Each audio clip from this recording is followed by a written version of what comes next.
Manhattan is one of the 5 boroughs of New York City, and one of the smallest and most densely populated of the United States. And now, the sky above him was painted a poisonous purple color, reflected in the eyes of players ready for anything. Knights, warriors, magicians. The system's preventive measures against lowering the rating had begun. The mission type is defense.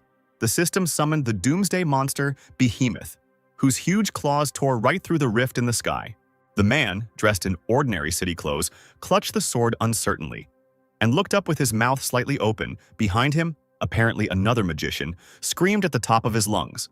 The first one's eyelids trembled with horror. He passionately wished that what he saw was just a dream. The system ordered to defeat Begatome before it destroyed the world, by which time the monster had already made its way through the rift. A huge humanoid head with horns was trying to decide whose limbs to tear off first. The next second, Behemoth opened his mouth like the gates of hell, letting out a deafening bestial squeal while his eyes burned with a devilish fire. The man gestured for the warriors to stop, demanding that they maintain formation, otherwise they would lose, and the price for this would be the end of the world. An unimaginable monster emerged from the rift and walked freely through the wide streets of the city, waving its paws through the air. A magical blue flame blazed near its ugly head. BattleNet started in 2010. At first, it was a simple competitive game between nations, but everything changed with the opening of the Space League in 2022. Then there was a battle for survival against other space creatures. The representatives of the Earth, people, were rapidly losing and dying in whole cities at once. Today, in the year 2023, there are only 10 nations left on Earth, which puts the planet in danger of destruction. The hippopotamus suddenly stopped right in the middle of the road, straightened up and opened its mouth, inside which a deadly funnel appeared. The monster bent its long knees and leaned forward, releasing a tangible ultrasound from its throat that struck all people like waves of radiation, instantly attacking every cell of the body. Something quickly slid through the air, and a man, looking like an ordinary office worker, froze above Behemoth's huge head. The stranger drew his dark eyebrows together, shaking his head to brush unruly strands of hair from his face. A few seconds later, he darted even higher like lightning, and the entire space around him was filled with a bright white light, framed by purple flashes. Every emotion in the human's eyes disappeared as the boy rushed straight down, stretching out the palm of one hand in front of him and clenching the other into a fist, as if he was preparing to hit the monster. The Behemoth wasn't going to give up that easily, so while the guy was flying down, the spawn's magical flame completely burned one of his arms up to the shoulder, leaving a blurry stump. As soon as the stranger touched the Behemoth's flesh, it sank into the ground with the enormous force of a moving electric drill, destroying the asphalt. A strong wind arose, which almost blew away the warriors' team. They could barely stand on their feet, covering their faces from the flying dust. The man fell to the ground as the asphalt began to crumble right under his feet, opening his eyes. He was stunned by what he saw. The system was lit up with a sign, Earth, USA, mission accomplished. That same guy was standing on Behemoth's corpse. The man whispered under his breath, thinking that the stranger was a combat priest and possessed incredible strength for his class. Jihan, a member of the America First Guild and the 7th-ranked player in the world, is an unremarkable-looking young man with eyes that are keenly focused on everything around him. Sun's attention was drawn to a commanding voice, amplified 100-fold, coming from the direction of a tall skyscraper. It said that his beloved country America had won once again. The speaker spoke with a strange grin on his lips and said that this historical moment would remain in the memory of all citizens and the Universal Master.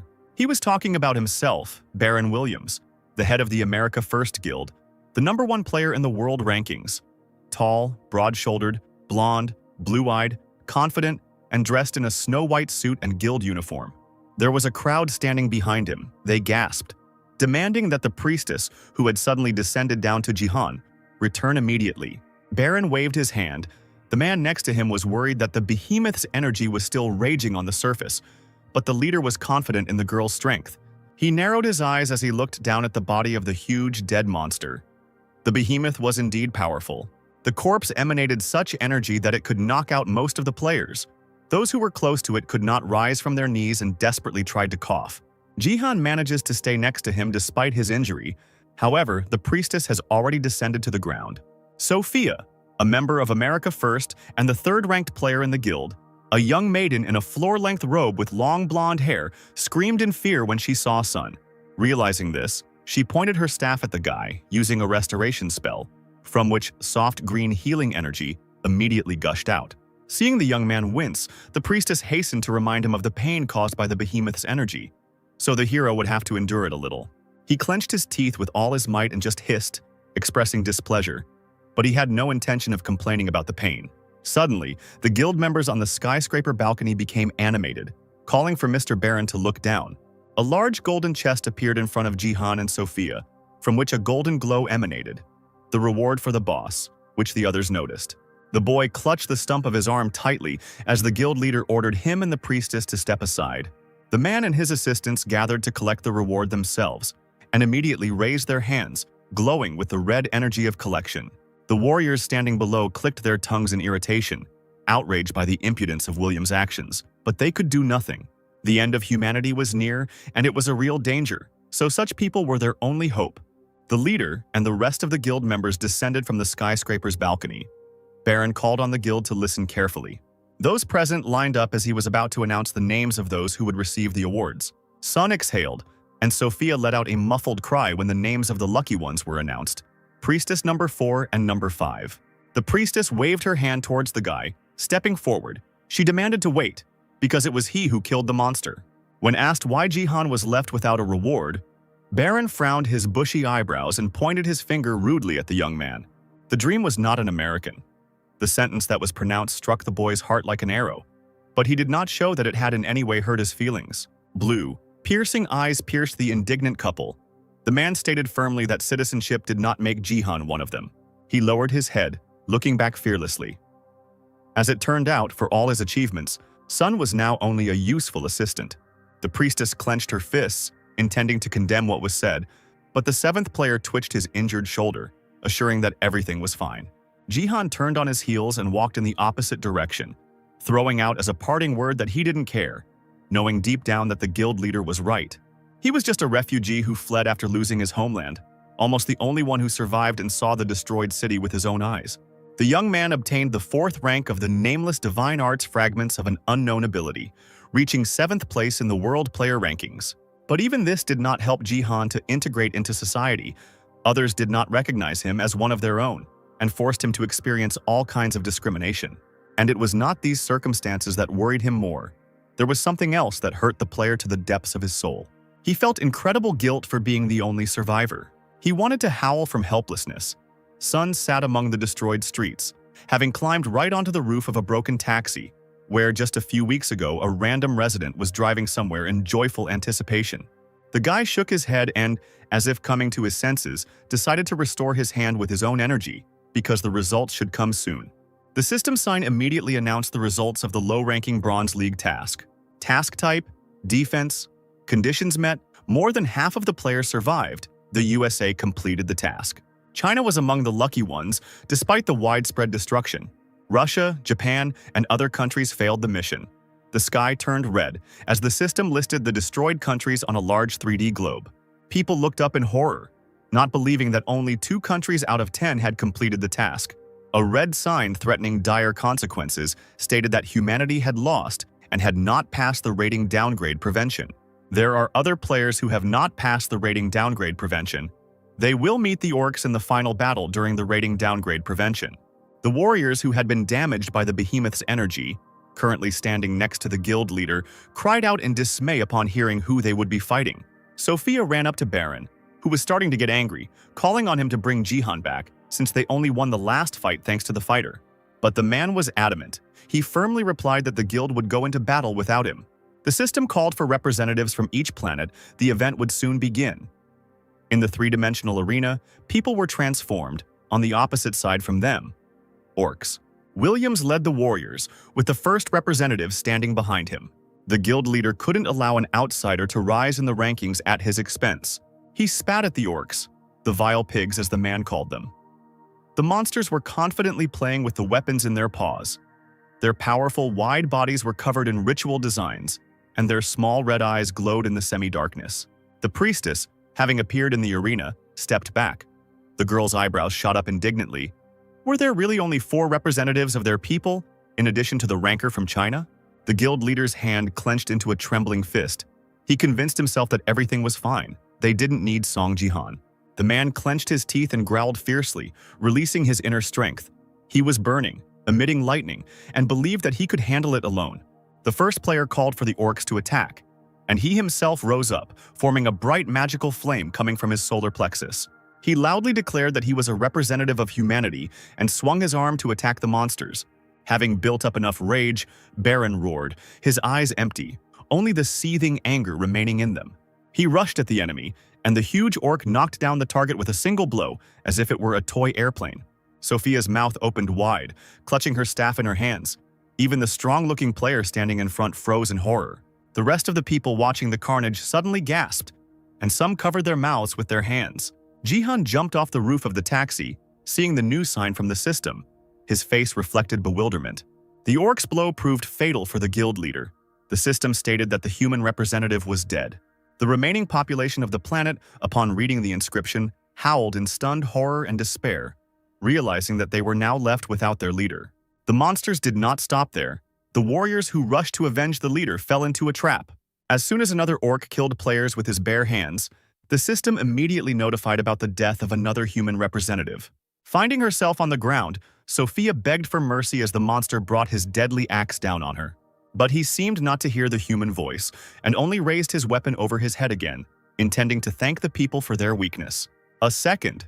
And for humanity, the game is over. It has lost and has been excluded from the Bronze League. There is no lower league. Humanity has been recognized as worthless. It has been excluded from the Space League. A small portal appeared near the foot of one of the last people. A black hole with purple flowers. This is how the deletion that the system had announced began. The portal grew in a matter of seconds, covering the entire area where the men and women were now standing. Jihan stepped back, looking in bewilderment as his entire body was engulfed in thin clots of deadly energy. Now he found himself in pitch darkness and looked up in horror. The end of the world was coming. A portal, a black hole, formed right in the planet. It seemed that the Earth was destroying itself. People were writhing, screaming, calling for help from their loved ones for the last time, and there was no way to refuse or run away from this. In the cycle of deaths, when the human race was being devoured by energy, the star flared up for the last time, and then the removal of humanity was complete. It was unknown how much time had passed, but the system had detected an error, causing some people to remain, and the nameless divine arts were preventing the deletion. That was what Jihan's consciousness heard. That same fragment of an unknown ability. The user must find out the real name after reworking 3 divine secrets for the player. Then, he will be able to awaken them. His eyes were closing. He wanted to fall asleep. But right now, the system and the higher ones were deciding the fate of the guy who desperately wanted to save and protect his loved ones. The majority voted to have the player return during his first entry into the league. Something seemed to knock the player out of consciousness, and the next second he woke up from loud voices, finding himself sweating, with his heart beating wildly and his breathing quickened. Jihan sat up abruptly and grabbed his head, which was suddenly pierced by thousands of needles. It hurt mercilessly, and several empty bottles of strong alcohol were lined up in a row on the table before his eyes. Gritting his teeth, the boy tried to understand what had happened, because he only remembered reading that he would return during his first entry into the league. Removing his hand from his face, the player looked around in surprise, the pain giving way to bewilderment. He was sitting on a wide sofa in front of a large TV in a spacious room. Suddenly, some cogs in his head started to move, and Jihan shuddered when his hearing focused on the sounds of the street coming from behind the curtained window. The young man ran there and abruptly pulled aside the curtains blocking the view, and then was stunned. A faint note of hope trembled in my soul when it became clear that it was once again 2022, and South Korea still existed with its population, cities, and provinces. Under the windows of Jihan's house, boys played Kings of Swords, fighting with sticks from the trees. A young couple passing by were having fun.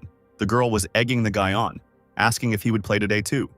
He chuckled, intending to do it after the training. The player looked at this picture in shock, unshed tears frozen in his eyes. He really had returned.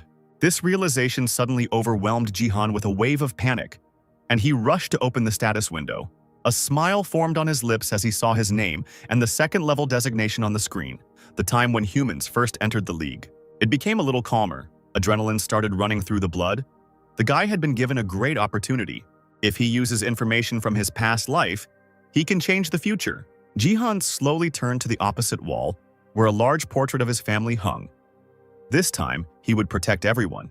Now everything will probably turn out differently, because he himself saw how the game ended and returned. In 2012, people had no idea what was going to happen. Up until that point, Korea was on its own. In the world ranking of players, the top 11 were from here, and among them one was in third place. He was faster than light, more powerful than any lightning bolt, and could dispatch an entire swath of enemies with incredible speed and a single movement. The man had the ability to wield two swords at once. He was the Sword King, Yoon Se-jin, and thanks to him, Korea remained invincible.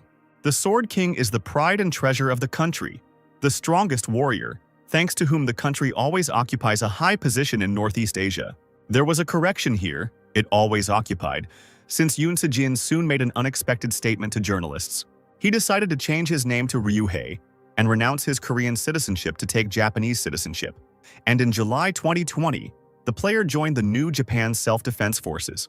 By asking to be addressed as Ito Ryuhei, the man sent the Korean BattleNet into the greatest shock in its history, and his departure plunged the country into chaos. It was on that day that Jihan returned, crossing his arms over his chest. He chuckled, because he never liked this player. The news was all over the place about the Sword King's actions in letting his country down, and concerns about the fate of Korea's ranking in the league were growing. Korea, which was ranked high, has suffered a series of defeats and has fallen down the list at a terrifying rate. But even now, some analysts see little change in the rankings, and news channels optimistically point to talented young people, hoping that the country will remain in the top 20. Jihan, in a fit of anger, grabbed the remote control and turned off the TV. It was no wonder that with this approach the situation turned for the worse. No one could replace Se-jin. And everything would have been different if BattleNet had given Korea at least a little time, but the conditions were too strict. At the very beginning, BattleNet was a simple game. People on the go called the system with its signs and enthusiastically read the rules. But just 2 years later, when the Space League began, BattleNet became a battlefield for survival. If a player died in the game, then in reality he also lost his life. Such were the inexorable rules. In countries with low ratings, monsters appeared. Huge dinosaurs burning cities to the ground, monstrous spiders, two-headed werewolves, and other creatures invented by the system. This led to slaughter, wars, and millions of human casualties. After Se-jin's departure, Korea, as expected, sank to the bottom of the rankings and was destroyed. Those who were lucky enough to survive continued to repeat that it would not have ended like this if the Sword King had remained in his homeland. This man played a huge role for the country, as he possessed extraordinary strength. The portrait that hung in the room where Jihan woke up depicted his family, and next to a young girl holding a baby in her arms stood Se-jin. The face of the former national hero seemed to come to life and mocked the guy. Unable to bear it, he punched the mocking grin with all his might, breaking the glass on the painting. The fragments painfully dug into the thin skin, but the only thing that worried the player was the question: why did his sister fall in love with such a bastard? Like a disease, the web from the broken glass spread across the entire portrait. But would everything have turned out differently if she had lived? The thought of going to the BattleNet headquarters, a skyscraper with a sculpture of two huge crossed swords on the roof, ran through my head like a computer line. Jihan frowned, looking ahead, biting his lower lip. It was good that he returned at this time, but now, having called up the system tablet to find out his indicators, he sighed in disappointment, since they turned out to be too low. The guy scratched his forehead sadly, fully aware that it was his own fault, since he had previously spent all his time drinking and gambling. In the past, he was a real fool, because he did not realize what an incredible thing he had. The system plate indicated that the player had a gift, Eyes of the Wanderer, allowing him to see information about other players. Everyone who turned 18 became a player, but only a small number of people received gifts. Jihan was given the lowest rated gift and only used the ability to predict the winner of various online bets. At that time, Song did not yet know that her true value would only be revealed after awakening. Looking at the table, he hissed in irritation at the sight of the nightmarish indicators. Were they really equal to the first level? Then how did he manage to get the second? After closing his eyes for a moment, the guy suddenly opened them, finally remembering what he had forgotten.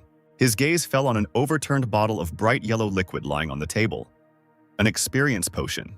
It was embarrassing to even remember that Jihan drank it when he was drunk, and then the level increased. Continuing to study his characteristics, the player stared in surprise at the new, previously unseen numbers and scratched the back of his head. 100,000 achievement points, and Jihan didn't know where they came from. since he hardly achieved anything before entering the league, especially since the points were free. Thinking that something might have changed due to going back in time, the guy opened his inventory. He instantly broke out in a sweat from the strain and let out a startled cry when he saw the image on the screen. EX rank points. Exchange. Coupon. Last survivor advantage. Choosing the path to test yourself again cannot be sold.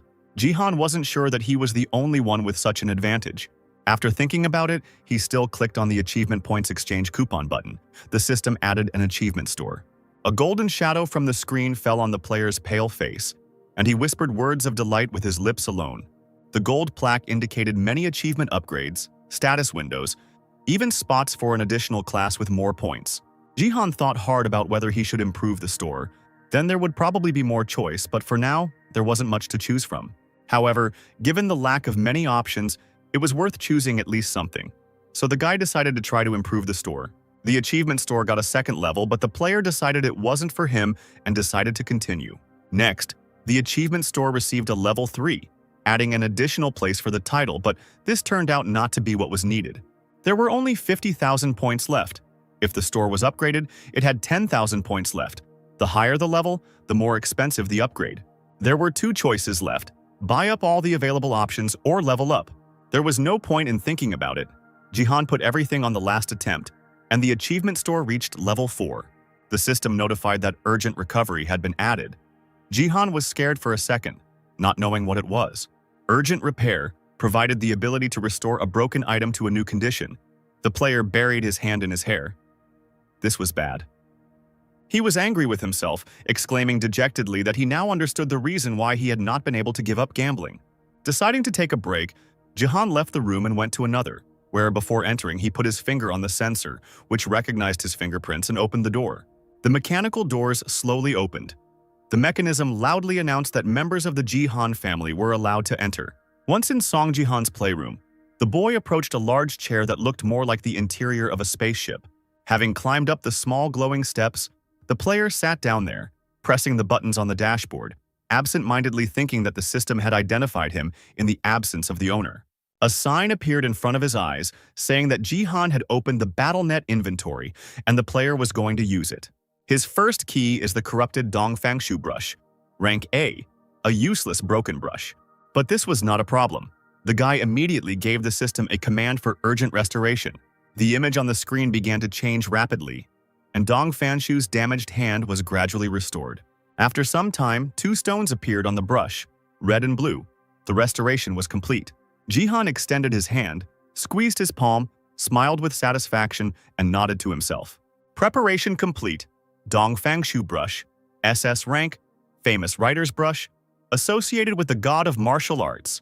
An image of a tall, stately man, resembling a celestial being, appeared before the player. The brush from the system screen flew softly into the guy's hands, shining with a magical blue light that trembled in the air, wrapping around the object like a small snake. The player heard a cold, metallic voice announce that training in the Gangnam Bronze League would soon begin. There were 10 seconds left before the call. A state window appeared in front of Jihan, and he quickly jumped up from the chair, holding onto its back with one hand. The guy raised his brush up and smeared it across the screen, where a white blot immediately appeared. There was a reason why Jihan was able to take 7th place and become a martial saint. It combined strength, agility, and health points into a special, rare stat. The boy had never used this broken brush before, but what she wrote would begin his awakening. Jihan continued to swing his brush furiously as the seconds inexorably ticked away. Strength level, agility level, health level. Everything increased to 5 at the time the count ended. Player Sun Jihan entered the BattleNet League.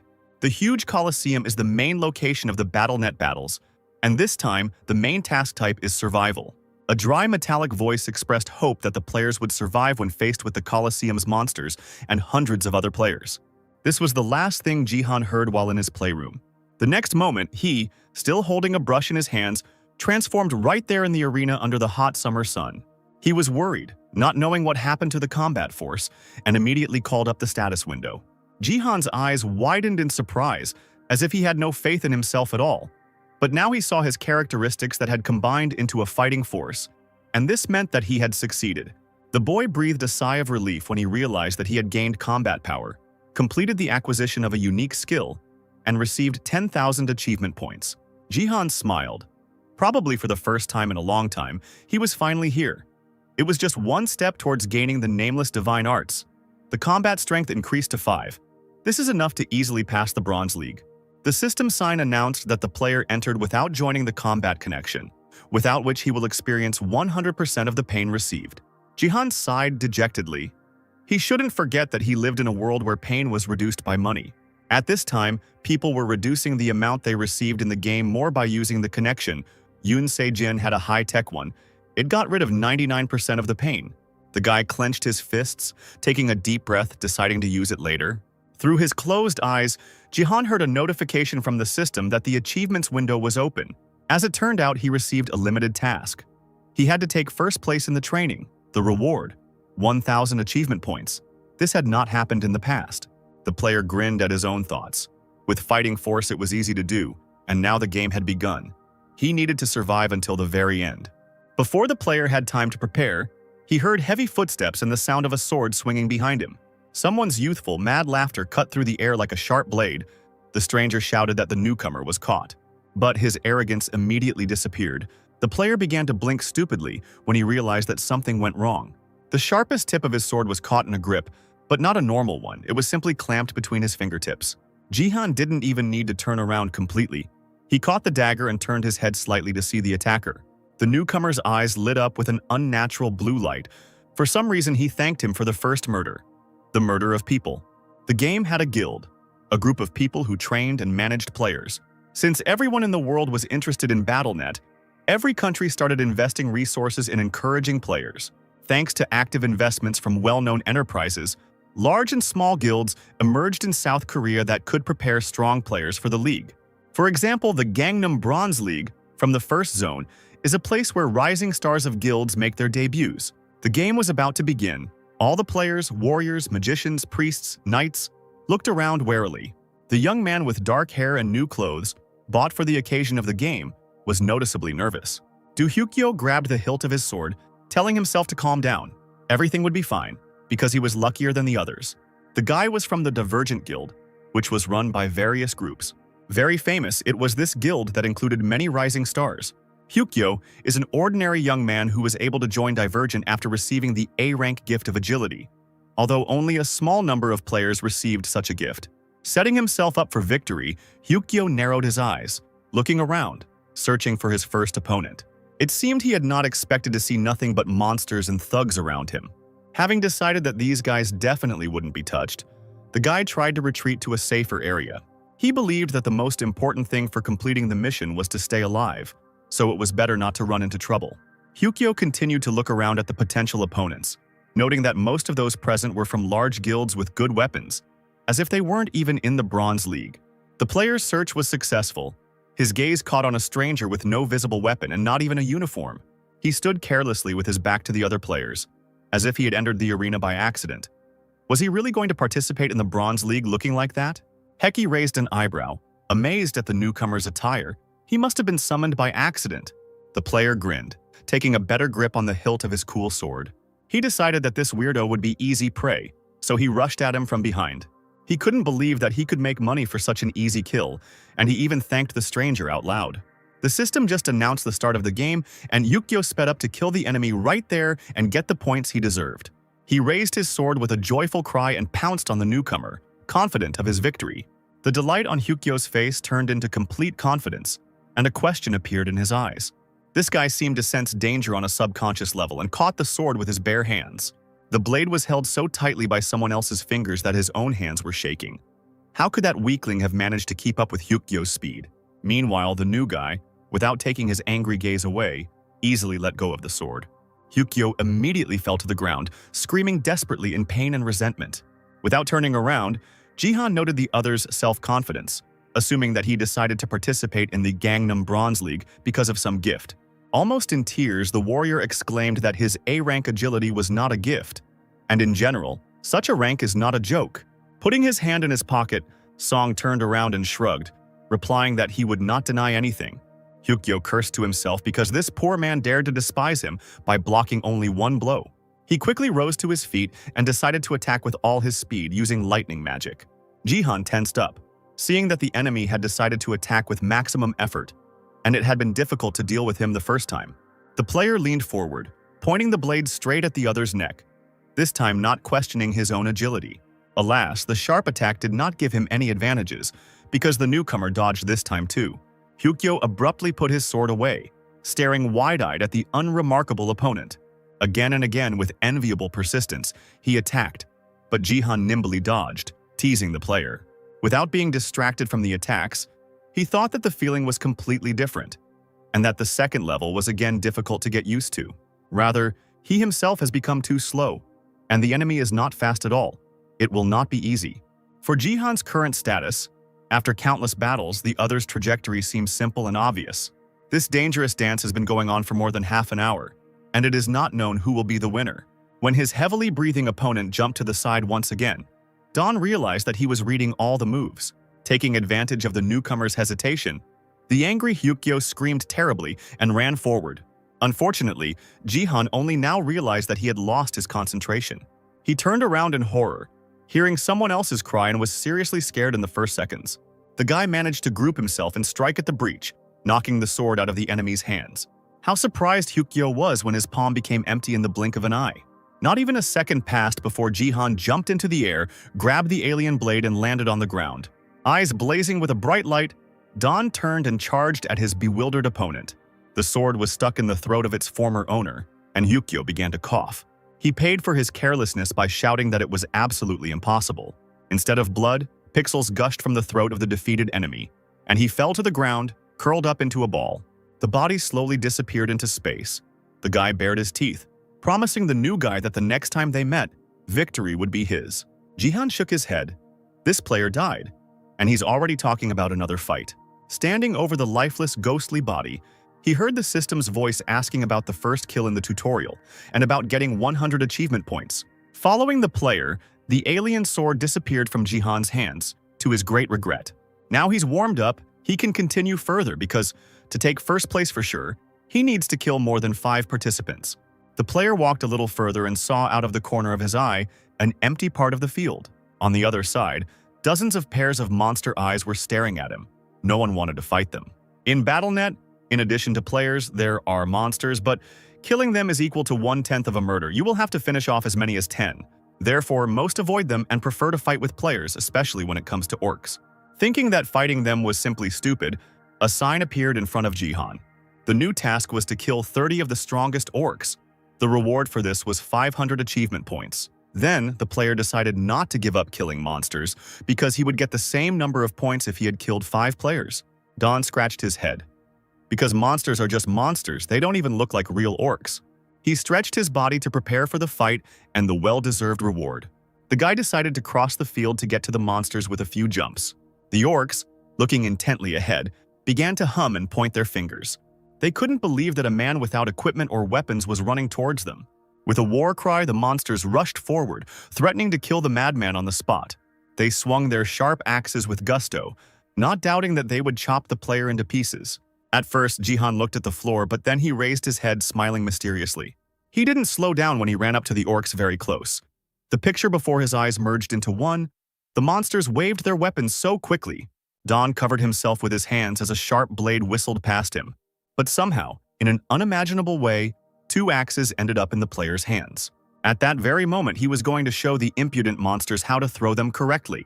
The guy swung his weapon with all his might and actually threw it into the crowd of orcs. The axe immediately chopped into pieces several monsters that stood in front. The other orcs growled as they saw their brethren die, their red dotted eyes glowing in their terrifying faces. The man disappeared from their sight, moving faster than light. Now he was behind the crowd. With his second trophy, he began to cut up the monsters, finding himself right in the center of their cluster. A few seconds later, the severed, ugly heads of the enemies flew into the air. Jihan threw his hair back from his forehead as he dealt with some of the monsters. One of the orcs growled, opening his mouth wide, and called out someone's name. 5 of the 30 monsters were defeated. The rest surrounded the player, encircling him from all sides. He, without hesitation, turned around his axis, assessing the situation in a split second. The axe, which Jihan held tightly in his hand, entered the flesh of his opponents with refined movements. The guy moved like lightning from one monster to another, not allowing himself to be touched. Everywhere, one could hear the growling of creatures calling for the killing of man. At one moment, a wooden spear with a sharp tip flew towards the player, and Don deftly intercepted it. Then he broke it in half, which was also not difficult for a second-level player. Scraping the sharp end of the equipment, he turned his head to see the puzzled orc. He stood alone, still holding the broken weapon, and grunted in surprise. Jihan swung his axe, expressing his contempt for the monster, saying that it shouldn't have screamed when attacked from behind. The monster seemed to be mad with fear, because it did not even attack, but only tried to repel the deadly attack. Jihan, clutching the handle of the spear, broke it off from the other side. Now the almost defeated orc was left with only a useless wooden stick in his hands. Jihan spat to the side, mockingly informing that the orcs needed better weapons, ones that suited their size. The monster howled when he saw that the man's axe had also broken, and the others called for him to be killed finally. A hubbub of monsters rose above the arena. They approached the player again. He considered the orcs too persistent. Finding himself in the ring, he suddenly raised his leg and stepped hard straight onto the ground, destroying it. The blow was so powerful that a wave passed straight from the surface, knocking the monsters off their feet. Pushing off the ground, the player flew above the group of remaining orcs. A sharp, honed blade appeared in one of the guy's hands. In the second, he held the axe tightly and swung his sword in different directions to discourage his opponents. The guy soared into the sky so sharply that magical circles passed through the air, as if through water. Descending a little lower, he pointed the tip of the blade straight at the enemies. A few swings and the figures of half the group glowed blue, signifying a fall. The orcs, like pigs being slaughtered, squealed that they had lost their sight. Jihan got into a fighting stance, raising his weapons in both hands up. One swing of the sword and the bulky figure of one orc flew back. The player's magical wave of power pierced the monsters, piercing their bodies like a needle and thread. Like a sharp arrow, she flew out of the alien body, rushing into the distance. The surviving orc watched in bewilderment as his brothers, one by one, ended up lying on the ground. He opened his toothy mouth again, muttering that this player was not human at all. In the last seconds of his life before Jihan chopped off the monster's head with one precise blow, he screamed that this was a real monster. The system announced the completion of the task, the destruction of the orcs. Jihan received 500 achievement points. Then, seeing that his level had increased, the guy was surprised by such a turn of events right in the middle of the game, because usually experience is calculated at the end. Perhaps this happened because of his low level, but it was even better this way. Now it was worth increasing the stat. Don wondered which one to choose, carefully studying the screen in front of him with the characteristics. Of the proposed ones was combat strength, a unique characteristic that combines strength, agility, and health points. Compared to statistics of the same level, this one doubles the player's capabilities. But there was another important reason why fighting power was special for Jihan. After gaining 30 points, he will have a chance to obtain nameless divine arts. He needed to get them as soon as possible, so the guy resolutely pressed the button to increase the characteristics. There was only one drawback. It was not so easy to pump up combat power. And yet, to Jihan's great surprise, the strength increased. The blue board showed the 6th level of the characteristic, mana, 5, and 1 remaining stat. Usually, it required gaining combat experience and training to increase his strength. But for now, these points would only affect his growth rate. The player smiled. It was great anyway, even though he didn't know why it happened. He had barely wanted to note what would happen if things continued like this, when suddenly a girl's figure appeared in front of him. Something flew past the player's head a few centimeters away, shining with a bright green light. He realized with surprise that it was a magic arrow fueled by the participant's mana. The girl next to whom the knight stood smiled, calling Jihan a lucky bastard. She shook her hair, gathered in a high ponytail, and suggested finishing with the player quickly, because there was little time left, and the man nodded. He was going to be the first to deal with the new guy in order to take the reward. Sun shrugged, noting unsatisfactorily that players from different classes had teamed up, something that happened often. The survival map must be played player versus player, but there are no rules against teaming up. Judging by the emblem on the girl's clothes, she is a member of one of the best guilds in Korea, the Turtle Guild. Warrior and archer, a combination of melee and ranged combat. If they are from the same guild, then everything is clear. Jihan heard the voice of the system. It announced that the training would soon end. There were 60 survivors left. If he just dodges, he will easily survive, but they are clearly in the mood to kill. It seems the couple thinks they have found an easy target. The knight even managed to flirt with the girl, inviting her on a date. A blue scoreboard appeared in front of Don. He had 4 kills. The guy was barely holding on to first place, and that was encouraging. He could definitely get first place.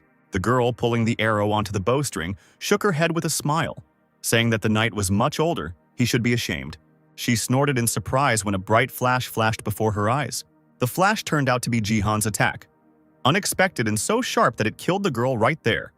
Here it is, the power of 6 points of combat strength.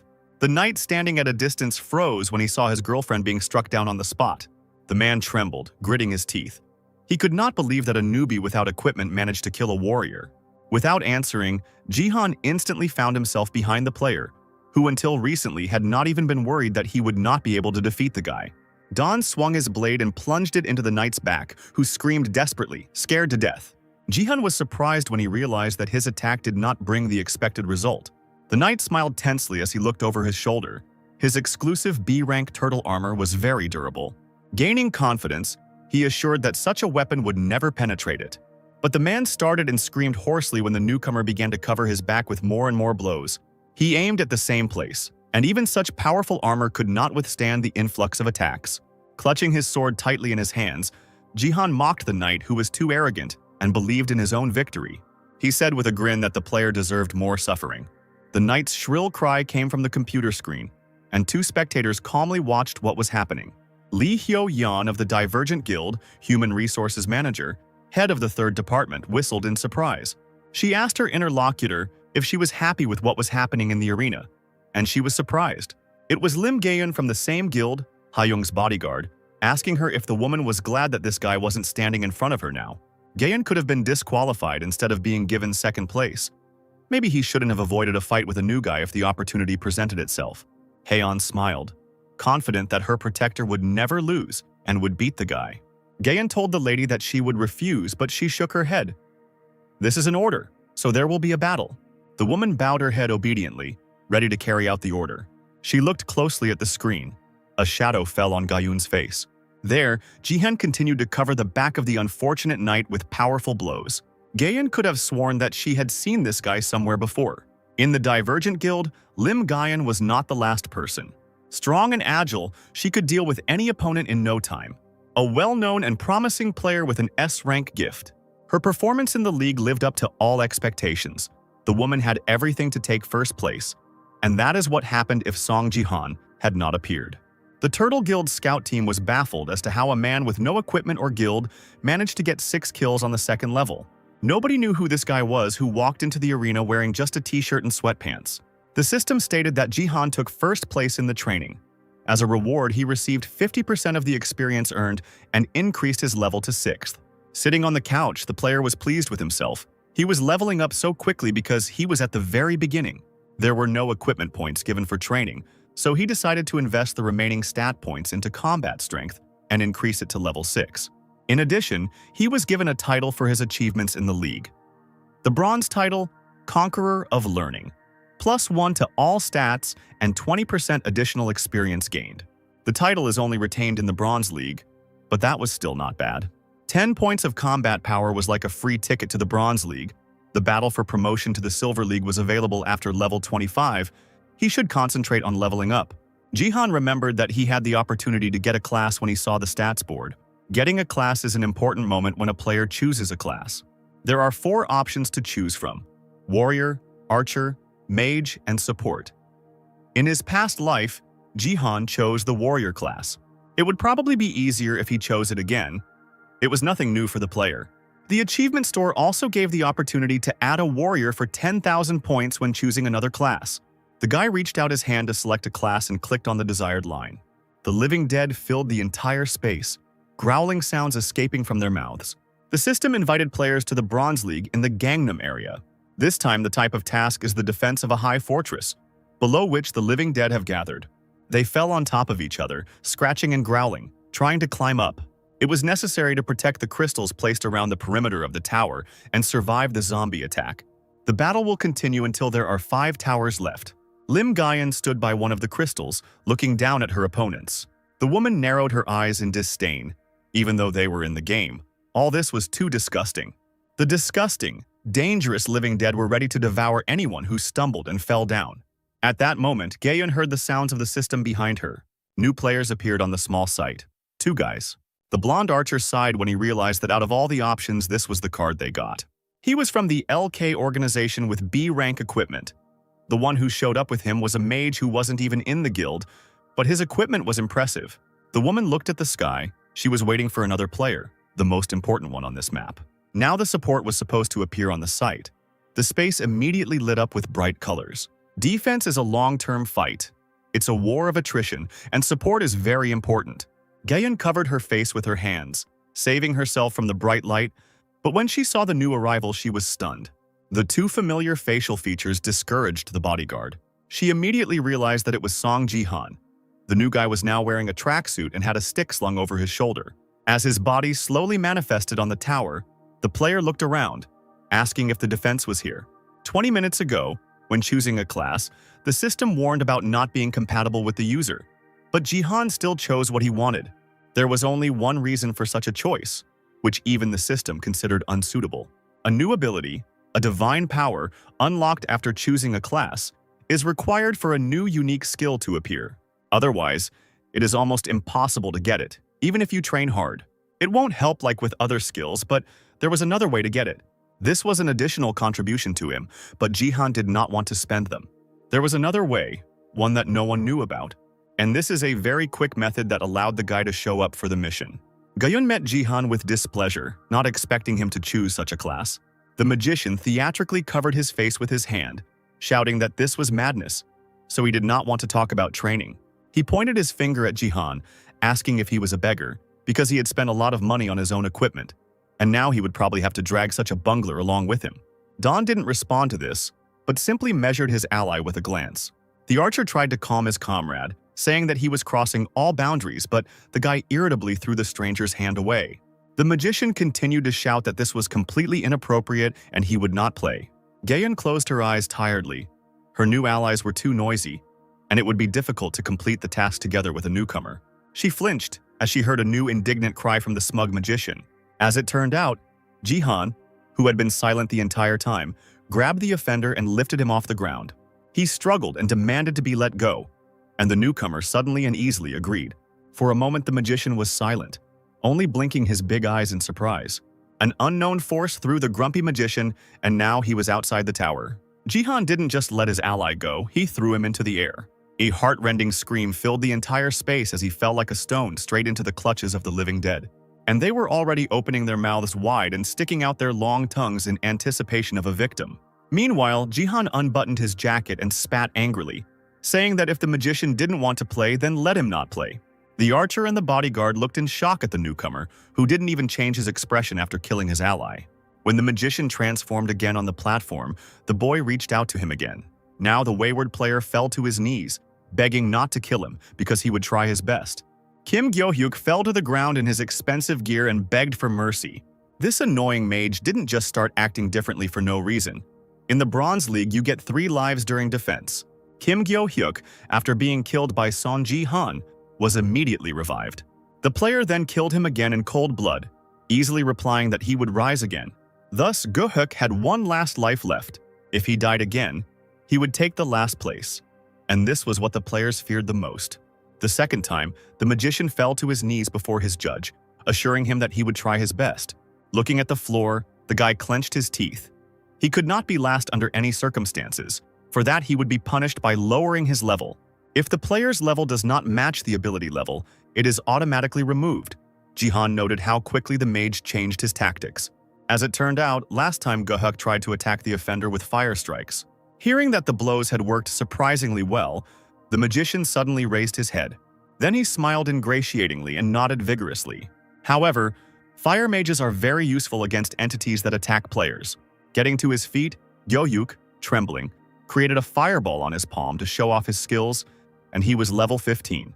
He tried to appease Jihan again, saying that he certainly wouldn't want to lose such a valuable team member. Gaan shook her head, finally remembering where she could have seen this magician. Kim Gyo-hyuk was previously a member of one of the 10 great guilds and was respected by everyone. But he lost the fight for promotion to the Silver League 4 times and caused a massacre. A real loser, that's what this guy was, but he exalted himself above others. He had barely managed to convince his judge when the magician decided to set a condition. Jihan looked at the player with bewilderment, who demanded an apology, and only then would he help the team. The archer supported his comrade, exclaiming that this was a good idea. Feeling the support, Go-hyuk became bolder, calling the offender a bastard in his heart. But he couldn't stand it and grabbed the impudent fellow by the collar again. Without further ado, Jihan once again lifted the boy off the ground and swung him with one hand as if he weighed nothing. He raised his head and smirked, asking the mage if he was sure of his demands. Go-hyuk acted as if nothing had happened, or as if he didn't understand what was waiting for him. The impudent fellow needed to be taught a lesson, and so for the third and final time he flew into the air. Looking at him attentively, Jihan swung his stick like a bat, and he hit the magician with it like a ball.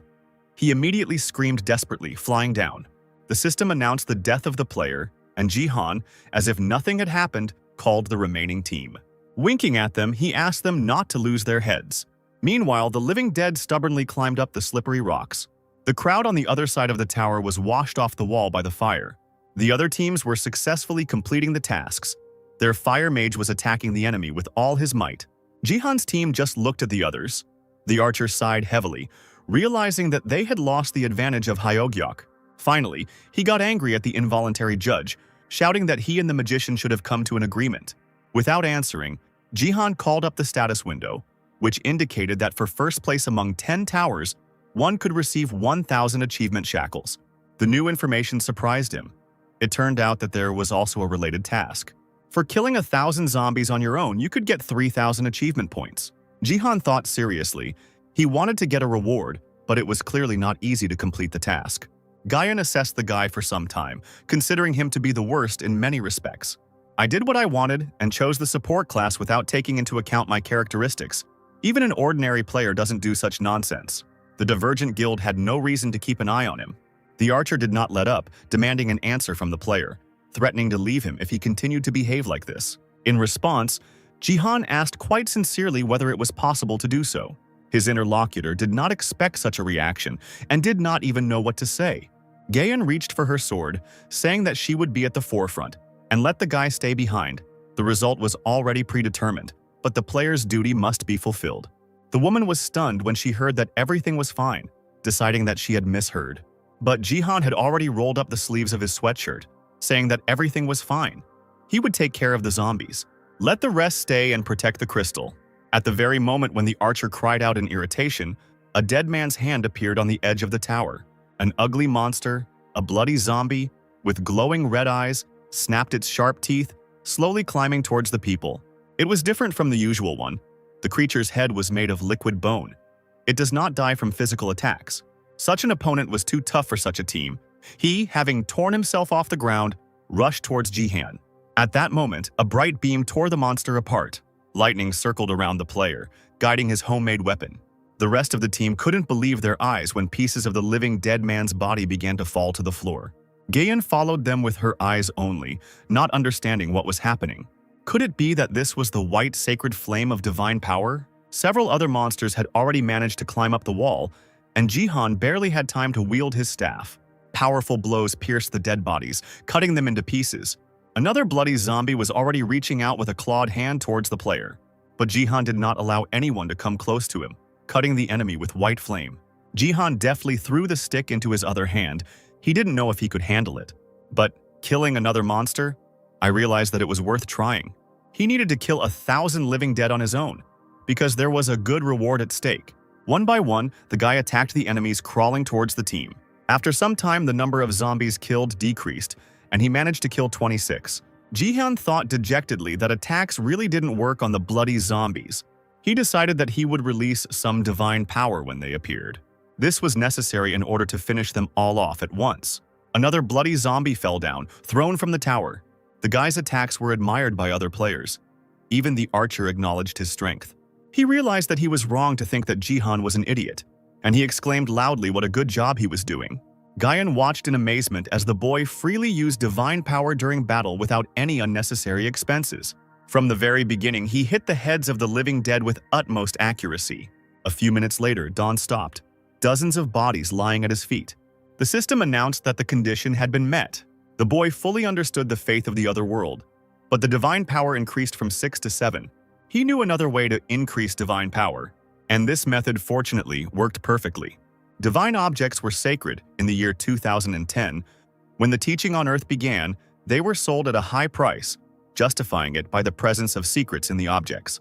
After 10 years, none of them had been discovered, so the value of the items gradually decreased, especially the seemingly divine items that were not suitable for use as weapons. Many people didn't even know they existed. Priestess Sophia, top 3 of the America First Guild, revealed that she had increased her divine power with an item from another world. The interlocutor with whom she was training stared at the girl in surprise. Sophia nodded, saying that after finishing her training, it still wouldn't work. She deftly jumped off the bench and nodded her head, saying that it was possible, and that was how she became a priestess. If you hold it for a long time and pray, you can gain divine power, although the conditions vary slightly from item to item. The interlocutor ruffled his hair. He didn't know about such a simple method, but such items are incredibly difficult to find. Thanks to this, the girl managed to monopolize all divine items. Sophia thought for a moment and replied that this was not entirely true. There was someone who was constantly collecting divine items, Jihan thought. Jihan returned in time to the Sword King's penthouse and saw something incredible in the house. All the divine items were collected there. They were empty due to the power being drained. The Holy Grail, the cross, the medallion. The divine items of the other world have been deactivated. The boy stood by the useless trinkets, wondering if this was the case. The person who collected these items was known to him. The older sister, Songjia, is the girl holding the baby next to Yoon Se-jin. Together with him, the girl was Korea's best support and heroine. Her death is a long story, not the most pleasant to remember. Among the items she left behind, Jihan found a steel staff. Otherworld priests strengthened their faith by hitting cult members on the head with it. Judging by the description, they were supposed to smash the heads of the living dead, which is what Jihan was now doing. The item's rank has increased, and it can absorb just a little more divine power, but its heaviness already makes it great for striking. Gaan noted the guy's amazing physical fitness and how well he controlled everything. The archer excitedly noted that a tower had fallen not far from them, and those players were highly rated, and they managed to enter the top 5. A zombie roared next to him, opening its mouth wide. When the archer, in a trembling voice, suggested joining the fight, the bodyguard did not wait, but began to chop down the living dead with her sword. Noticing the movement, Jihan was briefly distracted from the carnage. He was surprised by the woman's ardor, catching something familiar in her movements. The sword that Gaan wielded was called Plum Blossom. Gaan was famous for temporarily holding the position of Sword King, but she met a tragic end. She died at the hands of Yoon Se-jin, and the guy once had the chance to save her. A woman's voice brought Jihan out of his thoughts. She asked if the player would mind if they helped. Then the team would take a higher place. Without answering, Dawn called up the status window. They were in 5th place with 398 kills, with a little more to go. The player decided that the Plum Blossom sword would do just fine without him. Nodding to his ally, Jihan encouraged her to continue in the same spirit. He left the living dead to the warrior and the magician, soaring somewhere upward. The puzzled players stared at Jihan's back, not expecting such a turn of events.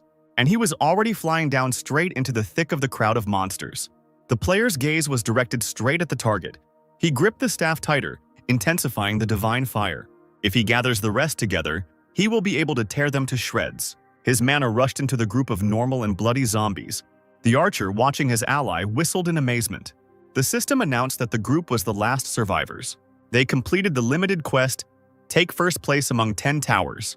The game was over. The guy moved back to the tower platform. The archer greeted him with a standing ovation, shouting that this support was amazing and thanking him for his efforts. Jihan didn't pay any attention to him, thinking that he had to try again since he had become stronger. The guy was looking for something on the screen, continuing to think, while the archer was praising him to the fullest. Gayun, also ignoring the cries of her ally, thoughtfully approached the edge. She didn't believe that an independent player was capable of doing something like this alone, especially a low-level support. Was this some kind of error in the system? The woman shuddered when she heard the archer's voice. He said that he was leaving. Jihan buttoned up his jacket, deciding that it was time for him to go out and receive his reward. He froze when he heard Gayun call his name. Plum Blossom's sword. She looked him straight in the eyes. Dawn didn't look away, asking if his bodyguard knew. She was determined to talk, because a person with such potential and achievements was needed by the Divergent Guild. In order to recruit him, Gaan, as a member of the guild, needs to do something. The woman decided to ask the guy for his phone number. She continued to stand and look at Jihan, but a few seconds passed before the warrior herself was surprised by her own request. The player himself seemed not to understand what was wanted from him, perceiving it as a manifestation of a different kind of attention. Gaan waved her hands, exclaiming in fear that this was not what she meant. Finally, having calmed down, she tried to explain everything in order. But Jihan interrupted her speech, asking for forgiveness. He suddenly announced that he didn't remember his number, which surprised the woman even more. Pressing something on the system screen, Jihan said goodbye, saying that he would give it to him as soon as they saw each other again. The next second, his figure dissolved into the blue color of the system. The bodyguard didn't understand how it was possible not to remember her number. Then she sighed, realizing that the guy had probably turned her down in this way. Jihan walked along the crowded streets of the city, scratching the back of his head. And he really didn't remember the Korean number, since he had previously used an American one. The player walked past a cafe where people were quietly having lunch, thinking that he didn't know who to ask about something like this. Don seemed to have just realized that they wanted to accept him into the guild. There was an advertisement on the roof of the neighboring house about joining the guild. He probably distinguished himself greatly. He could have asked for Gaeun's number himself, but the guy wasn't planning on joining the guild yet. He called up the status window, because there were more important things for now. The level increased by 2, and I also managed to earn 1,500 equipment points and increase my divine power. But the equipment store still didn't have anything he could afford. Jihan decided to go home and rummage around in his sister's closet some more. The elevator doors closed behind the guy, barely audibly. The fingers quickly dialed the desired floor combination. Lost in his own thoughts, Jihan opened the door to the apartment. Entering there, he lowered his head, noticing something unusual. The guy's eyes widened in surprise at what he saw. There was a pair of women's boots on the floor which made Jihan freeze in amazement. The bag of noodles fell to the floor with a loud thud from his weakened hands. Everyone has a moment in life that they regret, and Jihan regretted a lot in his past. Now he opened the door to the room with shaking hands. Until now, the guy could not forgive himself for not protecting one important person. Her ghostly silhouette slipped past, casually talking to Jihan about everyday things. There was so much he wanted to tell her when they met. In those moments when Jihan drank himself to death, the girl encouraged him. Looking into the void, the boy spoke of how strong C was. The girl carefully took the bottle from the stranger's hands, promising to protect him. His niece's face shattered into tiny pieces before his eyes. He couldn't protect her and was endlessly remorseful. Jihan clutched the lifeless body in his arms, screaming terribly somewhere into the sky. But now, Sia stood in front of her parents' portrait, smiling broadly at her uncle. He missed her so much, even though it probably sounded shameless. Without blinking, Jihan could not take a step, much less say anything in response. This year marks the 18th birthday of his niece, the daughter of Yoon Se-jin and his older sister. Having mastered himself, the guy swallowed the lump in his throat, asking if the night in Jeju was over. The girl laughed, replying that she had left before everyone else. Jihan looked after the baby from childhood, because she was born when his sister was working to provide for the family. And now, having lost her entire family at an early age, for her uncle Sia is more important than anyone else. She is his family. Pressing his hand to his face, Jihan asked if the girl had called her father. She lowered her head, her thick bangs covering her eyes. As it turned out, he fell in love with a woman and told his daughter about it over the phone. She shuddered, deciding that her father had gone crazy. Would he really abandon her and leave her alone? And this was the condition of that woman in exchange for her love. The daughter did not believe that her closest person agreed to this absurdity. Jihan bared his teeth when he heard this stupid story. However, he could not do anything, because this man had always been like this. Irresponsible, selfish. He abandoned his own daughter and country for a woman. Barely containing his anger, the girl's uncle scolded his father-in-law, while Sia noticed the portrait for the first time. Pointing at him with her hand, she asked if Jihan had broken the glass on him. He cursed under his breath and immediately asked for forgiveness, explaining that he had become very angry at that moment. Just when he decided that he had acted too rashly, Sia smiled and said that she had wanted to do it herself. Jihan's anger disappeared, giving way to bewilderment. The girl assured that she was fine, despite the death of her mother and the betrayal of her father. She never stops smiling and worries about her uncle more than about herself. But the thing is, she doesn't have to be like that anymore. Jihan reached out his hand to his niece, deciding that he could not allow her to take care of him. The boy patted C on the head, saying that she was already quite grown up, and he even knows how to take care of his uncle. The girl blinked in surprise. She knew that Jihan would not let anyone hurt her and would protect her. He asked her not to overwork herself, and Sia agreed for the first time in a long time, thanking her uncle. The girl pressed herself against Jihan's jacket and immediately recoiled. Laughing, she noticed that he smelled of sweat, causing her uncle to gasp and become embarrassed. In the Gangnam area, the Divergent Guild was located in one of the prominent buildings. Gaan stood there, ashamed, staring at the wall. Clutching her sword, she exhaled and asked Mrs. Haeyoung not to hold back her laughter. The woman was indeed trying her best not to burst out laughing. Finally, she burst into loud laughter, asking her bodyguard for forgiveness through tears. Wiping away a tear, Haeyoung noted Jihan's sense of humor, who didn't even give his phone number to the great Gayun, and even said that he didn't remember it. Gaan lowered her head, answering that she was powerless here, because people always judge by appearance and she was not as beautiful as the lady and generally looked like a man. Haeyoung immediately stopped laughing, looking cautiously at the bodyguard. She raised an eyebrow, thinking she had a problem. Doesn't this girl realize how popular she is, and doesn't hear the guys in the guild whispering behind her back about wanting to ask her out on a date? The lady waved her hand, asking Gayun to ask people's opinions. They would clearly convince her otherwise. In the break room, the bodyguard asked Haeyoung what she planned to do about hiring Jihan. She sighed heavily, answering that he needed to be convinced at any cost, because the old people, like madmen, insisted on arranging everything as quickly as possible. The head of the third department's gaze fell on the screen of the phone lying nearby. There was a notification about a live broadcast, a prediction of the winner of BattleNet from Mr. Sun. The woman transferred the image to the screen, surprised by the event since there were no major fights today. Gaan didn't know that Haeyoung was still watching gambling broadcasts, but the lady convinced her that they were just analyzing strategies. Both were stunned when they saw who appeared on the screen. Jihan himself leaned towards the camera, asking Sia if everything was working properly. The bodyguard screamed, not knowing that Haeyoung was watching the players' live broadcasts, but she waved her hand. Now the guy claimed to be the Sword King's son-in-law. The commentators were as shocked as the guild members when they saw the roof of the Sword Palace, which only members of the Sejin family could enter. Jihan asked her niece to stand a little further away, and she nodded. Suddenly, to everyone's surprise, Jihan's figure was illuminated by divine fire, and he raised his leg in the air. And after a few seconds, he forcefully put her on the ground, destroying the floor. From the place where he stood, cracks appeared. They went straight to the symbol of the Sword King. 2 crossed blades. This statue was a landmark of Korea. No one could have imagined that they would decide to destroy it. It was visible that a huge crack had opened up right under the swords. Jihan's figure looked quite small compared to the statue, but that didn't make it any less majestic. With wide eyes, the boy raised his fist straight in the direction of the blades. The space was illuminated by divine fire. Less than a minute passed before the statue was shattered into hundreds of tiny pieces.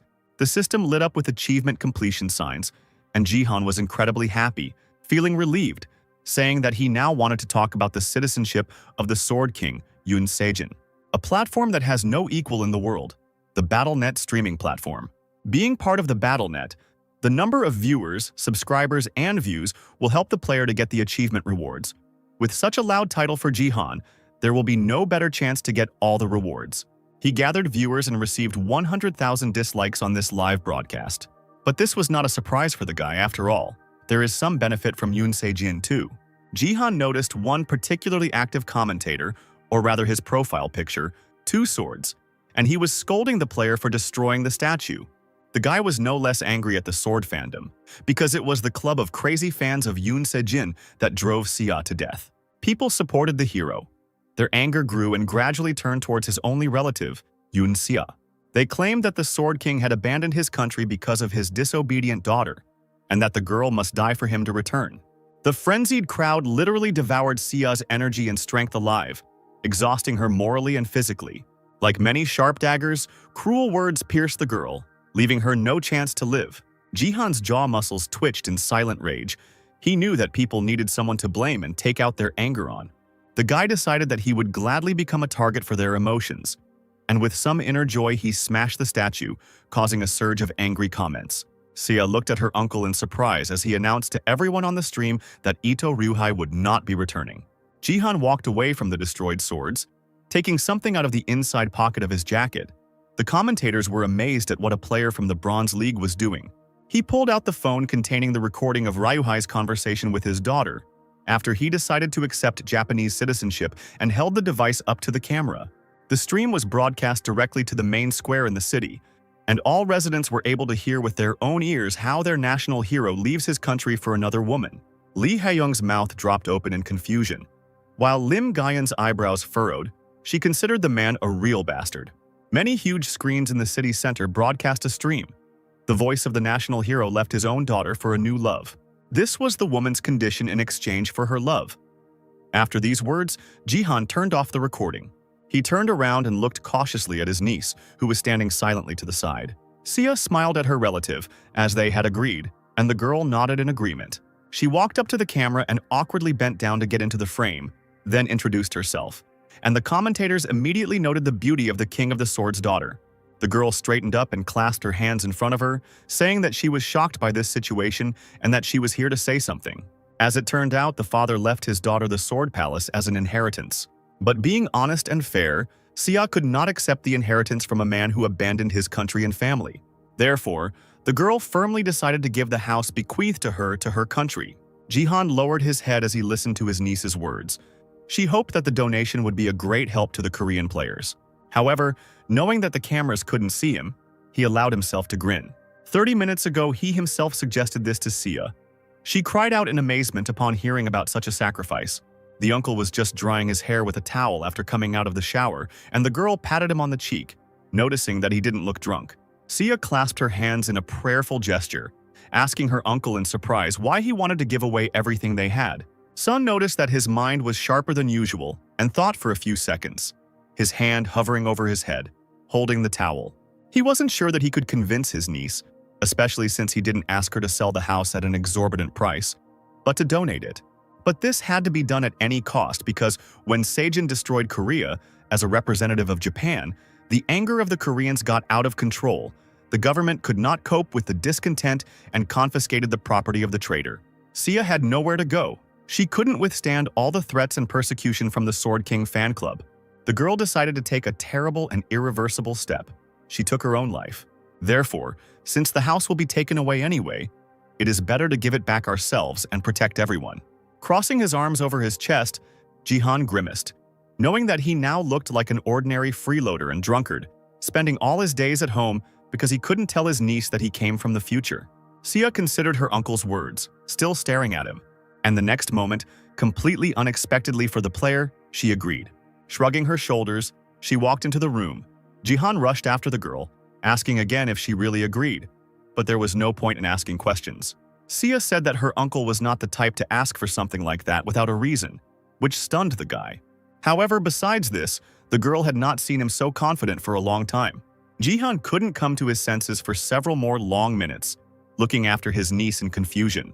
He couldn't understand who Sia had grown up to be, and remembering their conversation now, he only shook his head with a smile. Looking at his sister's daughter, the player thought she was an absolutely amazing person. The commentators did not support the girl's idea, saying that the guy was a fraud and was clearly not the son-in-law of the Sword King. But this didn't upset him either. Jihan was ready for attacks. Then, if everything went like this, there would be no claims against Sia. Stepping forward and looking straight into the camera lens, he addressed Yun Seng-jin, assuming he would listen. Even though Jihan's suit was torn from his previous actions, he still knew that he had done a great job. Sia looked at her uncle in shock, who spoke in unprepared text. Her father justified his actions by a woman. What made the commentators laugh was the words about the national hero. Jihan called him a nobody. He grabbed the half-torn sleeve of his jacket and loudly announced that Sejin had flown to Japan only because of his failure in Korea. Even Lee Hae-young and Lim Ga-yoon were completely shocked by these words. The women did not expect this on a live broadcast. Throwing aside the torn sleeve, Jihan declared that the man should enjoy his stay in Japan, because if they met again soon, he would destroy him. The strange stream ended in the sunset of the city landscape, and the comments continued to discuss what happened for a long time. When the family returned home, Jihan was changing clothes. Sia was immersed in reading comments on her phone and asked her uncle if it was necessary to go so far. Moreover, now both the Koreans and the Japanese are outraged. But Sun replied that everything is fine. There is no need to pay attention to them and worry about trifles. The girl suddenly tore herself away from her mobile phone and quietly said that Jihan was now different, as if he had changed overnight. He rolled his eyes and scratched his cheek, satisfied that his niece had noticed after all. But he clearly wouldn't be able to act like he normally did after dying and going back in time. As soon as the player noticed that he looked like a dependent who drank all day, there was a knock at the door of the apartment. Both residents froze. Sia sat down on the sofa, thoughtfully asking who it could be. Son put his hands in his pockets, expressing that he had not expected such a quick visit, while his niece became worried that they had already come for her uncle. Jihan waved his hand, asking Sia not to worry because it was not what she thought. He needed to earn some money anyway. Meanwhile, in Japan, in Tokyo, where both night and day, the city lights never went out for a second. Sejin watched the news system screen while sitting on his bed. They were still discussing about the Sword King receiving citizenship from another country. The woman, who had been lying quietly until then, moved closer, putting on a robe. She couldn't sleep because of the recent upheavals. Shizuru was worried that Sejin was going through such hardships, and he asked to be called by his Japanese name. His lover's hands closed around Sejin's stomach and she shook her head. Korea's top 1 player, the King of Sword, Yoon Se-jin, and he will always remain so. The man turned around, feeling a touch on his cheek, looking into Shizuru's eyes in surprise. The magic of love hovered around the woman, drawing her lover to her. It was as if she was sharing her own breath with him, confessing her love. Both clung to each other, merging in a kiss. A pink, suffocating aura enveloping the couple. In Korea, Jihan opened the door to the uninvited guest and invited him in with a smile. The man standing at the threshold apologized for the intrusion, but still slowly took off his shoes. Sun said that he expected the government to intervene because the matter was important. The manager of the BattleNet department of the South Korean government, Park Yoon-sik, a respectable middle-aged man, came to visit the family. After Yoon Se-jin left, his department had not come to visit. Now Jihan gestured for Yoon-sik to come in. He greeted Sia. This man made sure that the boy and girl were taken into account. The Sword King's daughter straightened up and lowered her head, greeting him respectfully. The player watched the guest leave, contentedly thinking that now that everything was prepared, he would be able to take what he needed. Yoon-sik was offered tea, and while it was cooling, the man shared his impressions of the show, calling it quite cruel. The government has accepted the fact that the Sword King cannot be brought back, but they cannot let the citizens know about it so quickly. As soon as Jihan heard that a fight between Korea and Japan would soon take place, he immediately asked Yoon-sik to get down to business. The manager took a demonstrative sip of tea when the player asked if he should refuse the donation of the Sword Palace, as it was an official admission that the king would not return. Yoon-sik immediately squeezed the thin handle of the cup tighter and swallowed hard, admitting that it was so. The man peered carefully into the player's face, remembering him as an unemployed alcoholic who was obsessed with gambling. He nevertheless admitted that the government had not yet given up hope for Yoon Se-jin's return, and he offered Jihan to become a contract manager instead of a donation. Sun crossed his arms over his chest, realizing that they wanted to put the responsibility of management on him until the real owner returned. He asked the manager if the house would go back to the returning owner, and the man quickly began searching for something in his folder, nodding. He added that it would be good if both relatives remained in the Sword Palace and placed a contract for the manager on the table. Having pushed the papers towards the young people, Yoon-sik said that all the conditions there were favorable for both parties. They needed to read the contract and think about it. Carefully studying the documents, Jihan decided that it was even better for him if the government wanted otherwise, because at the beginning he was going to give everything. Putting the papers aside, he slammed the table hard, announcing that the family also had a request. Sia blinked her eyes in confusion, not knowing what to say, since she had not been involved in the conversation to begin with. The system announced the beginning of the Golden Light stream, which was immediately greeted by the commentators. Someone was surprised that the player climbed onto the head of the Colosseum statue. The fair-haired knight, a handsome guy, put his hand to his head as a visor, greeting everyone on his stream. He reported that today, everyone had to return to the bloody and dusty Colosseum, where the players were already gathering in the arena. The young man called himself a streamer, a travel specialist who came back to the people smiling happily. He took a running start and jumped down from the statue, landing deftly on his feet. Then he masterfully drew from its sheath a sword, as golden and prominent as his armor, which screamed of wealth and luxury. One of the spectators donated to the player, and he was overjoyed, promising to dance for his benefactor.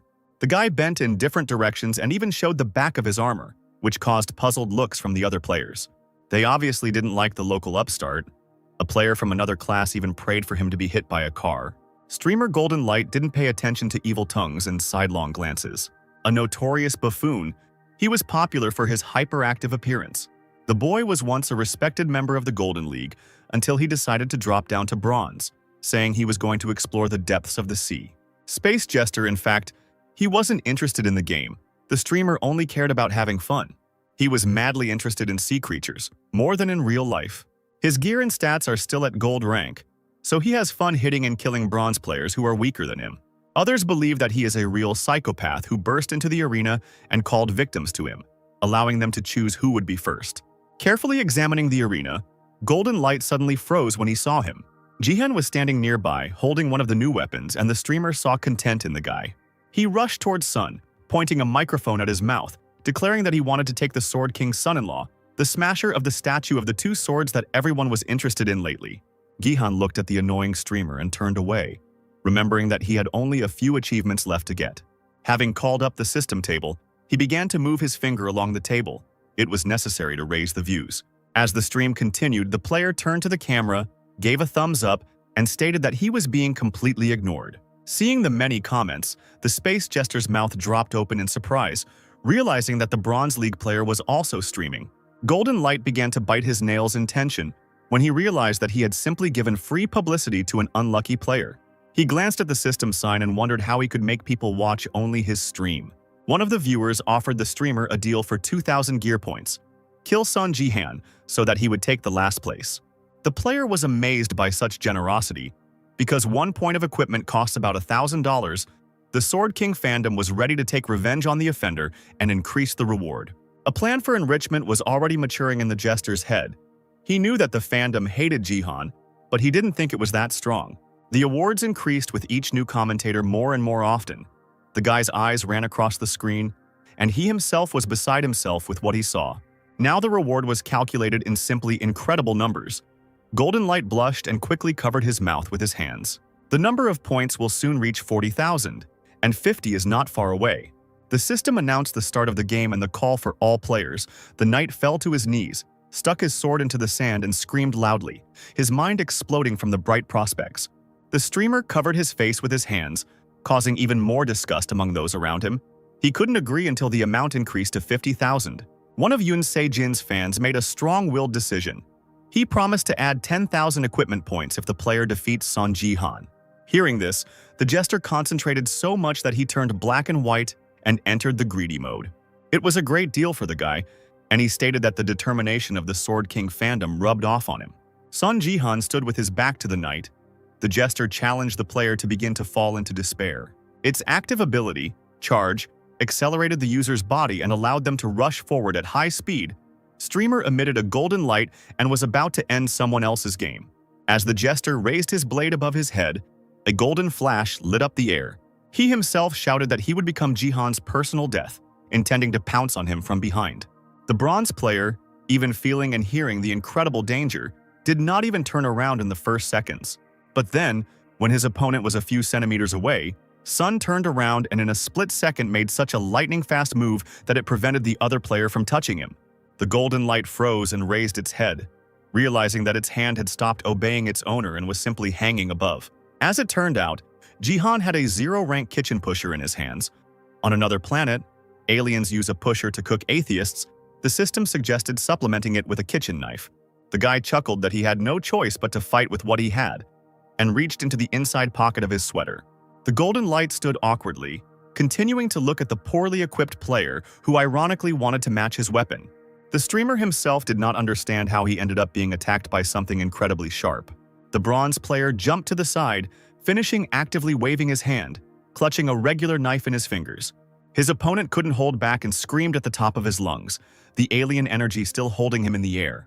The commentators were furious that the bronze player was already using divine power and a support class, and the system had just announced the spilled first blood and increased the player's achievement points. He raised the kitchen knife in front of him with interest. On another planet, aliens used it to cook the atheists. The Jester rose and resurrected, theatrically folding his arms across his chest, saying that he did it for the sake of all the players. As it turned out, the player had a resurrection cross. It allowed the user to resurrect once. The boy reappeared in the arena, his eyes downcast, his red cloak fluttering in the air, falling right on Jihan. Putting his finger to his temple, the Jester said with a smile that because of his inattention the audience was disappointed, and that he would soon repay Jihan for all his suffering. The guy clearly didn't expect that the enemy would be right behind him. Listening attentively to this speech, the golden light froze in fear, turning its eyes to Jihan, who grinned. Less than a minute later, the confident streamer's figure was painted in the colors of the system. Player Sun Jihan committed a double kill. As he walked away, He thought that no one had used resurrection before, and it was not worth repeating, not because of the fines, but because of the vulnerable position of the resurrected. Jihan turned towards the raised area of the arena. Under the canopy sat the observers who had come to watch the game. Because of this, the atmosphere around was more tense. Today they were beautiful elves. The commentators noticed how they looked at Sun. The player was shaking just by looking at these creatures, because they played a big role in the fall of humanity. But he planned to deal with them later, and now it was worth concentrating on pressing problems. Looking around, Jihan noticed for the first time that he had remained isolated in the arena. Apparently, he had been counted among the outcasts. Moreover, the other players, seeing that he turned around, ran away screaming. Knights, monks, mages. Everyone rushed forward, shouting that now was not the time to fight each other, because Sun had killed even a Gold League player. The guy shrugged and sighed heavily, thinking that it would now be more difficult for him to kill. However, he finally found D-rank holy items. He no longer needs to fight to fulfill the condition to use them. Lost in thought, the player weighed the knife and the pusher in both hands, looking at the system screen. The boy raised an eyebrow and smirked when he saw the new game task. He needed to subdue all the goblins that had gathered around the goblin champion. A disgusting creature with yellow eyes and sharp, half-rotten teeth growled as it appeared next to Jihan.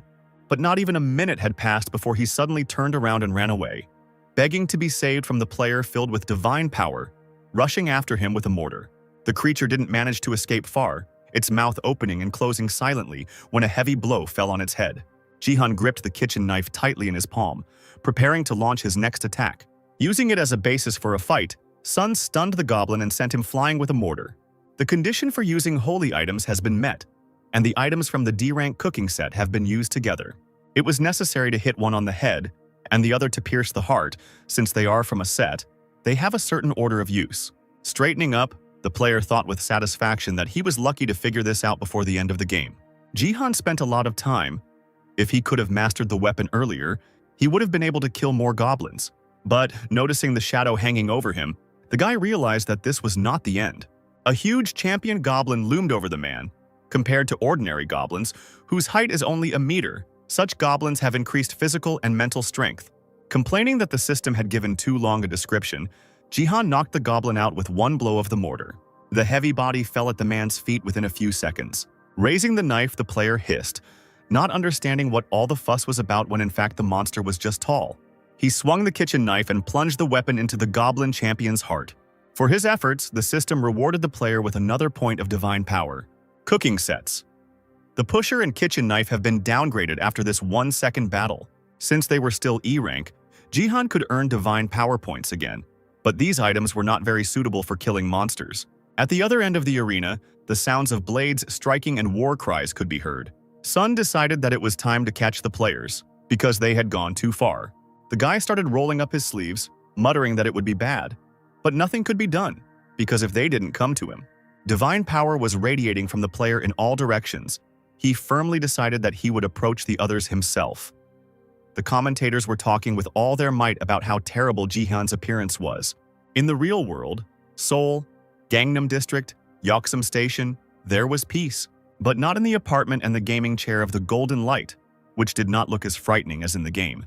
The guy sat in front of 4 wide monitors, pointing at Jihan's image, and was indignant about the latest incident. The streamer watched as the player he hated dealt with goblins. He had too high stats. The jester fell headfirst onto the keyboard, starting to whine that in the Bronze League people have a maximum of 20 stat points, and Jihan has a lot of them. Howling sounds were heard from the speakers. The guy chuckled something and raised his head. As it turned out, player Sun Jihan committed the murder by knocking out another user with a mortar. Golden Light's eyes widened at what he saw on the screen. All the censored words suddenly flew out of my head, because something was happening that no one could have expected. With the help of, albeit divine but still ordinary objects, Jihan moved straight through the corridor of players, knocking each one off their feet. He committed double murder time after time without fail, and the system signs kept popping up in the air. Even the commentators who didn't believe in him couldn't deny the guy's success, because killing 4 people in flight seemed impossible. Triple kill, mega kill, rampage, and this is only a small part of what Jihan did. A line of opponents flew into the air and fell flat on the ground. The users were beside themselves with rage. The shooter demanded additional improvements for himself from the magician, who snapped back irritably. One of the bolder players loudly called out to Jihan, calling him a cheater and a deceiver. The shooter shouted that he had had enough of victories and that the guy needed to leave the arena. Without blinking an eye, Sun began to fight off the stream of arrows fired at him. The attacks were unable to reach their target because the player was a master at wielding the mortar. The intense gaze with enviable speed anticipated which direction the arrow would fly in and immediately deflected it. Finally, when the shooter simply ran out of weapons, Jihan looked in that direction with some strange expression on his face. Both warriors immediately drooped, starting to giggle stupidly in different ways, almost dropping the objects in their hands onto the ground. A few seconds later, Jihan was already standing nearby with a raised dagger, and the system notified that the player had committed a double murder. The E-rank cooking set items were used together. The boy received 1 point of divine power, while the cooking set items were downgraded to F. Hidden quest completed. Get 10 kills in the Colosseum. Jihan got 5,000 achievement points. He thought he got everything he wanted. But, unfortunately, this was not enough. He needed something more substantial. The young man's eyes lit up with excitement when he saw one of the inscriptions on the system's screen. An epic quest that was not given in the Bronze League. Among the spectators of the Colosseum, you had to find the Queen of Shadows and provoke her. Reward: 50,000 achievement points. The interest of the constellation Queen of Shadows, the absolute being, the representative of the star and the divine creature in BattleNet. The constellation's interest meant that it would become a sponsor for the player, helping them gain abilities that were otherwise impossible to obtain, something that could only happen in the Diamond League. This task must be completed at any cost. If one constellation can be lured to one side, then others will become interested. But will Jihan be able to find what others can only dream of?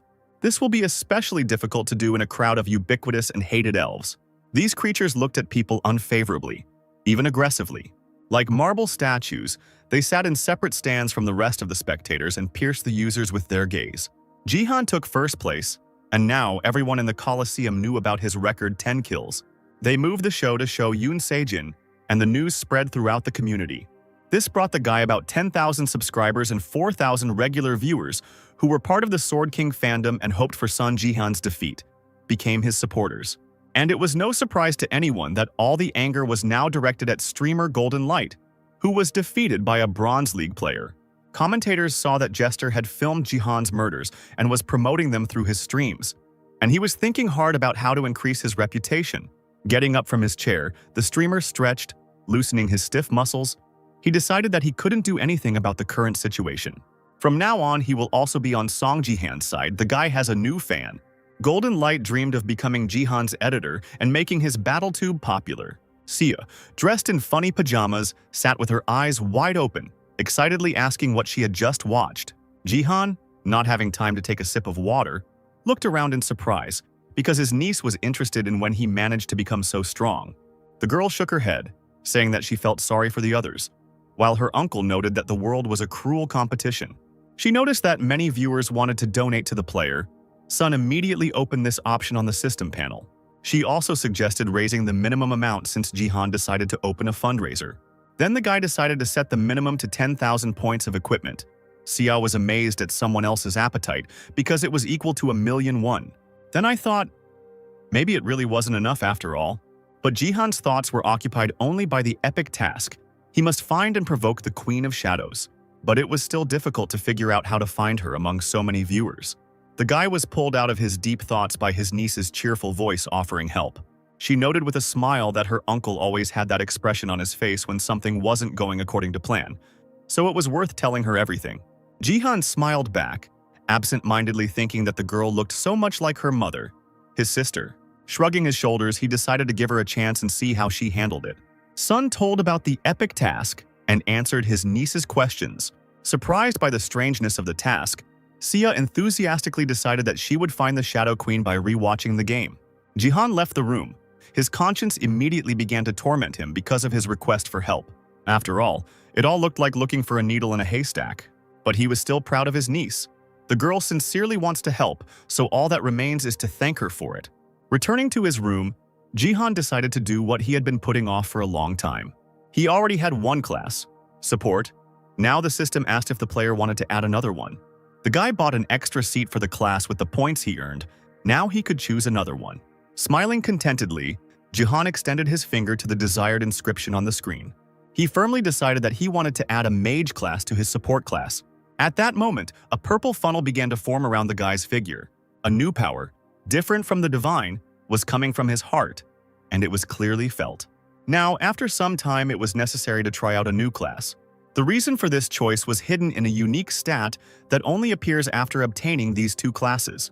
The strength stat was the player's desired prey, a small purple ball slowly appearing on Jihan's open palm. In his past life, he had a conversation with an important person while drinking. While drunk, Baron Williams kept saying how sad he was that the guy had gotten citizenship a little earlier. The guild leader would have recognized him as an American and treated him better. That day, after saying they would become closer, Baron shared something unusual with his protege. The man took another sip of whiskey and used his other hand to lift the bottle into the air using red energy. He started talking about strength, abilities, and was surprised when Jihan did not understand what he was talking about. Williams talked about strength, the stat that comes with the perfect combination of divine power and mana. Smiling drunkenly, the man, looking into a glass of ice, said that it was not easy to reach such a level. Others could not do it. He was the only player with two classes. Only the guild leader can have power, since he has two windows of status, support and mage. Such was the gift of Baron SSS rank. As it turns out, there is another condition. You need to have 10 or more points of divine power.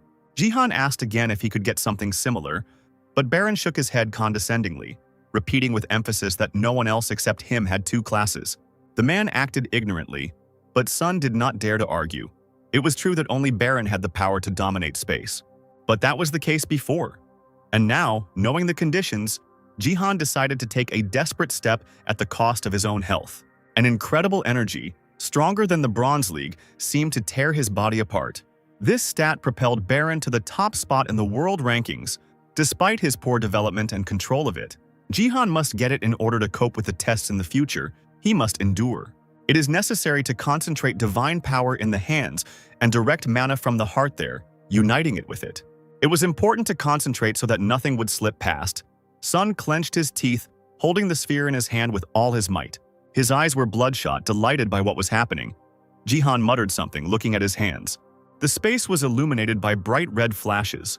A deafening explosion threw the player back somewhere. Jihan hit his head painfully against the wall, unable to hold back a scream. As it turned out, he was thrown back against the door when the guy slid down a few seconds later. Breathing was still difficult. Jihan rubbed the back of his head, closing his eyes. He couldn't do anything. He couldn't just hold them with his hands. Leaning back against the wall, he took a deep breath, thinking that he should have increased his mana reserves, since they were used up after the first attempt. Looking at his own palm, the player doubted whether he would be able to combine the two energies in his hands, because holding them was definitely not an option. A crazy thought struck his head. Would he really have to do this forever? Jihan jerked to his feet, ignoring the nagging pain in his head. The player decided to calm down and think logically to help himself in a difficult decision. Let's say, if there is no need to hold the force, especially if it is not so tame. What happens if you put it into your own body? Take the divine power that originates in the upper dantian and combine it with the mana of the middle, holding the layer of the lower one while they mix. Taking the ideal shape, you can try to compress them in this state. The sphere, surrounded by other particles, grew larger and burned even brighter. Jihan closed his eyes tightly, sweat trickling down his face from the strain. The player's deafening scream filled the room, a red stream of energy bursting out from his body. The system announced that Jihan was trying to unite the three dantians. The danger was great, because the player had exceeded his limit and a threat to life was detected. Xia, who was calmly listening to music on her headphones, jumped when she heard some noise coming from the side. The girl watched the game with fascination, looking for the Queen of Shadows, but she could concentrate more on the matter, turning away from the table. Combining the three dantians, Jihan tried to merge the divine power and mana together to use the power. I also subconsciously added another combat power to them. But the conditions for combining the three dantians are very strict. It is necessary to be able to use each of them perfectly. They had their own distinctive nature, and the stats had to be at least 100 points. If a person is far from this level, then when trying to unite the three dantians, there is a chance of losing his life. Xia screamed in fear and pulled the headphones out of her ears when she heard a heartbreaking scream coming from her uncle's room. She dashed down the corridor, asking what had happened as she went. The girl, beside herself with horror, abruptly opened the door, imagining the most terrible pictures. She fell silent, staring in surprise at the basin of ice water on the floor and the towel. Jihan sat leaning against the bed and put a wet towel on his burning forehead, saying that he was screaming from a headache. Seiya asked suspiciously why he felt better so quickly, and the boy replied with a chuckle that the human body was incredibly amazing. The niece moaned something, covering her face with her hands. Son immediately apologized because he didn't want to anger her. Seiya wiped away the tears that had appeared from the recent tension. She was really scared. She thought that something bad had happened to her uncle. Jihan looked at the girl with confusion. He was inattentive. It was worth thinking about Seiya. Still not removing her hands from her face, she tried to calm down, asking again and again if her uncle was okay. He awkwardly scratched the back of his head and looked down, assuring her that there was no need to worry. Looking at the player again, Seiya sobbed again, wiping the moisture from her eyes. A few seconds later, she burst out laughing and punched the guy in the chest with all her might, screaming that she wasn't worried because he himself said that everything was fine. He bent over from the blow, muttering his gratitude, and Seiya went on to look for the Queen of Shadows. And even though Jihan's head was still splitting, he would never show his weak sides to his niece. The unification of the three dantians failed because the guy had a low level and did not have enough points. The towel from the basin suddenly rose into the air, radiating furious energy. Clenching his fist, Jihan cried out in victory. He had received the power after all. After the fusion, divine power and mana are replaced by the unique stat strength. Three dantians could not be combined, but the fusion created strength. Jihan was surprised by the inscription on the screen. The connection was weak, and the PowerPoint was too strange. There were 12 of them from the start. The combat strength and strength stats interact and share their value. This means that if one stat is pumped up, the combat strength increases by 2 points, and the strength points also increase due to the interaction of the forces. Jihan even felt embarrassed for a moment, wiping the sweat from his forehead. What he saw was a pure deception. The fact that he has strength is already very good, but how effective will the three combined dantians be? Realizing that he was completely tired, the player decided to leave this issue. If he tried to do it at the current level, he would definitely die. He got what he wanted anyway. It was time to try out the mage's ability. Raising his hand, he opened his palm and called for fire. A small flame immediately appeared in the air. The system immediately announced that the player did not have enough mana. He smiled weakly. The full moon seemed to be watching the user's unfortunate outcome and chuckling. Finally, after this long, difficult night, the sun rose over the city. It ran gently across Jihan's face, making its way through the half-open curtains. The guy didn't feel rested. He just muttered discontentedly that it was already morning, and immediately received a notification that 10 points of divine power had been added. As it turned out, he couldn't absorb divine power from D-rank sacred items and below. He had to use C-rank divine items and above. Yawning, Jihan glanced at the hand acupressure device and the game ball. Fortunately, they were cheap. He managed to buy them with glasses. He decided to sell the rest at the second-hand market, then went to see. He called the girl, asking if she was awake, but received no answer. A few minutes later, he saw his niece, who obviously had not closed her eyes all night. Sun was struck by Seiya's appearance, and she replied that she had been persistently watching replays of the game, and her efforts were not in vain. Seiya pointed her finger at the screen when Jihan leaned over the laptop monitor with a frozen heart. This was a fan video. There were people who got the zoom as a gift. They only film representatives of other species. For Jihan, it was very strange that people would use such an amazing gift for secret filming. His niece immediately distracted him from his thoughts, urging him to take a closer look. A replay of Jihan's fight was broadcast. The commentator pointed to a group of elves, noting that they had very clear skin without any imperfections. The two elves sitting on the thrones looked like high-ranking elves. Among them was one drow. The title of queen would suit her. She should be the Queen of Shadows. Seiya turned to her uncle with a smile, asking what he thought. The guy praised her for a job well done. But still, the player doubted to himself that the constellation could be found so easily. The girl promised to watch videos from foreign channels. She even made an edit video especially for her uncle. Jihan was surprised that Seiya knew how to edit, and she replied that she used to make videos from her father's games for fun. Hearing this, the guy froze in surprise. He immediately narrowed his eyes, using an unkind word towards Yunsei Jin. Straightening up, without removing his hand from the back of the sofa where Seiya was sitting, the player turned his head towards the portrait. Even through the broken glass, this man looked at his relatives mockingly. Left his daughter alone, a real infantile bastard. 2 days earlier, when Park Yunsik came to the family, he assumed that he knew the Sword King's girlfriend. It was Ito Shizuru. the owner of the SSS rank gift, Unparalleled Beauty. Jihan exclaimed that Yoon Se-jin might have fallen in love with the girl because of this ability, and Yoon Sik said that the department thought so. And now, the player suddenly remembered this person, looking at the Sword King. Something similar has happened before. It is not the first time that rising Korean stars have taken Japanese citizenship. If this gift has no limits, she can switch to another player at any time. Since that day, Jihan has been searching for information about Ito Shizuru, a woman of incomparable beauty. Unfortunately, the search has not yielded any results so far. Japan must be hiding her identity.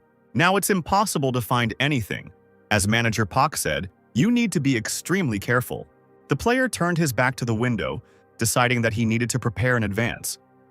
If he was right, the opponents had already begun to act. The Japanese self-defense forces had already arrived in Korea. Sia, dressed in a business suit, was a little nervous as she asked her uncle how much longer they had to wait. Looking at his watch, Jihan replied that he was almost ready because they might be late. Both felt great, ready for new achievements that awaited the family beyond the threshold of the house. Jihan straightened the collar of his jacket, grinning as he said that it was time to greet the guests. The elevator descended slowly, passing the 32nd floor.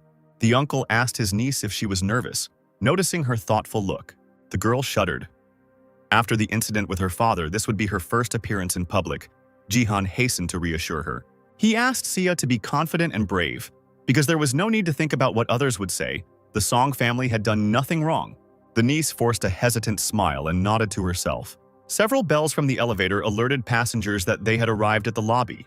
No matter how much Sia tried to calm herself down, she still couldn't contain her emotions in front of the open elevator door. Jihan told her in a barely audible voice that many already knew what they were going to say. As soon as they both had time to leave, a respectable man turned to Jihan, saying that everyone was waiting for him. All the guy's requests were fulfilled. He smiled, thanked, and asked to make sure that the event went well. Manager Park Yoon-sik didn't answer, but simply nodded in response. He admitted that at first Jihan's request caught him by surprise. He hadn't expected at all that Song would want to put the Sword King's collectibles up for sale. But now the idea is clear. So the auction of the former Sword King, Yoon Se-jin's favorite items and other belongings, was organized. The manager asked if this was necessary to attract Japan's attention. Jihan confirmed his guess. He specifically chose such lots. They need Yoon Se-jin's connector and the data stored on the server. Japan will certainly try to take possession of them. Perhaps something unexpected will happen. The owner of the items may secretly enter the country and interfere with the auction. But whatever he does, citizens will be forced to face reality and realize that they have no choice but to accept it. Park Yoon-sik took a new look at this seemingly simple-minded guy, thinking that he seemed to see the future. Jihan added that this was their last chance to change the public's mind and asked the manager to ask reporters to keep an eye on the Japan Self-Defense Forces table. Suddenly, loud shouts were heard in the hall. Someone was calling Sia by name, calling her relatives, but the security did not let them in. The girl turned around and shuddered when she saw her aunt and uncle. The richly dressed woman called Sia a madwoman who stooped to holding an auction. She immediately switched to Jihan, calling him a swindler who had the audacity to sell someone else's inheritance. Sia firmly stated that it was her relatives who were thrown out, because they used her father's name to deceive people. The uncles and aunt were stunned and froze, seeing such a harsh rebuff from their always submissive niece. The girl asked if they thought she was stupid, the one who couldn't see who was actually looking at her father's money in his absence. Sia said that now all of her father's things are hers, and only she has the right to decide the fate of the inheritance. Turning sharply, she demanded that security remove her relatives, who did not belong there. Jihan looked at his niece with admiration, calling her cool, and she proudly threw her hair out of her face, saying that she could stand up for herself. The manager opened the heavy doors and informed the family that they had arrived. Sia and Jihan walked straight onto the auction stage and were already noticed by reporters.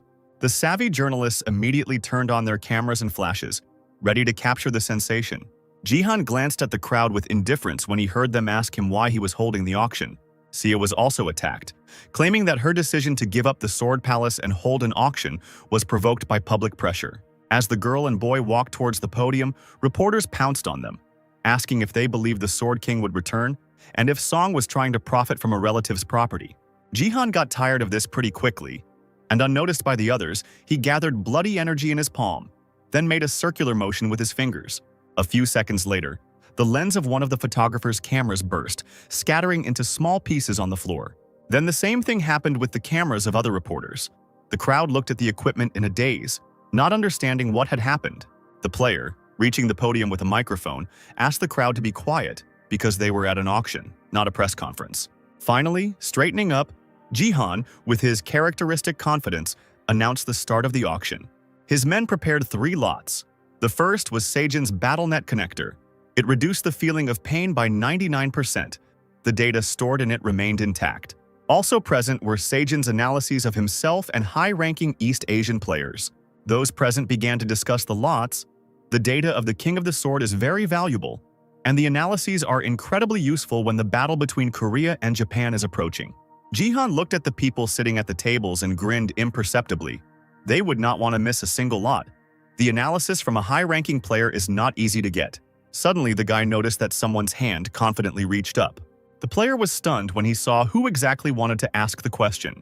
Takeda Kazuo, the recruitment manager of the Japan Self-Defense Forces, a plump man, was smiling. And next to him stood a girl, looking askance at Jihan. Takeda, twitching his gray mustache, slyly asked if he could offer a price since the auction had already begun. He offered $5 billion for all the lots, which caused a natural reaction from the others. The man added that he would like to request a personal meeting with Song Jihan and Yoon Xia. With his hands in his pockets, the player approached Kazuo, asking him to say whatever he wanted to say. This is not the time or place to accept an offer to meet, as Japan knows firsthand. The interlocutor shook his head, replying that he was scared by the guy's gaze, especially since the man was a guest, and the host should have been more welcoming. If he shows his hostile attitude, someone will have to intervene. After these words, the young girl in 2 steps appeared at Jihan, putting the hilt of the katana to his head. It was Kazuo's bodyguard named Shadow. She couldn't be compared to Keno, but she was also an amazing player who could do a lot. The man pretended to be worried, saying that he was in no way threatening, but simply keeping me informed. A glimmer of divine fire appeared in Jihan's eyes, and he was amazed at how similar the warrior was to Yoon Sejin. They didn't take a single step to the side, just like Shadow, who continued to stand nearby. Thin fingers gripped the katana with force. The girl was ready to strike at any second. A shadow appeared in front of Song Jihan, and he fearlessly attacked it. The next second, something happened that no one expected. The player forced Shadow to fall back with 1 blow. The girl dropped the katana from her left hand, although she held onto the other one. She lowered her head, clenching her teeth in impotent rage. A bruise from the blow had already begun to bloom on the delicate skin of the bridge of her nose. Shadow suddenly felt an incredible force coming from her opponent, just as she was about to pull out the tip of her katana. Jihan put his hand on Tenny's shoulder, advising her to abandon her plan, since the auction was being broadcast on his BattleTube channel all over the world. Does the girl really want to bare her blade in front of the audience? Takeda Kazuo's expression suddenly changed and he waved his hands, calling on everyone to calm down. He rose from his chair and began to bow to Jihan and apologize, saying that his bodyguard was rather hot-tempered. The man raised his eyebrows, telling the boy that they needed to discuss something. He is ready to pay $5 billion, taking into account a personal meeting. Jihan frowned and Seiya screamed when Kazuo insisted that the Sword King's daughter answer the offer. The player was at a loss for words when such a claim was made to his face, since the property of the national hero belongs to his relative. The man put his hands behind his back and slowly walked next to Jihan, noting that the auction was actually being run by a girl. He was getting closer and closer to Seiya, saying as he went that he wanted to meet her in person, since she was clearly interested in where her father was now. It was truly a forbidden move. Seiya cowered in front of Kazuo like a small animal in front of a predator. Her interlocutor calmly straightened his bow tie, saying that he could be asked about everything, and he himself had a lot to tell. Raising his small, cunning eyes to Seiya, he asked what she had decided. Seeing the confusion in the other person's eyes, Kazuo rubbed his hands, thinking that the girl would definitely agree, because such an offer could not be refused in a sane mind. The man's face took on a truly incredible expression as Seiya loudly announced that she refused. Now he looked at the girl in bewilderment, starting to stutter, not believing that Seiya was refusing $5 billion because of the need to meet in person. The girl replied that her uncle was right, and if her father could only be contacted on his terms, then she did not want to know anything about him. Seiya smiled, stating that she was a minor, so she had to do what her uncle said. Jihan thought it was a complete relief. He thought all the items would go to Japan. Even though Seiya declined a personal meeting, it is unknown what else Kazuo can offer. The man fell silent, replying that nothing could be done, and Jihan thought that he had given up. But the Japanese man suddenly beamed and exclaimed that he was still offering $5 billion. The offer of a personal meeting was optional, his own whim. The player was angry listening to this deception, but Takeda took something out of his inside jacket pocket, saying that he had received orders from the very beginning to offer money. Smiling widely, he placed an envelope with the seal of the Sword King on the table. Then Sia said that this letter was personally for her, written by her father. He asked again if they had come to an agreement, and the girl bit her lip, not knowing what to do. On the envelope there was a seal with a flower and the name written, Ito Ryuhei. Unable to resist, Seiya picked up the concerto, and Kazuo happily turned to Jihan, saying that it was too easy to get the Sword King items, and didn't the Korean BattleNet have 5 billion? The man spread his arms, deliberately mocking the player, singing as the auction ended quickly. Jihan recalled that the recruiting manager of the Japan Self-Defense Forces in his past life was banned from entering America, and he was good at recruiting foreign players, which earned him the nickname Japanese Disaster. Now, confident of his impunity, Kazuo clasped his hands together, offering Sia to sign the contract right now. Jihan thought that the man must be directly related to the player who uses the incomparable beauty. This was a man to be wary of, especially since Japan had received all the items too easily, as if the participants had agreed on everything in advance. It would look bad on screen. Those present were indignant. Why did they come at all? It was pointless. 5 billion from the very beginning. But all was not lost yet, we just had to turn the momentum around. At that moment, Seiya entered the game. She began to read a letter from her father into the microphone, which stunned everyone. He wrote that his daughter's decision to give away the Sword Palace was a real shame, because it was the last thing left of him, and the property should have been managed wisely. And finally, this is the end of the relationship between father and daughter. Let Sia not expect anything more from him. The guests invited to the auction began to whisper loudly when they heard the cruel words. Wiping away stinging tears from her eyes, the girl forced a smile and said that it was his handwriting. And this is what her father wrote.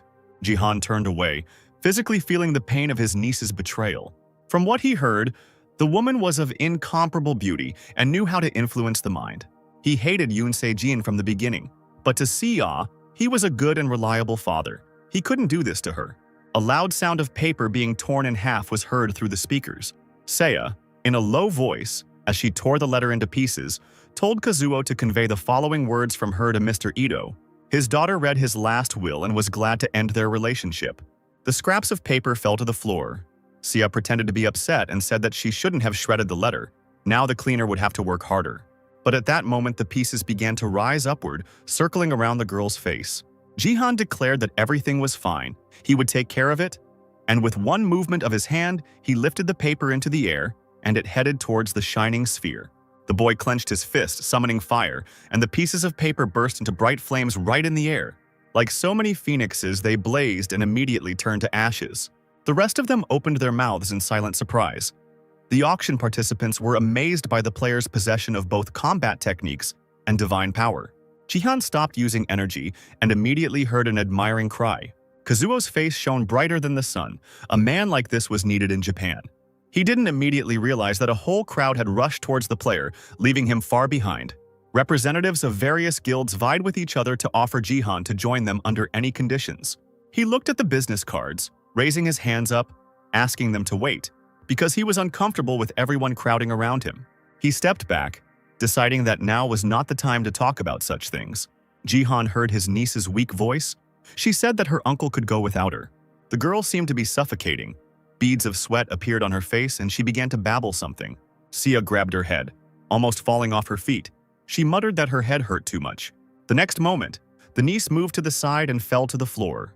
Jihan froze in horror for a second, forgetting about everything in the world. His dear relative lay on the stage and did not move.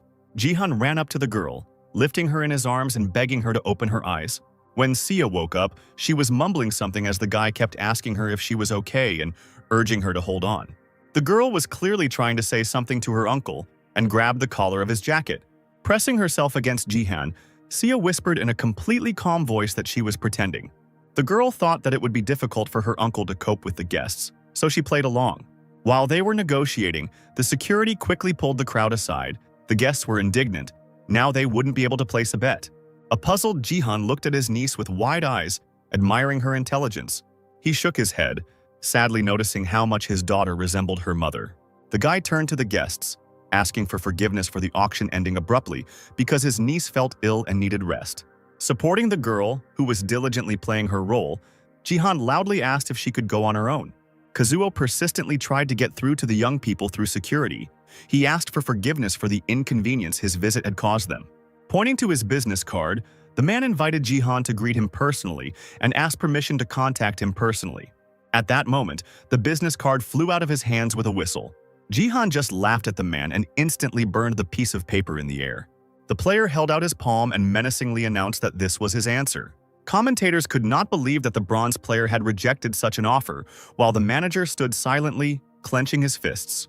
He straightened his bow tie again, smiling strangely, muttering that Jihan was the best. The unknown force that can tear a business card to shreds is real. He deserves it even now, being only at the Bronze League level. Kazuo must get his hands on this rising star at any cost. Meanwhile, hidden from prying eyes, Jihan gave his niece a high five. He praised the girl for her excellent acting skills, and she brushed her bangs from her face, replying that she was good at everything she did. The player froze when he heard from the system about an unread message. He read the notification. It said that he had a sponsor, who even with the broadcast turned off sent 10,000 equipment points. The writing style was similar to Takeda Kazuo's. While the uncle and niece were talking, Lee Ha-young blocked their way and greeted the family. They froze when the woman said she was glad to meet them. The head of the third department wanted to greet the guys on behalf of the Divergent Guild. The woman smiled, asking for forgiveness for the sudden visit. She really wanted to meet them. Jihan was not at all embarrassed. He only asked how she came here without an invitation. Haeyeon openly said that she had good connections with the Korean BattleNet department, and she used them. The player was surprised to hear the revelation that at work the head of the third department was known as a spoiled child. This confidence, shamelessness, and tone of voice were definitely familiar to him. Their owner extended an elegant hand. Looking closely at the woman, Jihan saw a completely different figure before his eyes. That one from his past life, a sly woman in a mask and revealing outfit, coquettishly said that she was his fan. He looked at the head as if enchanted. Sia cast a questioning glance at her uncle. She did not understand what had happened to Jihan, who was silent, and blinked her eyes in surprise. Turning her gaze to Lee Ha-young, she shuddered, deciding that the guy had fallen in love with the stately woman opposite him. The player said that in everything there is a line beyond which it is dangerous to cross, because once you cross it, it is impossible to turn back. The head and her bodyguard were stunned when they heard a quote from the writer Dostoevsky, who was known for his gambling addiction. Lim Gaan frowned and became angry as she looked at Jihan. Unable to hold back, Plum Blossom's sword pushed her mistress back with her hand and stepped forward. The woman almost threw herself at the guy, asking who he was and how he knew Lee Ha-young's motto. Only a couple of people knew that the lady was a real gambler. No one from outside could know about it. Jihan smiled, realizing that there was no longer any doubt. This woman's nickname was Zero, and she was the manager of America First. The only Korean besides him, this scoundrel was always drinking and gambling, but became the guild's deputy thanks to the capabilities of her voice, an ability that is used for amplification. After finishing the training, when people pay attention to pumping other aspects of stats and gift ranks, she reveals herself in a new light. And the strongest was she, Zero.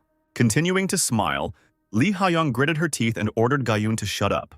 Jihan thought that the guild was doing well, and he met Zero on one of his previous broadcasts. What she wrote in the chat was imprinted in his memory, so he decided to clarify. The guy apologized for catching them by surprise. Lim Gaan was surprised that her mistress was also writing in the chat. She didn't know what to do with herself from embarrassment. The woman coughed, feeling awkward at being suddenly called a gambler. Jihan thought with a smile that this was a fact, and Sia, looking at him, was sure that he really liked the chapter.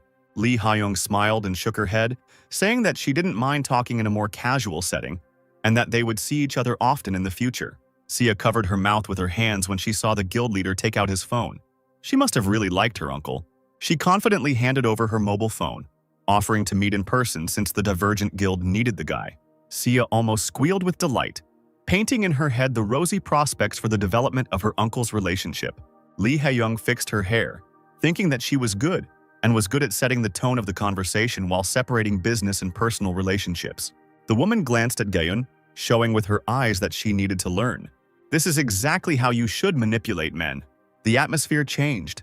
The air seemed to be filled with the scent of flowers coming from the flirting Lee Ha-yeon. Jihan sheepishly apologized, replying that he still didn't know his phone number. Both women froze in shock when they heard the answer to all their efforts. The guy turned to Sia, asking what her number was, causing his niece to look confused. Sia suddenly decided that her uncle was playing the prude. She thought that Jihan was up to something and needed help, so she pretended to feel bad again. Jihan told the women that his niece was not feeling well and that they had to go. Hyun held out her business card with trembling hands, and the player promised to use it to contact the guild leader. When everyone left, Sia was proud of herself. Now she didn't have to worry about her uncle's relationship. Hyung turned to his bodyguard, who was trembling slightly. The woman saw that Gayun was overwhelmed with emotion and was barely holding back the laughter that was bursting out, and she ordered her not to hold back. Uncontrollable laughter echoed through the corridors, and the head of the guild grumbled something in response. Jihan was brought out of his thoughts by his niece's question. She noticed that something had come as a big surprise to her. With a smile, Sia noticed that her uncle was wearing his father's suit. The player shrugged. His own had already become too small. He straightened his jacket. The guy noticed that the suit was not to blame. Sia nodded. If it suited her uncle, then everything was fine. She suddenly added that Jihan's answer was simply terrible. He looked at the girl in surprise. She shook her head, saying that it was too old-fashioned and tasteless. The "I'm the first one to reject you" tactic has been around since prehistoric times.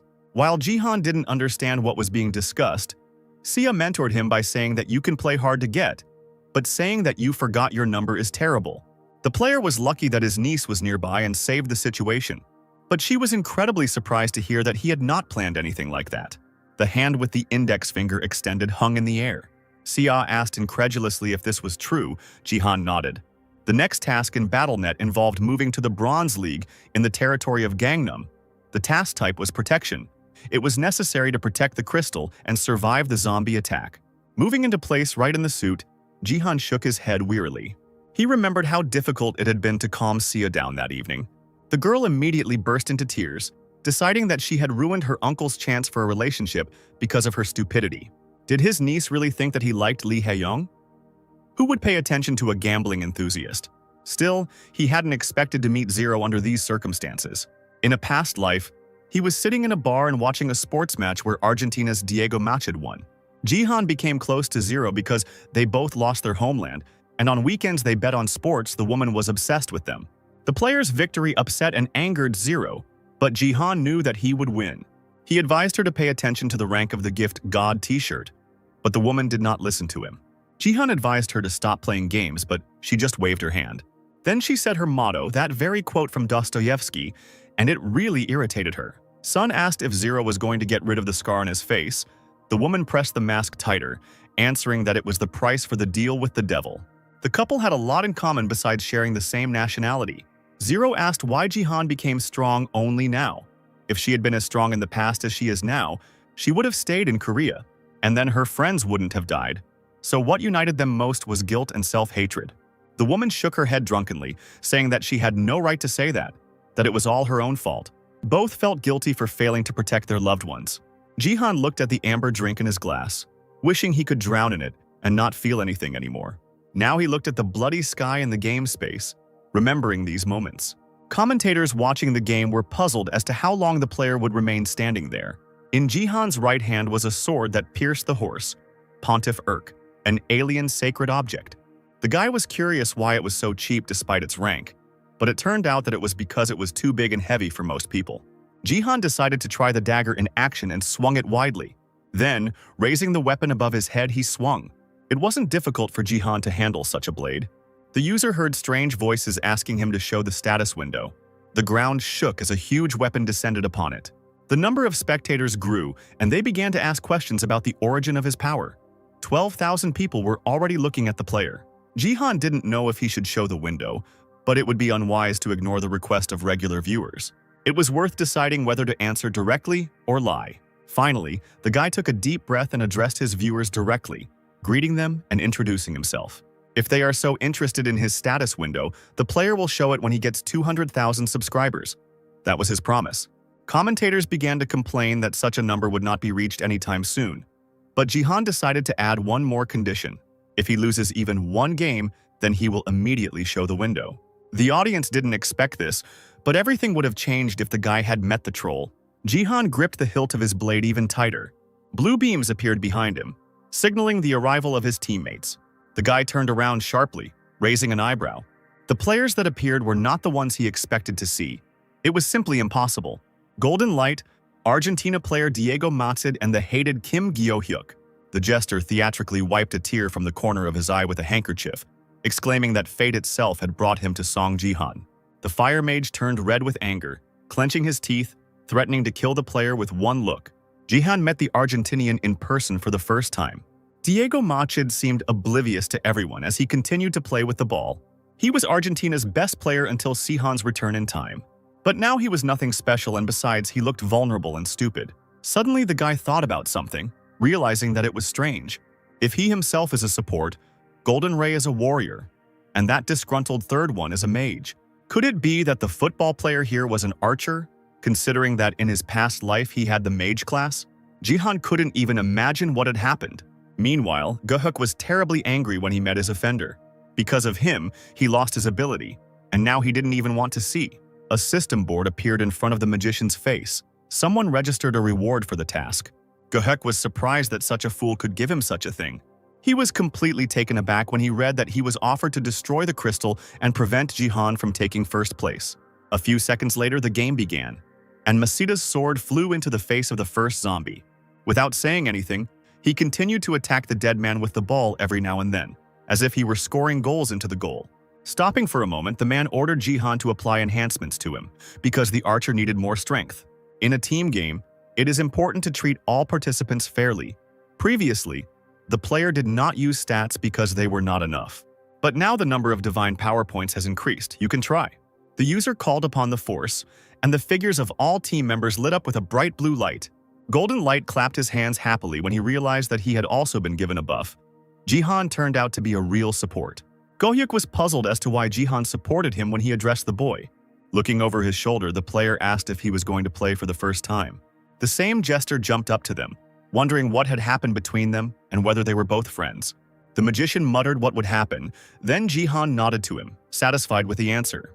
Declaring that he relied on his team, the boy took off and jumped from the tower, asking for the blade to be placed on his shoulder. The trio looked down in confusion as their support disappeared from sight. Masid pointed down, asking if Jihan was crazy, and the magician immediately called him a stupid football player who didn't understand anything right away. Kim Gyo-hyuk hated the player. Does he really think that his teammates are subordinates? The wrinkles on the guy's forehead smoothed out. He decided that he would do what he decided for himself. Jihan rushed into the thick of the living dead. The zombies growled and stretched out their half-decayed hands towards him. A fireball appeared in the player's hand. He was about to attack the enemy with pure fire. The mana and divine power, which became more powerful after the fusion, will tear this gathering of zombies apart. Jihan's eyes turned white, and the fireball turned into a powerful sphere. It turned into a real hurricane that descended to the ground. With his power, he swept away the living dead like paper dolls. Jihan pushed himself off the wall and extended his hand with a dagger.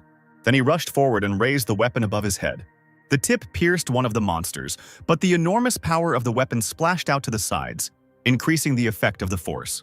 The zombies, who were at a great distance, began to melt from the fire. Masid and Golden Light leaned over the edges of the tower, calling the Korean support crazy. Enemies died in a matter of seconds, and it was all broadcast live. The audience discussed the guy with admiration, not understanding where he came from. As if from nowhere, a bloody zombie rushed at the player, screaming deafeningly. The hideous face grunted and snapped its sharp teeth, trying to reach the user. Jihan stood in front of him and thrust his blade into the ground. He smirked at his thoughts. Everything was going as the player thought. It was not in vain that I had to endure those torments. That is the true value of the ability to control space. A bloody sphere appeared above him, and the two zombies. Absolute territory. Anyone who enters it falls under the control of the user. Many people don't know about this ability, but Jihan was personally familiar with it. Baron was poor at control, unlike his abilities, so he often used him as a training partner. Song Jihan fought against the Guildmaster's power quite often. The guy was able to fully study her in that amount of time. From the destroyed ground, the player pulled out a sharp sword with a jerk. Jihan is currently in an absolute state, using both divine and martial powers along with mana. The level of the pathetic Bronze League was no obstacle for him against the fight against the strongest zombies. The number of slain living dead gradually increased, burning in the divine fire. Last time, Jihan couldn't kill 1,000, but now he knew he could do it. There was very little left to get the deserved reward, but it was necessary to move even faster than usual. Song Jihan literally flew above the ground, wielding his blade. My head was buzzing. My feelings were tense to the limit, trying to move only forward. A bright blue light poured from the player's eyes, as if he was blinded by the target. Golden Light and Masid found what happened absurd as they watched the support. The jester noticed that he too was now interested in looking at his status window. Meanwhile, Kim Gyo-hyuk was preparing to carry out the mission. The spectators asked Golden Light to show them the mage, who turned around, calling out to his teammate. The streamer was stunned when he saw what he was about to do. Gyo-hyuk was already standing next to the crystal, apparently preparing to attack it with a fire blast. The rest of the team froze, not understanding what the magician was doing. He raised his head high, filled with hatred for Jihan. Finally, he sent the player to hell with all his might, calling him a rootless scumbag. Jihan froze with a dagger in his hands, hearing these words behind him. The magician, without stopping, exclaimed that in the last few days everyone had been looking only at him. All he had done was court his niece and manipulate her. Jihan froze, especially hurt by the words about his niece. Kim Gyo-hyuk didn't stop, wondering what the player had done to make the girl obey him obediently. The audience understood that the magician was testing Jihan's patience, because the impudent man even doubted the player's intentions towards his niece. Now the reward of 50,000 equipment points for Kim Gyo-hyuk reflects the degree of hatred of the Sword King's family towards Jihan. Millions of dollars helped the magician gain courage. Jihan himself stood, clutching a sword in his hands with fallen living dead lying under his feet. And in his ears there was the insane laughter and insults of the former team member. He breathed deeply, trying to calm down, thinking that this bastard had acquired patrons, or that he was being forced to do so. This guy is a complete loser, hoping only that he will have time to do everything since Jihan is far away. The player was not affected by the insults directed at him.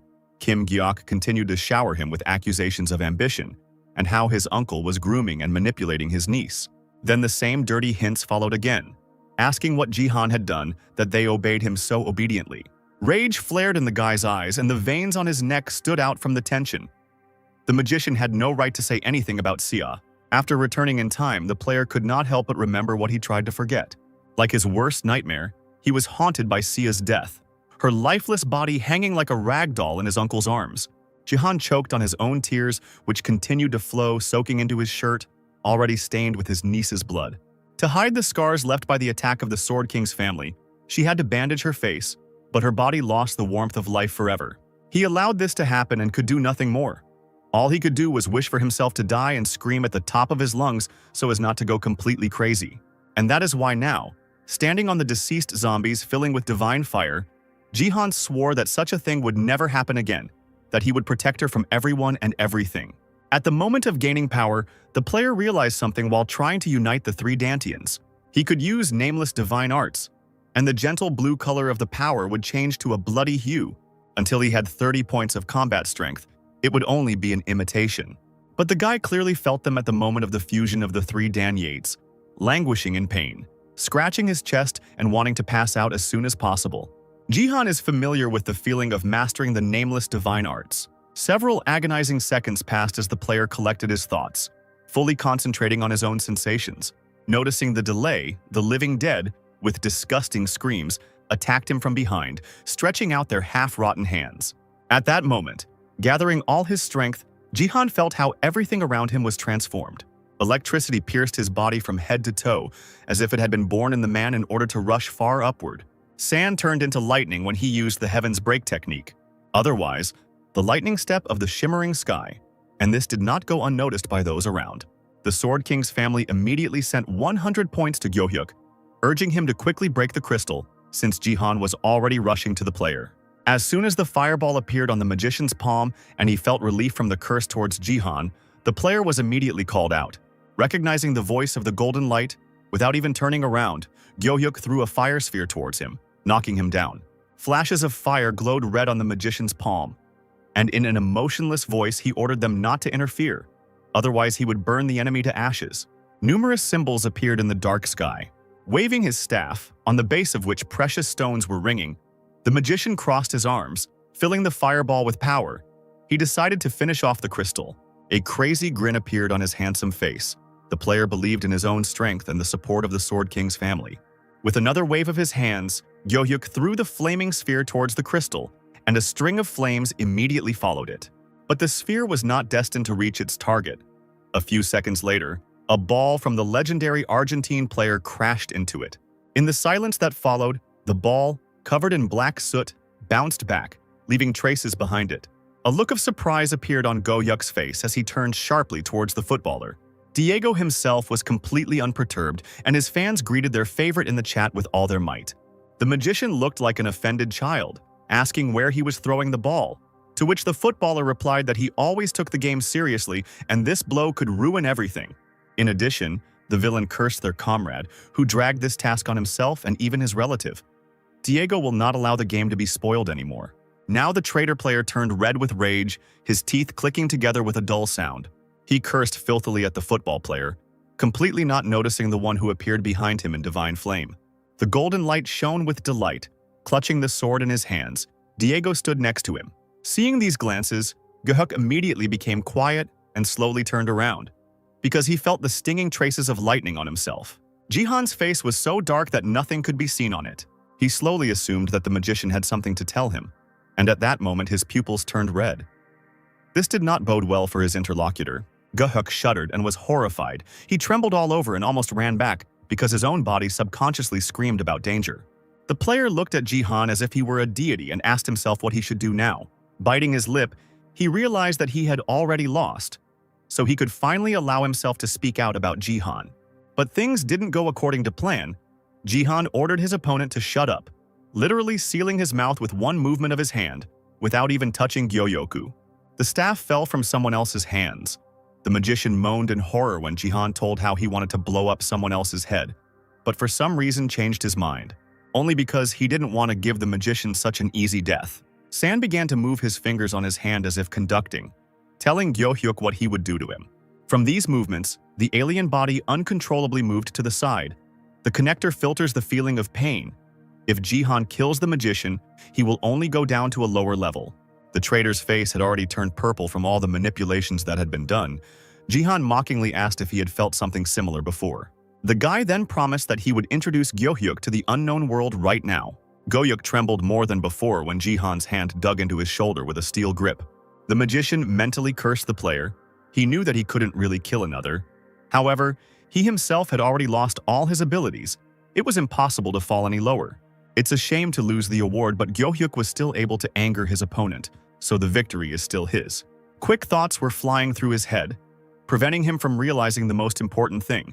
And when the player realized what was wrong, it was already too late. The whole body seemed to be torn into small pieces. It hurt so much, as if Jihan was not just holding the interlocutor by the shoulder, but piercing him with a sharp dagger straight into the chest. San watched without blinking as Go-hyuk writhed in agony, screaming at the top of her lungs.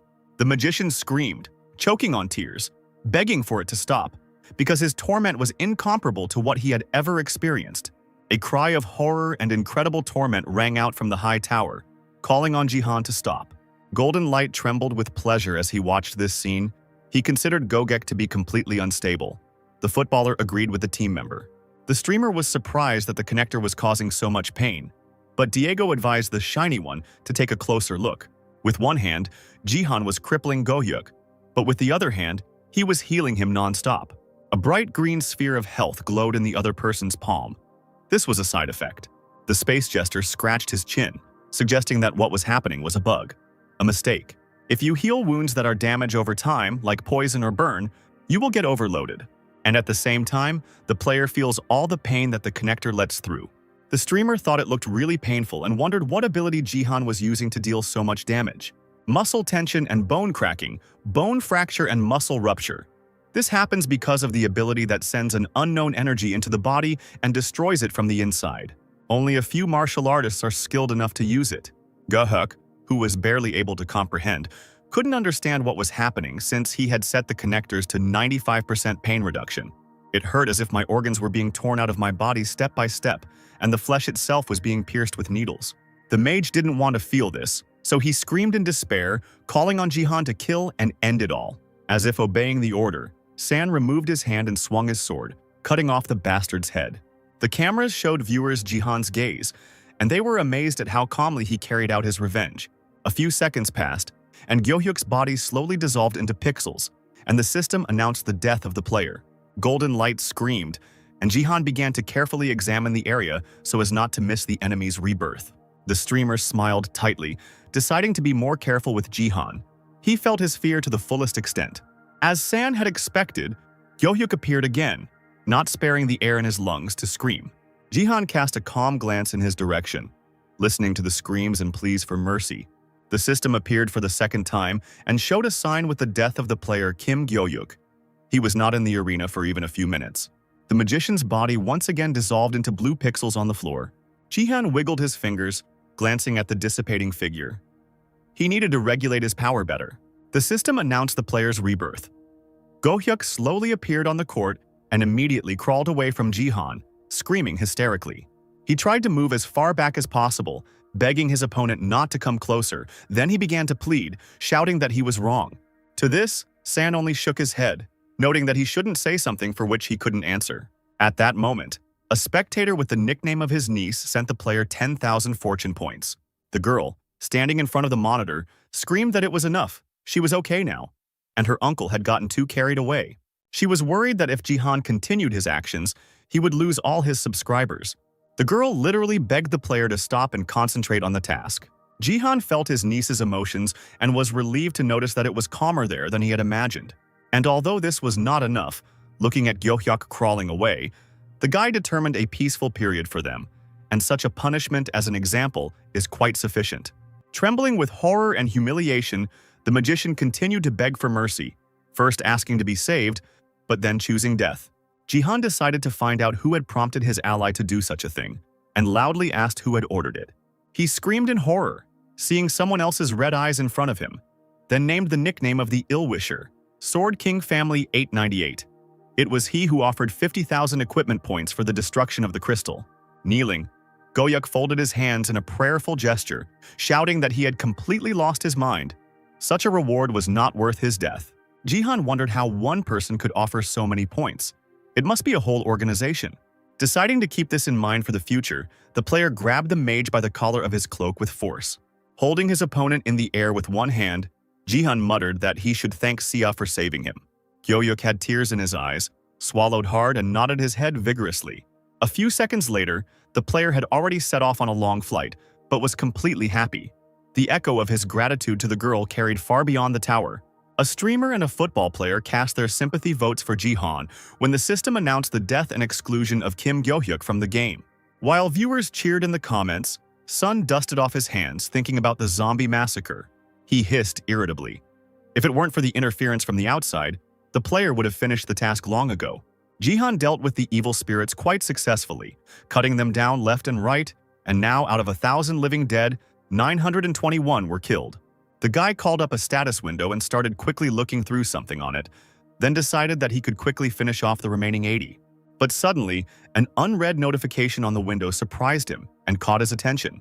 As it turned out, the related quest Origin of the Zombies was already listed as completed. As if he had just woken up, the player looked around the ground, which turned out to be full of motionless bodies of the living dead, all due to the trace of the lightning-fast tread of the shimmering sky. The electricity that the guy himself generated when he managed to release his rage was able to do the almost impossible. It zigzagged through the rows of standing zombies, effortlessly killing the remnants of humanity in them. To be more precise, Jihan simply lost control, causing the scattered power to explode. He didn't use nameless divine arts, but 3 dantians, so it didn't turn out very well, although the result is pleasing, but still there is a feeling of awkwardness. Standing next to the rescued crystal, Jihan took a deep breath, thinking that he should train more. The guy was distracted from his heavy thoughts by someone's voice calling him by name. The golden light jumped around the player like a little dog, asking if he would go down and if he could come with him. However, San did not pay attention to him, but immediately approached Mr. Masid. With one hand he shook the outstretched palm, with the other he held the ball tightly under his arm, accepting gratitude from Jihan. He did what he had to. The player smiled, offering to meet outside the game so he could repay. As soon as Jihan started talking about wanting to discuss something with Diego, he felt the floor trembling under his feet. The ground around the tower began to crack, creating huge furrows. An earthquake had never happened in the middle of a mission before. The space jester screamed in fear that he sensed an explosion and didn't know what to do. Jihan heard shouts from the side, calling for him to look the other way. Commentators also wondered what was happening to this place, and it became especially alarming when something began to rise from under the ground. San froze in shock, and a semblance of panic began to splash in his eyes. A few seconds passed and what seemed to be a growing mountain turned out to be the hand of a giant who was awakening. A huge palm emerged from under the ground, scattering living dead people around. And right in the middle of it, a human mouth of the same size grinned. It opened up and screamed disgustingly, raising a real hurricane in the air. The golden light squealed when it saw the oddity. Diego only groaned in disappointment, calling the hand disgusting. Having fallen silent, the mouth bared in a creepy grin. The remaining zombies perked up, sensing an ally in the unexpected guest. Jihan didn't know what to do in such a situation. He could only look helplessly at the giant. The player gritted his teeth. The appearance of such a monster had angered him considerably and interfered with his plans. The zombies that tried to get close to the hand immediately felt its evil intentions. Jihan, watching the monster, grimaced, feeling disgusted by what he saw. This thing, whatever it was, simply devoured the living dead, scooping them up into its palm like food. The huge mouth smacked as it chewed on dozens of bodies, the sound of crunching bones echoing throughout the valley. Having dealt with the next batch, the palm straightened above the ground and the mouth opened wide. Something that the mouth couldn't handle slowly slid from the middle of the tongue onto the tip of the tongue. A large lump of zombie remains. Having fallen to the ground, he began to move, as if a new monster was being born right from him, only vaguely resembling a human. Golden Light was puzzled as to why this monster appeared on the Bronze League map when it should only be in gold and above. Jihan swallowed hard once again because before them appeared an evil monster created from pieces of different bodies, a corpse golem. These creatures slowly rose above the ground, slime slowly dripping from their heavy bodies. The streamer was right. They had no place in the Bronze League. San immediately called up the status window to find out the reason for the zombies' appearance. Was it because of a related task? The system explained that the goal of this task was to defeat the corpse golem without the help of the crystal, which the guy didn't quite understand. He was slightly surprised by the new notification.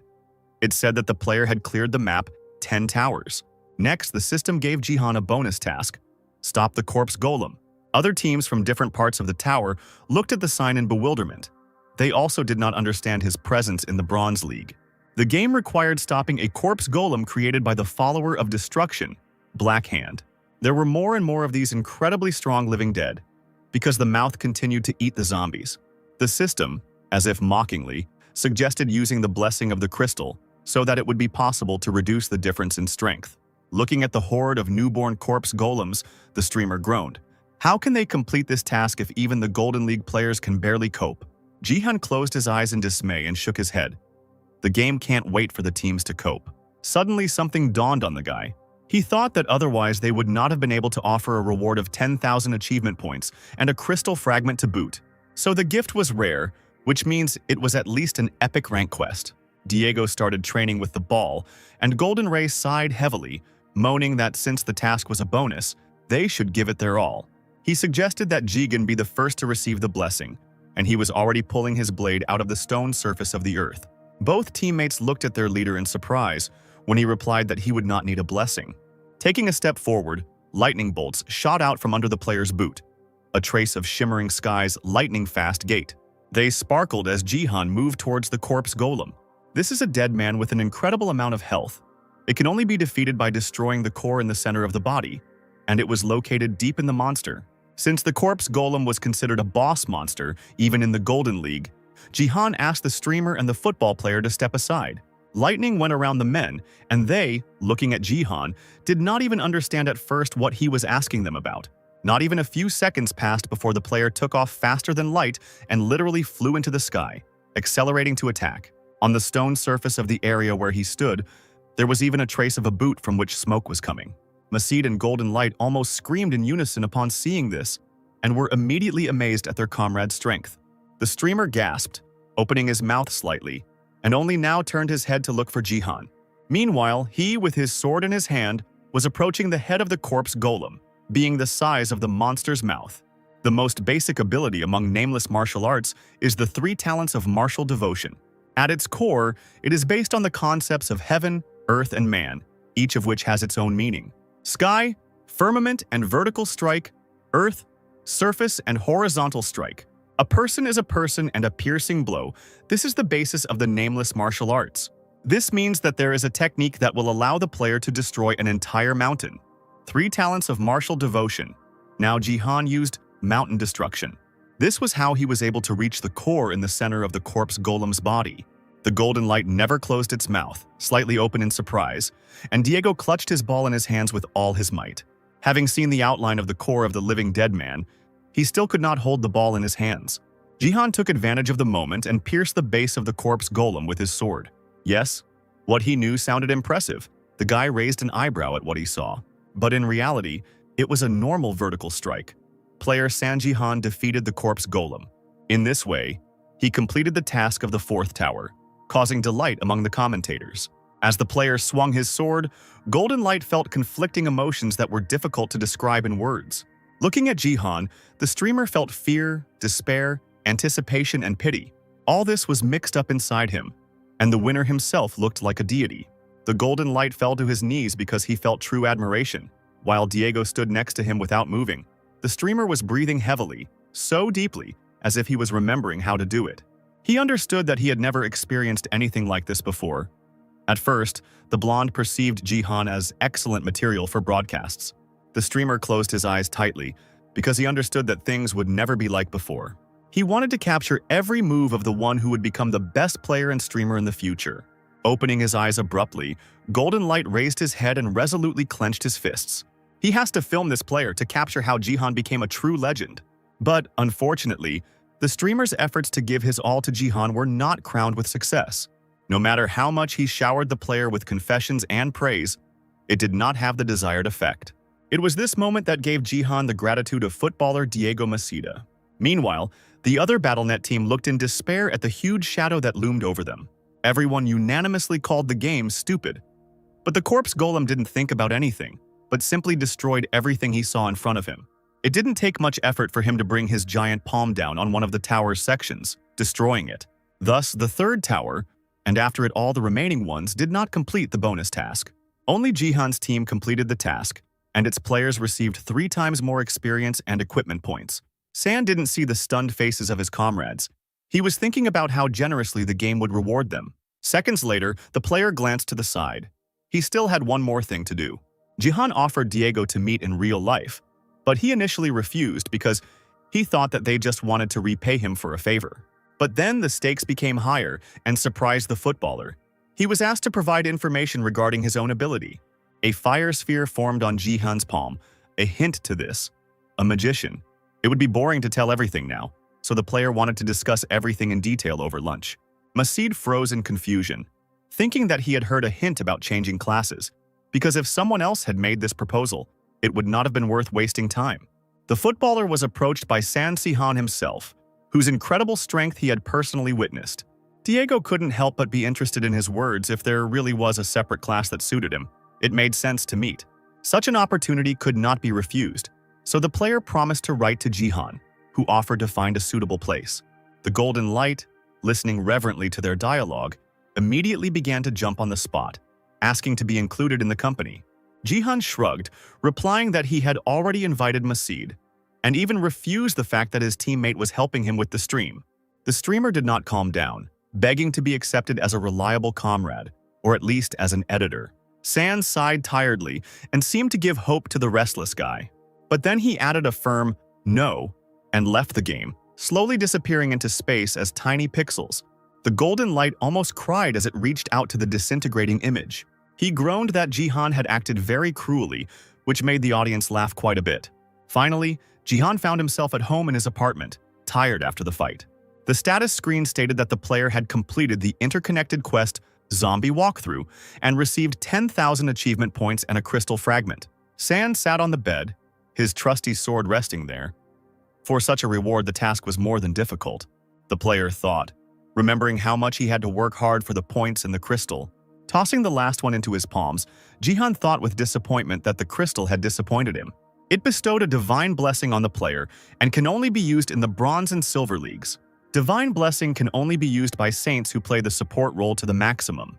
This is a top rank buff that increases all stats by 50% and is considered mandatory at the top ranks. But this item can only be used once and only in the bronze and silver leagues, which did not suit the player. Next, there will be rewards for the defense itself. For first place, Jihan was given 50% more experience and equipment points. The guy's level has increased 3 times. Now the level has risen to 13, and the combat and normal strengths have 17 points each. There are 12 levels left before the game to move to the Silver League. The system then announced that the player had fully understood the religion of the other world, and his divine power had increased by 2 points, merging with the Force. Then the equipment rank dropped from C to E. Seeing this, Jihan raised an eyebrow. The characteristics did not increase, and the sword piercing the horse of Pontiff Urk could not withstand its remaining power and began to crack right before the eyes of the owner.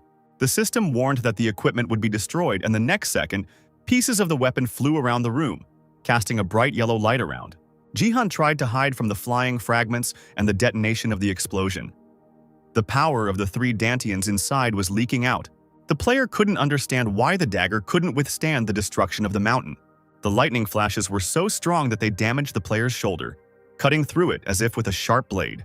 Jihan gritted his teeth and stretched his hands forward because it was too dangerous to leave this sphere like this. He needed to absorb the power into his own body. The glow was so bright and blazing that it could be seen even from the windows of neighboring buildings. Finally, the glow of the sphere died down slightly, and a lone window lit up in the building opposite. Takeda Kazuo and the Sword King 898 family. The manager tried so hard and even moved into the next apartment, but his plan failed. It was he who acted on behalf of the Seojin family and instigated Gyohyuk to frame Jihan with a generous reward. Kazuo sat at a table filled with numerous monitors and watched the magician. He had finally found an assistant who fully shared his goals. He was incredibly happy, because when Jihan was avenged, he would be able to see his status window. Takeda rubbed his hands in satisfaction, calling people fools who, having lost their strongest player, continue to quarrel with each other. Thanks to them, it is easy to engage in incitement. It is enough to pretend to be one of the fans of the King of the Sword to interfere with Jihan. Now the manager looked slyly at the screen. The guy was on guard thanks to Takeda. But he needs to fear not the man, but his compatriots. The Japanese man laughed villainously, imagining how San Jihan would feel the taste of his helplessness. Now the manager wasn't too upset as he ate the crispy chicken. His plan had failed, but it wasn't worth spoiling the game yet by pretending to be a fan of the Sword King. It would be great if everything worked out the first time, but Gyohyuk turned out to be an incredibly pathetic player. He failed to master the game at any level, dying every time from Jihan's attacks. It would have been better to break the crystal right away. The magician only needed to do this. Then, according to Takeda Jihan's plan, he would have had to show his status window. Still, the manager was indignant, furiously chewing the chicken meat. Because of Gyohyuk, the man was in trouble. He almost fell out of his chair, furiously threatening the screens with his fist, because at this rate he could lose Jihan. A second later, the man slammed his fist on the table, cursing everything under the sun. Takeda Kazuo finds himself in a difficult position. He understands that Jihan is a talented player whom he must lure to his side, but he will only be given the go-ahead if he has proof. The bosses are considering firing the man because he cites his intuition as the reason, which is why Takeda needs Jihan's status window, direct evidence of the player's value and potential. The manager had little time. He had enough of these amateurish strategies. Jihan doesn't have long to wait until a professional takes him on. Kazuo will get his window and permission to present all the evidence to Seijin. Jihan can be recruited using a special method that was used on the King of Swords. Meanwhile, Jihan saw that his divine power had increased by 1 point. It had merged with the Force, and it had also increased by 1 point. The boy sat on the floor, wounded by shards from the dagger, realizing that strength received 1 point for every 3 divine. Thanks to their connection, the combat strength indicator increased to 18 points. The sword piercing the horse was destroyed, and the remaining divine power in it must have been absorbed by the player's body. The system announced that the strength had exceeded 17 points. From now on, the player can only absorb divine power from divine items of A rank and above. Jihan was amazed by this news because now he could completely forget about increasing his divine power. He shook his head sadly, thinking about how cheap a trick it was, when the door to the room slammed open and Sia appeared in the doorway. She excitedly pointed to the screen of her mobile phone, bragging that she had received a 50 billion deposit. Jihan looked there with interest, while the niece herself breathed out in confusion when she saw the state her uncle was in. She immediately asked why he was like that, and the guy looked at his own palm and briefly replied that his sword had exploded. Then he forced a fake smile, assuring her that he was fine. Sia grabbed his hand and dragged him out of the room, finding Jihan unbearable. She was indignant that her uncle remained a child. He urgently needed to wash and treat his wounds. Jihan allowed himself to be led away, but looked at his niece's back in surprise. He thought how touching she looked, considering herself an adult, but still appreciated the concern hidden under the grumbling. A little later, already washed and with his wounds treated while eating meat, the guy looked in surprise at his niece, who asked if he was okay. The uncle and niece were sitting in an inexpensive cafe. Sia said that since they now had so much money, perhaps the family could afford much more than the usual pork tenderloin. Sia loved this kind of food, but Jihan, as far as she remembered, always preferred Western food. But he still ate enough to stop admiring her. Jihan had really missed eating in such a cozy atmosphere, and now he had eaten properly for the first time since returning. Smiling happily at his niece, the guy declared that he still preferred Korean cuisine. Sia pursed her lips, saying that since she was paying, her uncle could have ordered something better and more expensive. But he waved his hand. They would still have time for dinner. He didn't even have time to bring the drink to his mouth before he stared at the girl in amazement. She said that there might not be time. In response to Uncle Sia's questioning look, she replied that she planned to return to school. She was the head of the student council, so it was strange for the girl to be absent for so long. Jihan asked if it was worth resting for another week, as the teacher advised. Sia was slightly embarrassed, reminding him that the day of receiving the blessing in the gift room was already near. Looking at his phone, Jihan nodded. His niece was right. On August 22nd, Sia will turn 18. Even in hellish and difficult times, she waited for this day. The niece dreamed of receiving a blessing in the school gift room. She hoped that she could change the situation if something good happened to her, but hope quickly faded. She received an F-rank gift. It was a turning point after which the strong C broke. Jihan lowered his head. The wounds from what happened to his niece in her past life still tormented his soul. The girl will probably be upset if you tell her about this in advance. It's better to gradually lower her expectations. When her uncle asked her if she would be back tomorrow, the niece nodded happily, because there was no better time than Monday. Jihan straightened up in his chair, saying that he would take the girl to and from her, and she immediately screamed. She waved her hands, screaming that she was no longer a child, but Jihan shook his head, asking her not to resist. Sia, knowing her uncle's stubbornness, sighed dejectedly, asking why he had suddenly started behaving like this. She pursed her lips again, crossing her arms over her chest, saying that it didn't suit the guy. Unable to contain himself, Jihan burst into laughter into his fist, looking at the expression on Sia's face, again asking the girl to agree as long as he offered. The next morning, when they arrived at the underground parking lot, the family couldn't believe their eyes. It was empty, and at first they both thought they had been robbed. After all, the Sword King's family used to have all kinds of sports cars and supercars. Sia assumed that they had been sold. Jihan rubbed his face with his hand, and he had been wondering where all the keys had gone. The girl was happy that she would be going by bus, but then the player noticed a small car nearby. Jihan told his niece about this half-heartedly, and she screamed as soon as she saw the vehicle. Sia ran up to a rather battered small car of bright yellow color. Her mother's car? Jihan said that it was not sold because of the low price. Pulling the handle, the guy discovered that it was still unlocked. He immediately sat down in the driver's seat and saw the keys. His niece asked incredulously if her uncle wanted to go in this particular car. Instead of an answer, she heard strange sounds and clouds of smoke from the exhaust pipe. Jihan asked if Sia was uncomfortable riding such a vehicle, but she immediately waved her hands. She replied that she was a little worried, which surprised her uncle. An unfamiliar man with an unpleasant and menacing appearance appeared in front of the car and immediately demanded that the car be removed from the road. It was precisely these situations that Sia did not like, but the stranger continued to shout with a threat in his voice, demanding that this trough be removed. BattleNet School was located in the Gangnam district of Seoul, and the conflict flared up in the school's parking lot. Jihan raised an eyebrow. He knew the cheap car would attract attention, but he didn't expect others to openly pick a fight. He calmly asked what was going on, but the man aggressively continued to insist that such a car had no place there. Jihan, having heard in a rude manner that he had taken someone else's seat, immediately got out of the salon, saying that he was the guardian of a student of this school. The parking lot guard who had come out to hear the noise was talking to another man. Both of them screamed when they recognized Jihan, the bronze assassin from BattleNet. The security guard began filming the conflict on camera, telling his interlocutor that the player had brought his niece, who was on academic leave, to school. The video quickly went viral online, with the headline stating that the Sword King's son-in-law had arrived at BattleNet School and was arguing with the owner of a Rolls-Royce. Meanwhile, the Divergent Guild headquarters was also following the news.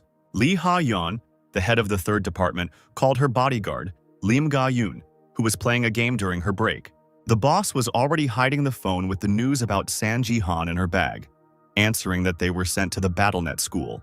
Gaan asked what happened there. The manager chuckled, taking out a bright red lipstick from her purse.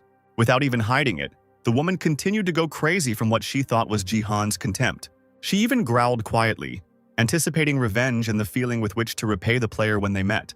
Meanwhile, the impudent stranger continued to throw mud at Jihan, calling him a pauper. The man raised his fist back to strike, ordering the boy to bow his head. San didn't answer, but it was clear from the sparkle in his eyes that the stranger would not go unpunished.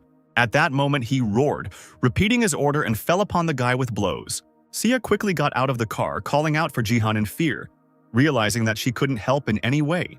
The men standing to the side were in no hurry to help, but they also did not expect to witness anything strange. The stranger's fist magically stopped in front of the boy's face. The impudent man's body began to flicker red, emitting electrical impulses. He stood motionless and clearly could not move. The mouth was sealed by an unknown force. No matter how hard the stranger tried to open it, he couldn't do it. The next moment, San suddenly lowered his hand back, and the man's heavy body fell to the floor. He found himself on his knees. Jihan called the stranger rude, suggesting that he was someone's driver. The player scolded the man as if he were a guilty child, saying that his behavior was a bad example to follow and resembled the habits of a bandit. Sia ran up to her uncle, asking him to stop, when suddenly someone called out to the girl. Kim Hiso, the vice president of the BattleNet School Student Council, was looking out of the window of a nearby expensive car. Sia became quiet and greeted her friend, whom she had not seen for a long time. Hiso got out of the car and saw a man on the floor, her uncle, and immediately asked what he was doing there. The man rose heavily from his knees, starting to ask for forgiveness, as Kim gasped, asking her friend where all her cars had gone. Turning to her mother's car, looking at it with confusion, Sia hesitantly extended something in response. Scratching her chin, Sia told her that her father had sold all the cars, to which Hiso continued to chatter excitedly that her friend could call her. Looking devotedly at her classmate, the girl promised that she would give her a ride to school because her car stood out too much. Hiso assured her that it was no burden, but Sia continued to mutter about how awkward she felt. Looking at the girls, Jihan wondered if Sia had a close friend in her past life. It seemed to him that something was wrong, and it was unknown where this feeling came from. Lee Hayoung's rage and Lim Gaeun's humility were difficult to convey in words. The head of the 3rd Department of the Divergent Guild even stamped her foot when she didn't find San Jihan in the parking lot. The parking attendant cautiously noted that they had passed each other, but the woman did not understand how a fight between two men could end so quickly. Hayoung began to bite her thumbnail, worried that foreign agents would come for the player. At that moment, her hand was gently covered by someone else's palm, and a low female voice softly asked her to stop. Gaan reminded the lady of her own words. Biting your nails doesn't help matters, so she stopped the manager. Hayoung looked up at the bodyguard, catching herself thinking that such actions could make her fall in love. Then, shaking her head, she turned sharply, walking towards the car. Gaan asked after her what she was going to do. The woman summoned the system window, where the stream with Jihan was being broadcast. She joined the broadcast, slyly revealing that she now intended to stalk him. San Jihan was called a predictor of victories, and he really was one. Watching the guy in the office suit defeat another warrior, the audience had no doubt that he would take first place. The next person to be hit by the player's foot was a man dressed in armor. From such an attack, he, with a muffled cry, flew far back along the entire perimeter of the arena. Jihan used the nameless divine arts, the gate technique. Lightning gate of the shimmering sky. Now the rest of the participants had no choice but to be attacked by the guy's energy. Having stopped, Jihan straightened up. Rare discharges hovered around his body, and behind his back the players groaned in defeat. San clenched his fist, thinking that he had done a good job. Concentrating on sensations really helps to adapt faster. The guy glanced to the side and flexed his fists, deciding that he could deal with a couple more. There were warriors there who had encountered Jihan before and recognized him. This player defeated the Golden League Corpse Golem in one hit, and now, standing in front of the Bronze League players, he was instilling in them a great deal of fear. Moreover, the guy was not someone who could be easily defeated. He was like a natural disaster that could not be prepared for. The system announced the end of the game, and Jihan left the battlefield arena. San slowly transformed into reality. He took first place again. The player won for the 5th time in a row. The experience and equipment points received were increased by 200%. The level was increased twice. Jihan reached level 15 and unlocked the dungeon map. The guy was surprised, and taking off his shirt, he realized that you can get into the dungeon after level 15. This type of map is available from level 15. Here, unlike other maps where you just need to fight, there are different conditions. The player is required to avoid traps, navigate mazes, and solve puzzles. Even in BattleNet, it is recommended to cooperate with other players because in the location it is very important to work as a team. But Jihan understood that many did not like him. If he enters the dungeon with someone who plans to take revenge on him, it will be difficult. As he descended the elevator from the roof to the floor, Jihan shook his head because such allies would start to become annoying when he decided to leave. It will be difficult, but it is worth being patient. Soon he will reach the Silver League. Then, as San dreamed, he would be able to create his own guild from the players he liked. 2 eggs were being deliciously fried in a large frying pan. Jihan was preparing food and asked Seiya to set the table at that time. When the dishes and cutlery appeared beautifully arranged on the table, the guy invited his niece to have breakfast. Finally, their small family gathered around the table to share a meal together. Seiya tried a piece and was surprised at how delicious Jihan's cooking was, but he brushed it off since he hadn't done anything wrong. He promised to show his niece what a truly good meal was next time. The uncle asked the girl if her friend had brought her home from school yesterday. Seiya shook her head. She didn't want to ride with Hiso anymore, but Jihan was surprised. The niece said that her friend reacted too sharply to everything, and she felt uncomfortable in such company. The classmate pestered Seiya the whole way with questions about her family, her situation, and tried to ask how she was feeling. Jihan frowned, calling Hiso a terrible girl. Seiya agreed with him. But she suddenly added that there was another reason. The girl smiled, saying that her mother's car was much better, even more comfortable and warmer. Jihan fell silent, staring at his niece in surprise. The next moment his gaze warmed and a smile appeared on his face. He felt the same way. It was then decided to take Seiya to the school by car, and they were immediately noticed by a large crowd at the BattleNet school. Jihan sighed, asking Seiya who all these people were, and the girl replied that they attracted attention yesterday. Jihan drove slowly to the parking lot. A crowd of pursuers rushed after him, but the guards did not let strangers in without passes. The guy exhaled heavily, thinking out loud that he needed to either change the car quickly or come up with something else. Seiya immediately drew his attention to the women standing at a distance. Lee Ha-young, hearing the roar of the engine, turned around and looked languidly at the arrivals. Jihan got out of the car, looking at the guests in bewilderment, wondering why they had such serious faces. The player said that it was strange to see them here. Ha-young came closer, saying that she came early to wait for her family. The head of the 3rd department of the Divergent Guild reminded that the guy never called her back. Seiya waved her hands. She will not interfere anymore. With her arms crossed over her chest, Ha-young walked closer and leaned towards the boy, asking him to pay attention to her right now. A crowd of reporters and partners watched the conversation between Ha-young and Jihan, wanting to break through to such a successful player themselves. Jihan asked if the woman was okay with such attention, but she calmly replied that she was used to it. When the guy remarked that she was comfortable in such an environment, the lady replied that she herself had studied at this school. She added that she couldn't get used to Jihan's reaction, and he apologized for not calling. Ha-young sighed and shook her head, saying that this kind of attitude was new to her. Jihan was the first man who made a woman run after him. Straightening up, she reached out her hand to the bodyguard standing behind her. There was a paper on the table that marked the transition to the platinum level. The crowd roared as Ha-young offered a platinum-level contract to a bronze leaguer. Jihan remained silent. He did not expect that this person would offer so much. Lee Ha-young suddenly stood up from her seat and leaned over the table, whispering that it was only thanks to her that such a contract could be obtained. She smiled, hoping for the guy's understanding because the contract reflected her feelings. Lim Ga-yoon persistently pretended to be somewhere far away, looking away. Realizing that they would get nothing here and that the woman had planned all of this, the crowd began to disperse in disappointment. Jihan calmly looked at Ha-young's beautiful face, surprised by the woman's cunning.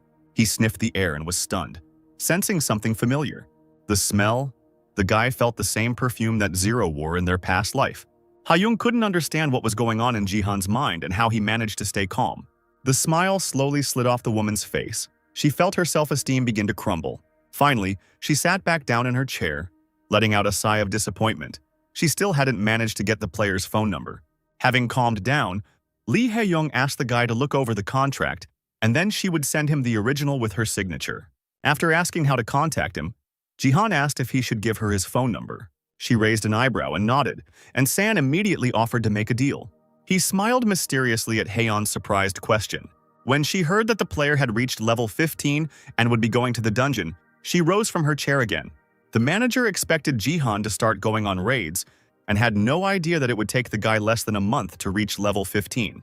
Jihan rose from the table, announcing that he was going to the dungeon right now. If he doesn't take first place, he will contact the Divergent Guild and, of course, give the head of the third department his phone number. Lim Gayan couldn't believe that the player wanted to go on a raid without a guild or a team, and Ha-young reminded him that many people don't like the guy. Walking away from the table, Jihan offered to agree, and the woman admitted that she was confused by such a proposal. She asked what would be required of her and received a meaningful smile in response. Jihan wanted to confirm if Ha-young was 0, so he asked her to show him his status window. This way, he will be able to find out if she currently has her gift education. The lady blushed slightly, repeating the question. This gift is simply an enhancement of experience, which would be embarrassing to show to others. Jihan, noticing Ha-young's reaction, thought that this was true, but he still wanted to see it with his own eyes. The woman sighed and agreed, but then warned him not to regret his choice. Jihan had already logged into BattleNet, saying that Ha-young and Gaeun shouldn't leave when he logged into the game.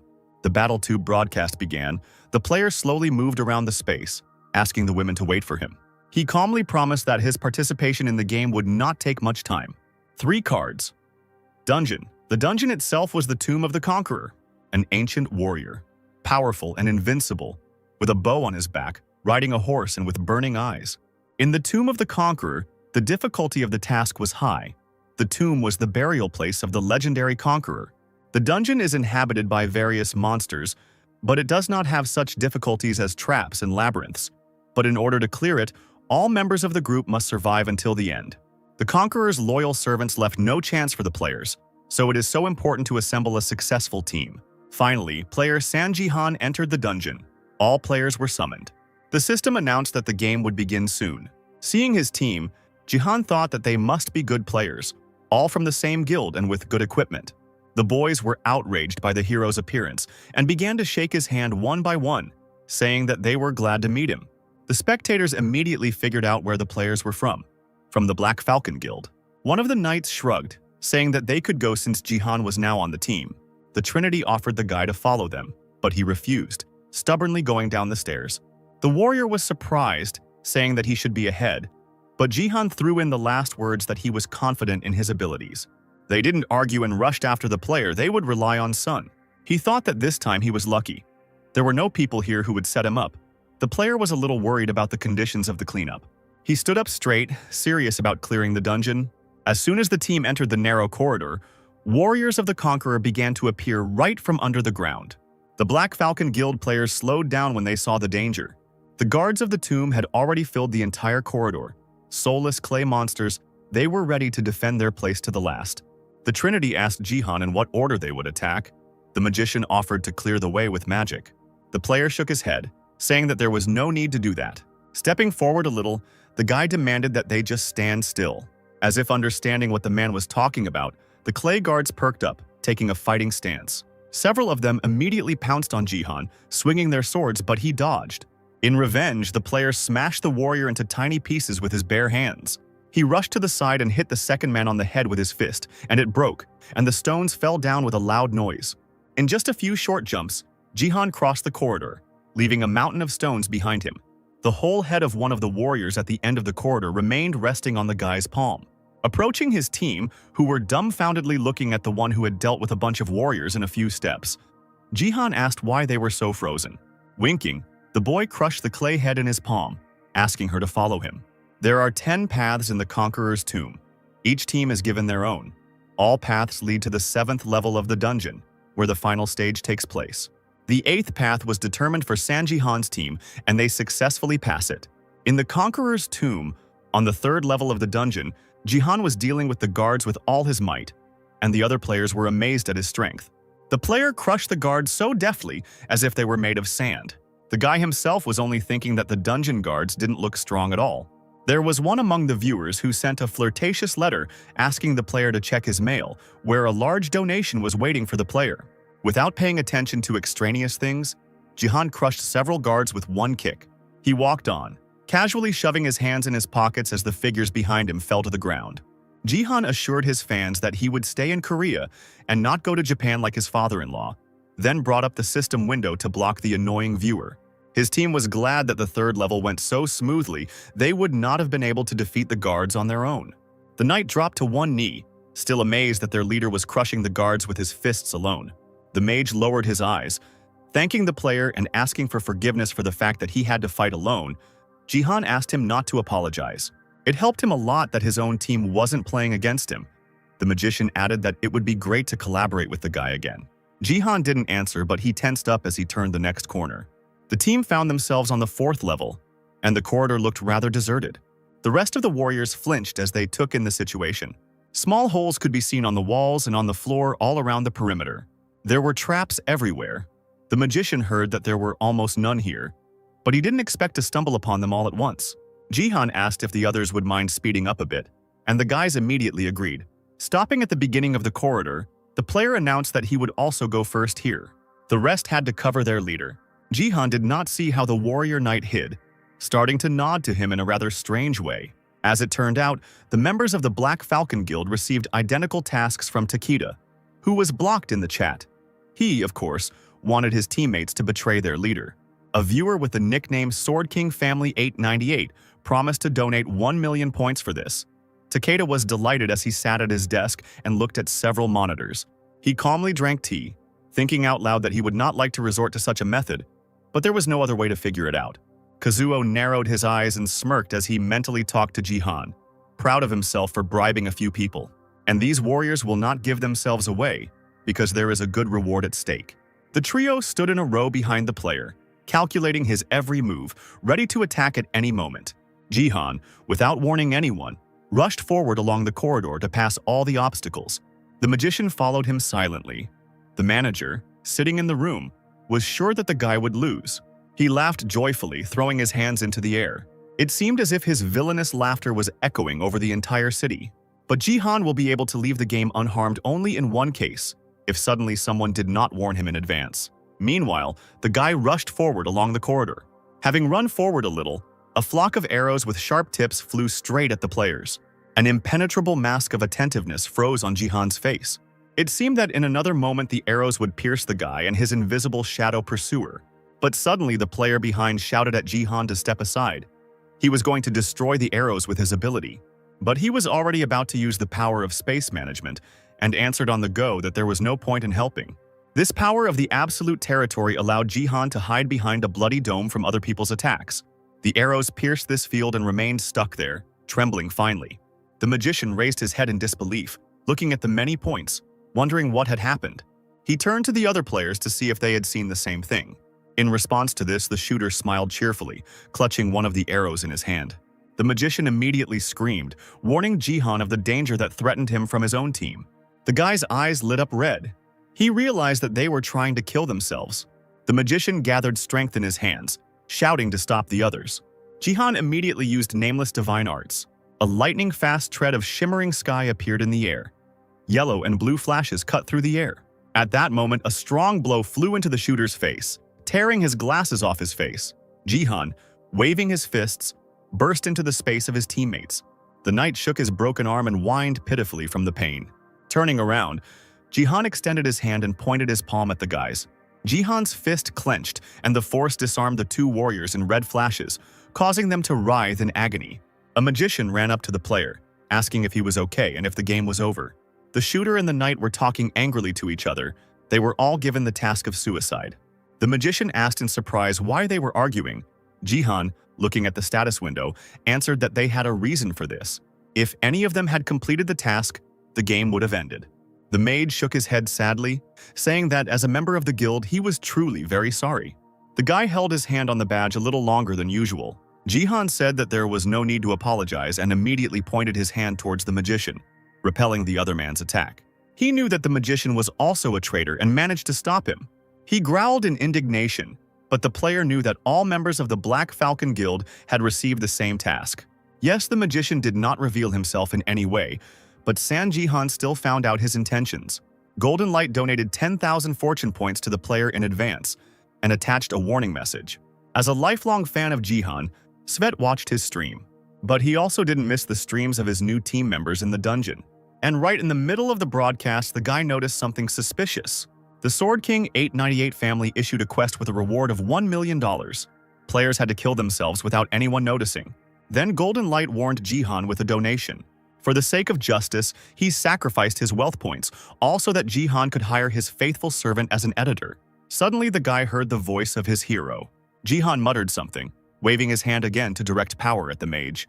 While his team writhed on the floor, Jihan kept wondering about the Sword King's motives. Even if he hated his ex-father-in-law so much, it was too expensive to pay $1 million for tasks. Jihan bent down to pick up the sword. He said out loud that even if the player's life was at stake, they weren't worth much. The guy picked up the weapon and swung it a few times to test it. What was happening led him to some conclusions. Either there is some guild behind this, or the special influence of the Sword King. They are willing to pay $1 million just to see the fortune window. Their obsession with the guy is just crazy. And while Jihan was wondering who it could be, Takeda Kazuo was sweating from nerves in his chair.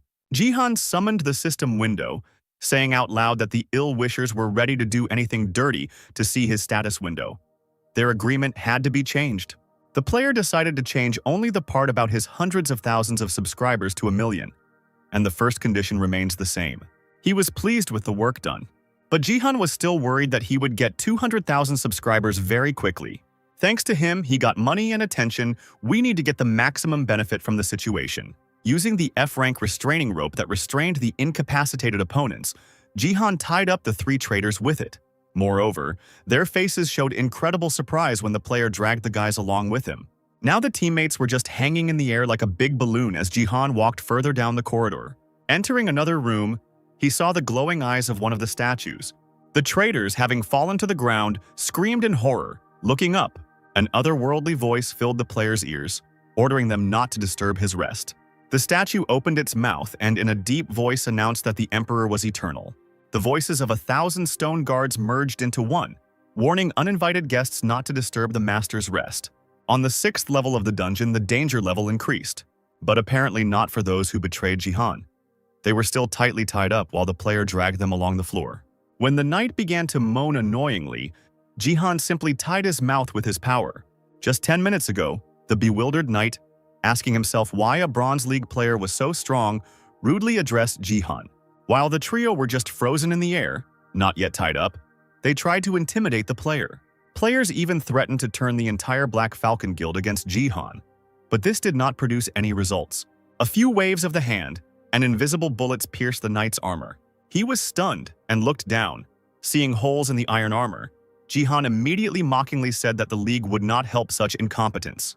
The players sank down one after another, exhausted, feeling how light their own bodies were becoming. The traitors were puzzled as to how Jihan could perform such tricks with just one movement of his hand. Apparently, the guy pressed on the pain points, something that is only possible after you reach the advanced class of a warrior, a master of martial arts. The knight, powerlessly frozen in the air, thought absently that he thought Jihan was an ordinary support. The trio then found themselves tied up, irritated to realize that they would now be dragged through the dungeon. The knight suddenly remembered Gohuk. He realized that his niece was Jihan's weak point. He decided to show off his ability to insult, which he developed while playing on the computer, and started chatting. Hearing the word niece from someone else's lips, Jihan smiled unctuously and sealed his opponent's mouth. Pulling the rope tighter, he asked with feigned kindness if the knight should shut up. And now, wiping the floor with his own face, he thought that he didn't care about anything anymore. And so that the trio would not completely lose their strength, Jihan added health points to them along the way. He stopped to check the system window. The player was now on the 6th floor. If he can clear it, he will move on to the last one, so he continued on his way together with his tied-up teammates. A few minutes later, the guy passed a large stone arch. It was behind her that he found himself on the 6th floor. Cursing under his breath, Jihan saw a horde of yellow lights on the ceiling. It was hard to see because of the darkness, but now the player knew one thing. All these lights were the eyes of the clay warriors of their master. Jihan winced when he heard the characteristic sounds of an army awakening. They rose straight out of the ground, surrounding the entire team. Then, driven by the desire to protect their emperor at any cost, the guards rushed at the enemies. The trio of traitors lying on the floor looked in horror at the shadows hanging over them. But Jihan did not let those who betrayed him die, but immediately repelled the attack with someone else's sword. The mage, who found himself tied face up, screamed in despair when he saw the clay blade. The player grabbed the rope and, together with the screaming trio, threw them aside. The sword he snatched from an unexpected enemy dealt with the enemy's attacks with ease. Jihan didn't even have to use his abilities at full strength, deftly dealing with the guards. The clay figures, although they possessed incredible dexterity, instantly fell apart. Clutching the sword in his hands, the player stepped back. The room was filled with dust from the clay figures. The Emperor's next guards lurked on the ceiling, sensing fresh blood. Their eyes once again lit up with a bright yellow light, designed to scare people. The players felt the tomb begin to shake, and Jihan turned around abruptly. The tied-up archer couldn't help but let out a startled cry as he looked ahead. The clay monsters continued, like a prayer, to call for His Majesty's rest not to be disturbed. The Emperor is eternal. Do not disturb his rest. The figures approached the players from all sides. The guards' eyes continued to glow. Perhaps they were in berserker mode. A system table with a limited task appeared in front of Jihan. He had to destroy all the guards. The reward was 1,000 achievement points. The player thought that he hadn't been given any tasks for a long time, so he smiled and immediately covered the tied-up trio with his shield. The shooter squealed in fear when Jihan suddenly decided to attack the self-created defense with a sword. The players yelled indignantly that the team leader was illogical. Why would he pin them under the shield and then hit them like that? Jihan pursued his own goal. The shield was stronger if a force field was placed on top. Now he didn't have to constantly protect these players. Then the guy extended the absolute territory ability over the entire room with one hand. No matter how many times he used it, he was constantly surprised at how effective it was. Then the movements of everyone in it slowed down. The guy could overpower enemies with one movement of his fist. After such a spiritual attack, the clay figures began to crack and crumble. In this territory, one Jihan had true power. The guy thought that Baron should be ashamed because he used this ability only to strengthen his mana. Shaking his head, the player decided that enough of this fooling around was enough and tightened his grip on the borrowed blade. He was going to finish off the entire army of the Emperor's guards once and for all. The figures, as if led by someone, simultaneously rushed towards Jihan. The next moment they found themselves scattered across different parts of the tomb by a lightning whirlwind.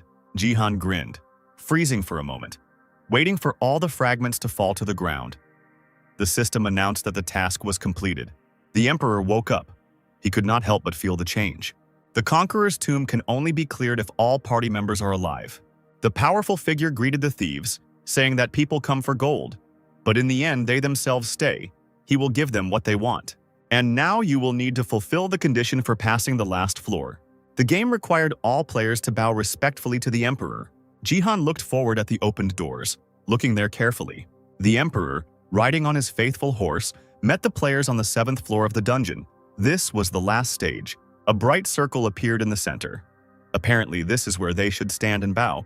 Jihan threw the trio into the circle. Then he raised his hand and opened his palm, using force.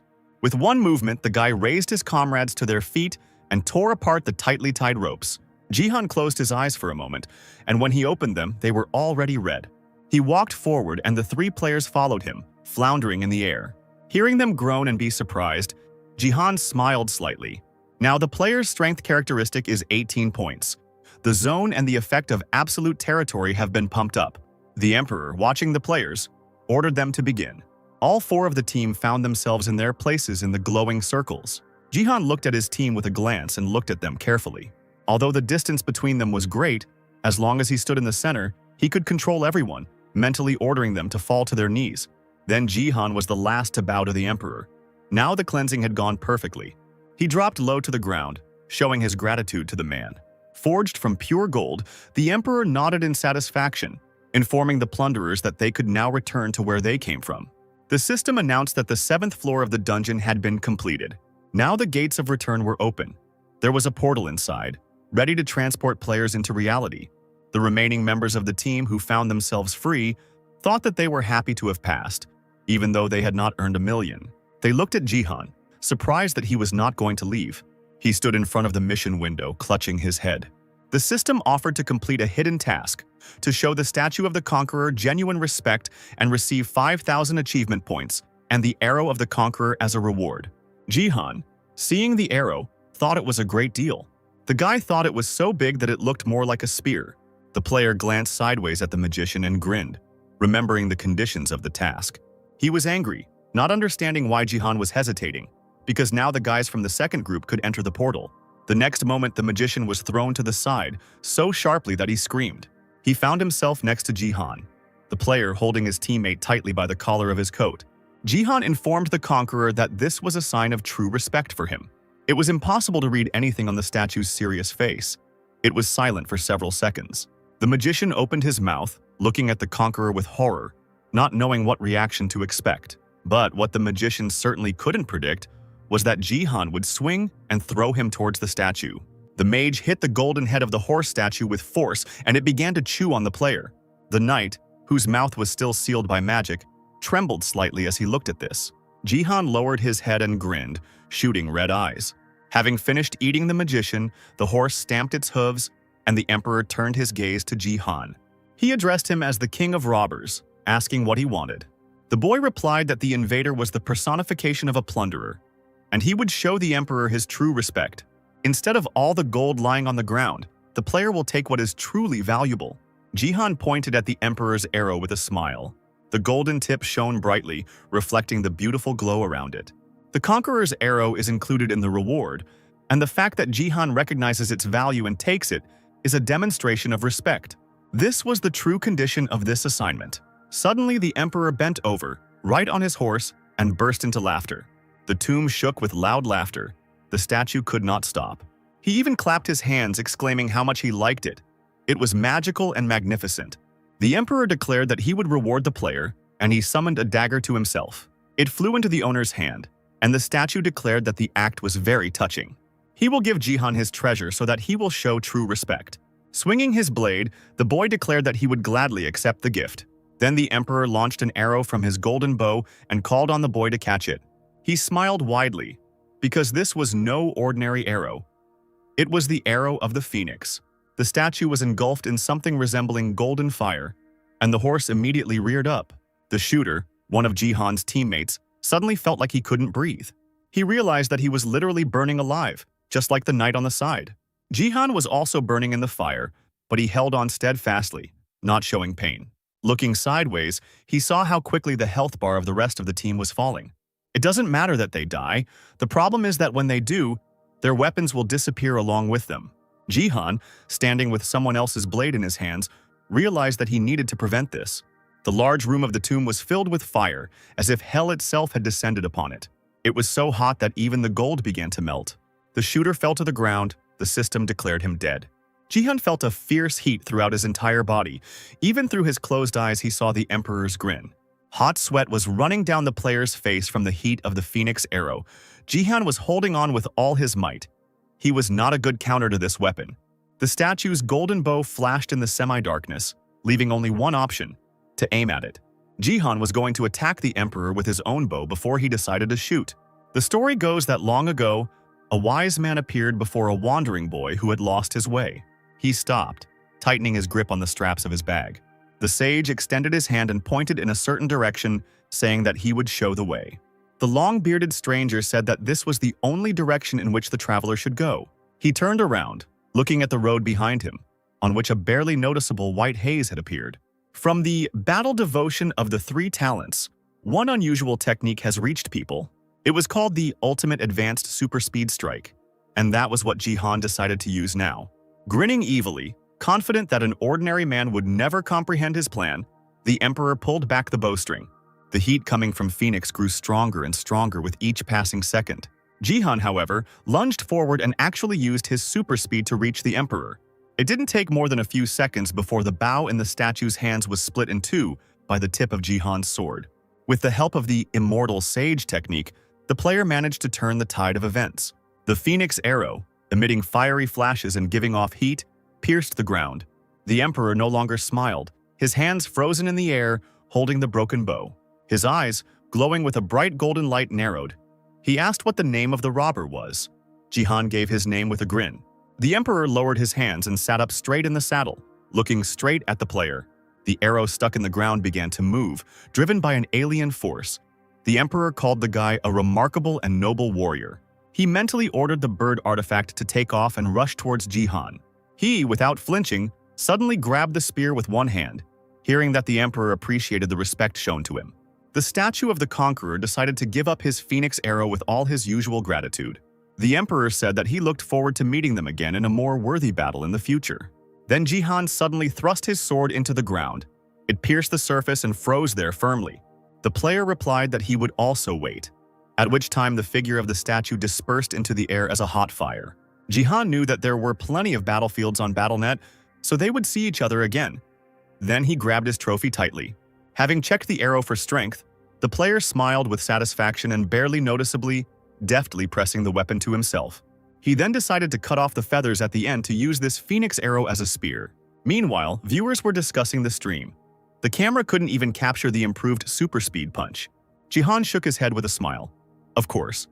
The path of the immortal dead is not just very fast. This technique strikes a specific point with a thin sword of chi, and strikes at literally the speed of light. Moreover, Jihan understood that he was beginning to have better control over the nameless divine arts. When first used, it was unstable and a lot of energy was wasted. But the more I used it, the more refined and stable it became. This is how Jihan will be able to demonstrate the basic forms of martial arts. The system announced that the conqueror had recognized the player, and he was released from the conditions of the 7th floor. Looking at the screen, Jihan asked himself if it was all over, then glanced sideways at his traitorous teammates. The knight looked terrible, almost at death's door. He looked with a shudder at his window of state. Trembling with fear, the knight quietly asked when the archer died and timidly looked at Jihan. He, having twirled the arrow above his head, decided that he could move on with a clean slate. The knight began to sob out loud like a small child as his leader threw up his hands. He said he was not so generous as to allow a man who had betrayed him to take first place. With unprecedented fury, the boy turned the arrow so that, using the feathers at the end, he could throw the traitor into the air. The yellow, glowing eyes went out. Then, having done what was necessary, Jihan grinned imperceptibly. The investors who had been waiting for the player at the school peered intently at their system screens, then exclaimed in unison when they saw that the game was over. Jihan slowly disappeared from the game space and appeared in the real world. The audience was amazed by the artifact in the player's hands. The highest level first. Casually putting one hand in his pocket, Jihan held the arrow with the other, looking at Lim Gaan and Lee Hayan standing to the side. Winking at the women, he asked if they had watched everything on stream. And again the player was first. Gaan pursed her lips, almost rolling her eyes, and Hayoung admitted that Jihan was amazing. Photographers and investors were watching them from a distance, so the guy immediately asked the head of the 3rd department of the guild to fulfill the agreement. He asked if the lady was retracting her words, but she hesitated, glancing sideways at the arrow behind the player's back. Gaan unconsciously reached for her sword, and Hayoung timidly asked Jihan to lower his spear while they were talking. It was incredibly frightening, possessing stunning power. The woman frowned, shook her head and rubbed her forehead vigorously. She even covered her face with her hand, muttering that the guy would regret this, just like she warned. Looking out the window of the state, Hayoung Jihan allowed himself a victorious smile. He knew what he would see. The woman had an auxiliary gift that helped other players become stronger. Nurture, which allowed the user to nurture a player. Hayoung exclaimed dejectedly that Jihan shouldn't tell anyone about this, while Gaan was worried about her mistress. The bodyguard knew better than anyone that Hayoung hated talking about him, because it was sad to spend all the money on a worthless gift. While sitting together in the car, Hayoung admitted that she was jealous of the good gifts the newcomers gave her this time. She spent all the money and prayed for days on end, and in the end, she received education. She grimaced and muttered that it was a complete waste of time to go to that damn academy. Hayoung always spoke badly of the academy and her gift when the opportunity presented itself. And of all places, it was the academy that gave her education. The color flooded the guild department head's cheeks. She was angry and embarrassed at the same time, not understanding why Jihan was silent. Looking up, she saw a smile on someone else's lips and almost pulled back, deciding that the guy was mocking her. Hayoung defiantly asked why Jihan was being rude and laughing at her in her face, and he replied that he was simply happy with what he saw. The woman's face was filled with confusion, and she let out a surprised cry when she heard this. Suddenly, the player took out his mobile phone from his pocket and asked Hayon for her number. She mumbled that she had lost the bet, but Jihan shrugged, saying that he just needed her mobile number. Frowning, the head of the department rudely replied that the guy could look at the business card he received last time. Jihan simply replied that he had lost his business card, leaving Hayoung and Gayun completely baffled. Did the player really just admit that he wasn't interested in the lady? First he lost his business card, and now he's asking for her number. Still, having started to enter numbers on someone else's mobile, Haeyeon thought that the player was for some reason interested in education. Frowning again, the woman decided that she was being deceived. Her ego couldn't stand it. And how could she give him her number after everything that had happened? But pulling herself together and remembering who she was, Haeyeon decided that she didn't care. She could do it and wouldn't pay attention to anything. So she wrote her number in Jihan's phone book, even adding a heart at the end of her name. Taking the phone, the guy looked at the screen and raised an eyebrow when he saw this. He didn't answer, and Haeyeon turned on her heels, calling Gaan to follow her. She glanced slyly at Jihan, deciding that he was seriously puzzled by this technique. But instead of surprise, the woman saw a grin on the stranger's face that she had not expected at all. The bodyguard even had to pull the lady along, who froze halfway. Jihan threw out a parting shot that they would call each other sometime, and left Haeyeon to be angry alone. Stepping aside, the guy looked at the number for a long time, trying to remember it. The BattleNet school was buzzing with talk after the recent battle. The students were watching Song Jihan's stream in the dungeon with all their might. Sia listened with joy to her classmates, who vied with each other to praise her uncle, who had become even stronger. Hiso, a close friend, did not look pleased. She was tensely catching the admiration about the clearing of the Conqueror's tomb. She was deep in thought about something, and a strange voice pulled the girl out of her thoughts. The classmate noticed how Jihan had changed since their last visit to Sia's house. The short-haired girl looked at the screen with loving eyes, and even asked Sia to introduce her to her uncle. She sat with a blissful look and almost cried from happiness, thanking her uncle for becoming like this. Suddenly, someone asked her about a special day that was coming very soon. Hiso called the system screen, saying that soon the girl would be 18 and would officially become a player, because then adults could see their status window. The students of the academy are eagerly awaiting the day when training and various tasks will begin, and they will all be able to go to BattleNet. The gift room is the main reason for the academy's existence. It interests all the students. Classmates assumed that Sia would receive a gift of at least S rank. After all, her father was an SSS rank, something that the Seijin family was very proud of. The beautiful mother had an SS rank, and what's more, a saint class. There were even rumors that my uncle's gift was at least an S class. Sia waved her hands, saying that it had long been proven that gifts had nothing to do with kinship. Her classmates objected, since statistics say otherwise, and the girl lowered her eyes, hoping that something good would happen to her. Her birthday was approaching, a few days left, and lately Sia had been feeling uneasy. Someone else's palms lay on the girl's hands, clenched into fists from tension, gently stroking them. Hiso assured with a smile that she was confident in the best outcome of events, so that her friend should not worry. She added that Sia had better wait for the gift she had prepared for her, and the girl immediately became embarrassed. Hiso smiled back and shook her head, pressing something on the system screen. Adding that Sia should accept it, Hiso grinned slightly. Meanwhile, in the first training hall of the Japan's self-defense forces, a powerful player cut up all his opponents with 2 swords at once. The 2 observers spoke to each other in Japanese, asking if the Sword King had always been so strong, but as it turned out, it became clear after the staged round. The Sword King, Yun Seijin, has now become much stronger than he was before. The scientist monitoring the player's condition flipped through the documents, saying that Seijin's condition had improved. They were all eagerly awaiting the first performance of the renewed man. The international BattleNet competition, Korea versus Japan, was about to begin. At night, the Divergent Guild headquarters in Seoul was restless and noisy in the office of the head of the 3rd department. Haeyeon screamed into the phone that someone wanted to marry his own daughter to some man, even if he didn't expect the woman to allow him to control her destiny. She raised her voice again, saying that this was exactly why she left, because she was making the decision to get married on her own. Looking angrily at the screen, Haeyeon screamed that she was not going to get married now. She was talking to her father and then pressed the call end button hard. Then, hiding her mobile phone, she lowered her head and exhaled heavily. At that very moment, Gaan entered the office, asking if the lady was okay. She didn't expect her boss to angrily respond that something was definitely wrong. Haeyeon turned around and started screaming that she was furious. The bodyguard nodded because the woman looked upset. The head of the department remembered her unsuccessful date with the old man from the self-defense. She was already enraged by the fact that she had to be there. And how could her father consider his candidacy? Gaan supported the lady, saying that it was terrible and wealth did not make life easier.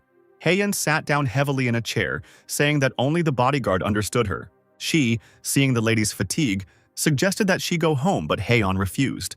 There was nothing more to talk about, and the women fell silent, looking thoughtfully out the large panoramic window. Finally, Hayoung broke the silence, suddenly asking her interlocutor for forgiveness. After all, because of her work, she has almost no time for herself. With the S-rank gift and talents, Gaan could cope perfectly well on her own. The bodyguard shook her head. It was her duty. She would wait until Hayoung inherited the company, but she grimaced. She didn't want that. The woman wanted to remain independent, earn money herself, and live the way she wanted, so that her parents could not find fault with her about the wedding. Gaan noted that this sounded good, but it was a pity that the lady's way of earning money was gambling. Hayoung rolled her eyes, saying that there was nothing illegal about predicting the winner, since it was a form of investment. The bodyguard threw up her hands, rightly answering that since this is an investment, the person should receive something in return. Hayoung jumped up and put her hands on her hips, declaring that she was in for a big win this time, referring to Korea's fight against Japan. Gaan tried to warn the lady because it was quite a dangerous investment. It was sad that all Koreans were betting on Japan winning with a score of 3-0. Unfortunately, no matter what anyone says, everyone knows that Japan will win. At that moment, Hayoung's cheeks turned pink. A message from Jihan arrived at a rather late hour. What she read made the woman even more surprised. The next day, Jihan managed to invite Diego Masida to the promised dinner at an expensive restaurant. The man was a little embarrassed. It was the first time he ate such expensive beef, but Jihan assured him that everything was fine. Diego then asked if he could order a drink, and the player agreed, giving his friend the choice. A few minutes later, the establishment's guests were served aromatic soju. Then the footballer poured beer into glasses, one portion for each. A few seconds later, both players made toasts, ceremoniously clinking their glasses. Jihan, taking a sip, could not help but praise Diego for the wonderful drink. The proportions were excellent. In turn, the footballer tried a piece of beef and was beside himself with delight. The dish turned out to be so delicious. Then the players agreed to switch to informal terms to make communication more comfortable. A little later, when all the food had been eaten, Diego suddenly said that he felt a little offended. Having had a fair amount of drink, he decided to open up, putting his head in his hands. The man admitted that without BattleNet, he would not be able to live like this, because he was once a football star, and now he found himself at rock bottom. He could no longer earn money, so his wife took the children and left her husband. Jihan listened attentively to his teammate and was also surprised that he spoke Korean well. After all, Diego Masida from Argentina was once a world football star. He had everything you could want. But with the advent of BattleNet, people stopped caring about sports and he lost all his fans. Then people forgot about football, Jihan sighed dejectedly, because now a world-class footballer teaches children in Korea. After a few seconds, Diego gathered his courage and raised his head, saying that he had complained enough and needed to get down to business. Even when drunk, Masida remembered Jihan's proposal to change his class. The footballer should become a magician. The interlocutor smiled and nodded. That's exactly what he meant. Having opened the system window, the player asked the football player whether his gift would enhance any equipment that resembled a football. Diego had the characteristic of the god of football, but he was not happy about it, because that is why he always walked with the ball. Besides, he does not have anything that a magician needs, and his mana indicator is very bad. Jihan was not upset at all by this. He again began to look for something on the screen. A screen and a projection of an object similar to a ball also appeared in front of Diego. The interlocutor asked him to look at all of this. The footballer's face lengthened as soon as he saw the characteristics of what was depicted in front of him. Arachne's B-rank sphere, a magic item used by Arachne of the spider tribe, wrapped in spider webs. This holy relic was very elastic thanks to Arachne. Spiders only have legs, so the sphere was used as a ball. Diego looked like he had just seen the salvation of his life. Such an item suited him perfectly. Jihan asked with a smile. If the man was interested in this thing, it could reveal his potential. In his past life, Masida was the most powerful magician that ever existed. When asked how much the artifact cost, the footballer squealed, "About 50 million, a price more than the down payment on his house." Having calmed down, Diego thanked him for the information, saying that he would not be able to save up for the sphere even in 10 years. How amazed the man was when Jihan announced his intention to donate the artifact, and if necessary, to provide financial support. Masida was covered in sweat. He couldn't help but ask why the player decided to be so generous. Then, becoming more serious, Jihan expressed his desire to see Diego in his own league, which he planned to create when he reached the Silver League. When asked if the guy had money for this, Jihan took out his phone and nodded. Then he turned the screen towards the astonished Diego, saying that he would soon earn even more. At this time, Ha-young did not take her eyes off the screen of her mobile phone. She was visibly nervous. Unable to bear it any longer, the woman hissed, thinking that this made no sense. What a strange choice. Son Jihan sent her the results of the competition at different stages of the matches. 1 win, 3 losses. It was unimaginable that Korea could defeat the King of the Sword. He stood in front of a whole group of warriors, armed from head to toe. Sejin closed his eyes for a second and collected his thoughts, but he didn't even have to try to feel his own strength. The man and his team met the Korean representatives at a specially decorated, dilapidated arena, around which spectators, BattleNet fans, were already jubilant. The international BattleNet competition between Korea and Japan, D-Day, has begun. Jihan, with a confident smile, showed Diego the bets on his phone for the match, where Korea was listed as the winner. Masid warned that he did not disdain the Korean team, but asked if Jihan knew who the Sword King was. He is so strong that he can take on an entire team single-handedly. Jihan replied that it was hard to believe and picked up the remote control to turn on the TV.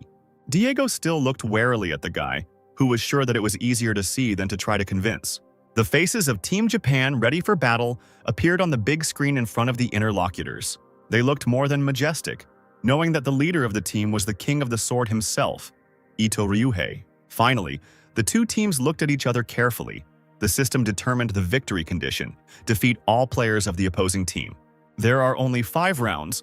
The one who wins 3 times will be the winner. Sejin walked forward confidently, the hem of his robes fluttering in the wind, loudly telling his team to listen to his instructions. The 3 young men looked at each other without saying anything. One of them, the bravest, immediately turned to Ryuhei, who turned around. The gunner guy stepped forward, declaring that the team was not going to obey. They do not acknowledge the Sword King as a member of their team.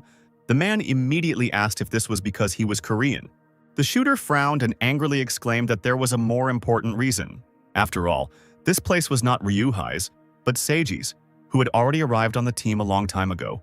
But because of the King of Swords, he was removed. The guy simply became an innocent victim. The shooter asked how Ryuhei could be so impudent, and if he planned to apologize to Seiji. While there was disagreement within the team, a brunette from the Korean side watched the players from afar. The Sword King closed his eyes tiredly and shook his head in response to all the accusations. As soon as he opened his mouth to say something, a beam of fire flew straight into the man's head at that very second. A glow filled the area where the Sword King stood, causing clouds of dust to rise into the air. The Japanese team perked up, letting out a muffled cry. It was a divine ray. It seemed the Korean side had already begun the massacre. Even the Korean support who attacked Ryuhei was surprised that he hit a man. The other players also didn't believe that the support managed to hit the Sword King. It seemed like he didn't notice the attack while arguing with his teammates. At this time, the victim himself almost lost health points. His body was strewn with broken pixels. He turned slowly, scanning with a dangerous and frowning gaze the opponents who considered this an opportunity. After all, by weakening the Sword King in the first place, they could turn the tide of battle in their favor. Ryuhei sighed, muttering that the players were making too much noise, then swung his sword with one hand, and a crack in the asphalt immediately appeared in front of them, cutting off their path. Seeing this, the opposing team froze, everyone mentally trying to calculate the next move. A few seconds later, something happened that no one present could have expected. The shooter of the Korean team was stunned, looking at the Sword King with disbelief, asking what he had done. The man shrugged, replying that they themselves refused to carry out his commands. Right in the middle of the game, he fearlessly and calmly plunged his own sword into his chest. Ryuhei slowly scrolled through it, adding that he understood everything, but in that case, he would simply refuse to participate in the competition.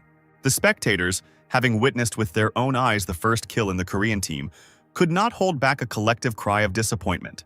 And how amazed Diego was, having become convinced of the truth of Jihan's words, because the commentator announced a suicide in the first round.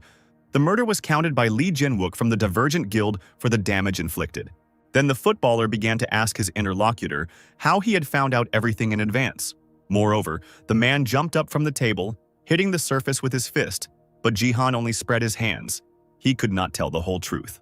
But he was able to quickly divert all suspicion from himself by focusing Masid's attention on the ongoing match. The guy then looked at his phone screen again to make sure everything was exactly the same. Fortunately, the dividend amount did not change. The bet came in 37 times. Before going back in time, Jihan thought it was a setup because the stakes remained small. Taking advantage of the confusion of the Japanese team, The Divergent Guild defeated its members. The first round ended in a Korean victory. Thanks to Ryuhai's unexpected behavior, South Korea won. As stated, the best player was Lee Jinwook. The commentator was sure that the players of both sides were now confused. The next round marked a change of scenery. Now the players would have to fight in a space with a long, narrow bridge. Before the round, the Japanese players who had re-entered the arena began to sort things out with the King of the Sword. The shooter grabbed him by the chest and shook the man, rudely asking what he was doing. The veins on the boy's face bulged as he screamed that Ryuhai had no right to kill himself, being a representative of the nation. In response, the shooter received only calm words from his interlocutor. He could no longer look at all this. Ryuhei fearlessly declared that the Japanese team was a bunch of nobodies with no sense of professionalism. Now it became clear to him why the team lost to Korea every time. The Sword King boldly told the shooter that he didn't care about the players' childish friendship. He would kill himself every time they didn't recognize the man as the leader. Let them choose: victory with Ryuhei or a miserable loss, as was usually the case. The shooter gritted his teeth, not knowing what to answer. But he understood perfectly well that his hated interlocutor was right. The guy cursed and forcefully released the Sword King, stepping back. Finally, the system announced the start of the second round. Team Korea was approaching the designated place. They were confused. They did not understand why Ryuhei killed himself. There were suggestions that the man was sent deliberately. But the team leader didn't believe it. Looking at the lonely standing figure of the Sword King, he thought that the man could repeat this move again. But such a probability was low, because the hero's mood had completely changed, and even the aura hovering around him spoke of this. The Korean team took up defensive positions. The captain ordered everyone to be on guard. He tried to give a parting speech, managing to say that their enemy was the Sword King. At that moment, Ryuhei made only one lunge forward and immediately cut the bodies of 3 of the opposing team in half. Only support Jinwook remained alive, looking in surprise as his teammates crumbled into pixels. They barely understood what had happened, as their health points instantly began to decline. The spectators watching this let out stifled gasps. Some even covered their faces with their hands. Jihan, although he knew the results in advance, could not calmly perceive what was happening. Ryuhei was invincible, and everyone knew it, and he himself could easily remind others of it. The man's hand tightly clutched a weapon that struck several opponents at once. The Sword King didn't even have to get close to the team captain to deal with him. The winner of the previous round, the support, was also in the kill zone along with him. There was no emotion on Ryuhei's face. It seemed like he was just deep in thought at that moment. The audience's reaction remained unchanged. Even the commentator fell silent at that moment. But the next moment, everything changed. The fans of the Japanese team cheered enthusiastically, welcoming the winner. Shouts of praise for Ryuhei came from all sides as he stood motionless on the battlefield. In just 2 strikes, he managed to equalize the score between the teams. The Sword King killed the entire Korean team. The commentator announced the start of the 4th round, and it was clear that the Korean team was already slowly losing strength. Japan won the 3rd round. The score was now 1-2. The Korean players needed to cheer up. The commentator expressed hope that there would not be another such miserable loss as there was in the 3rd round. Then the Sword King dealt with the entire guild just as mercilessly. That round was heartbreaking, with an overwhelming force of a completely different nature than the second. The Sword King deftly dodged the heavy attacks of Team Korea's leader. When the man was successfully repelling the other men's attacks, the commander ordered the others to prevent him from counterattacking. Support Jinwook nodded, gathering energy for the next throw. Using his ability, a golden chain appeared on Ryuhei's wrists. The commander rushed at the pinned enemy, shouting for his team to ignore the attacks on the commander. They need to hit with all their might while he is tied up and under attack. But the King of the Sword did not bear his proud title in vain. When the Divergent guild leader attempted to attack Ryuhei, he was somehow still able to counterattack. The man looked angrily at the spiritual sword that was glowing blue in front of his face. Indeed, Ryuhei didn't even need to hold a physical weapon in his hands. Straining just a little, he wriggled out from under someone else's grip and easily broke the chains. The support cursed when he saw that his spell didn't last even a few minutes. He had barely whispered how this was possible when he himself was hit by a powerful blow from a Japanese player. Ryuhei flew past Jinwook like lightning, cutting off his head with his sword. The rest of the Korean team perked up, and the shooter was ordered to shoot and not let anyone get any closer. But their mistake was that the guys completely forgot about the other members of the Japanese team who remained in the shadows. The opposing team's shooter pierced his opponent with an arrow, sneaking up from behind. He grinned, reminding them that he was also in the game. A second later, the Sword King slowly descended next to his team. His Zanpakuto levitated nearby, emitting blue mist. The man turned to one of his team members and said that she remained the same. Ryuhei had an incredible technique called the flying sword. Not everyone could master it. The girl bared her teeth, asking if he had gone crazy against the backdrop of his own coolness, since this version of the technique looked better than when the hero simply stood on the sword. Ryuhei snorted, calling the player a disgrace. She better fight as well as she insulted. The girl decided to show what she was capable of by collecting the magic sphere in her hands. The next moment she was transformed. Even the participants' clothes changed, and lightning spread around her body like an ocean. She growled, releasing all her anger and strength, which even affected the Sword King. He covered his face with his hand and grabbed the sword, praising his opponent's abilities. But it was his turn to show off his strength. Ryuhei jumped up, tightly gripping the handles of his weapons in his hands. Seeing this, the girl screamed, sending a multitude of stinging lightning bolts towards the Sword King. He decided to try out a new ability, and the top of the arena was illuminated with a bright light. His opponent immediately tried to fight off the attack by raising her hands up. Like an emotionless robot monster, Ryuhei rushed down, attacking the girl. There was an explosion of incredible force. Fragments flew around. Clouds of dust covered the surrounding area. The glow filled the faces of the audience. They had seen such a performance for the first time in their lives. When the smoke cleared, it became clear that a huge crater had formed in the middle of the arena. Ryuhei slowly walked to its edge to take a closer look. The commentator announced the end of the round. Japan won with a score of 1-3. The remark that Korea must lose one day was dejectedly made. But it was okay. One loss was not the end. Looking at the TV screen, Diego could not contain his sincere surprise. He looked back and forth between Ryuhei and Jihan, asking how he was able to guess the exact score, but the boy simply replied that he had dreamed it. Masid continued to exclaim that he couldn't believe it and asked how much money Jihan had received. The player smilingly said that it was very little. The guy was mentally pleased that he managed to earn good money in any case. But that scene was unexpected. Ryuhei is much stronger than the player remembers him. Now, frankly speaking, Jihan felt as if he were a small animal in front of a predator. Even with the nameless divine arts, it would be difficult for him. The conditions for their improvement were such that he either had to reconstruct the 3 divine secrets for himself or find the real name of these arts. The former son-in-law also had an SSS rank gift, the absolute double blade. But that didn't matter. No matter how strong Seijin is, and no matter how hard he tries to intimidate other players, he won't be able to defeat Jihan. Looking angrily at the screen, the guy promised himself that he would simply become stronger. Ryuhei doesn't have much longer to wait. Jihan will soon meet the man one-on-one. Hyung was shaking as she looked at the phone screen, gasping in delight. The woman's cheeks flushed. She had indeed won the bets, receiving a huge amount of winnings. A full 37 times more, 5 million became almost 200. Hyung pressed the phone to her face, squealing that she didn't believe such a day would come. She thanked Song Jihan immensely.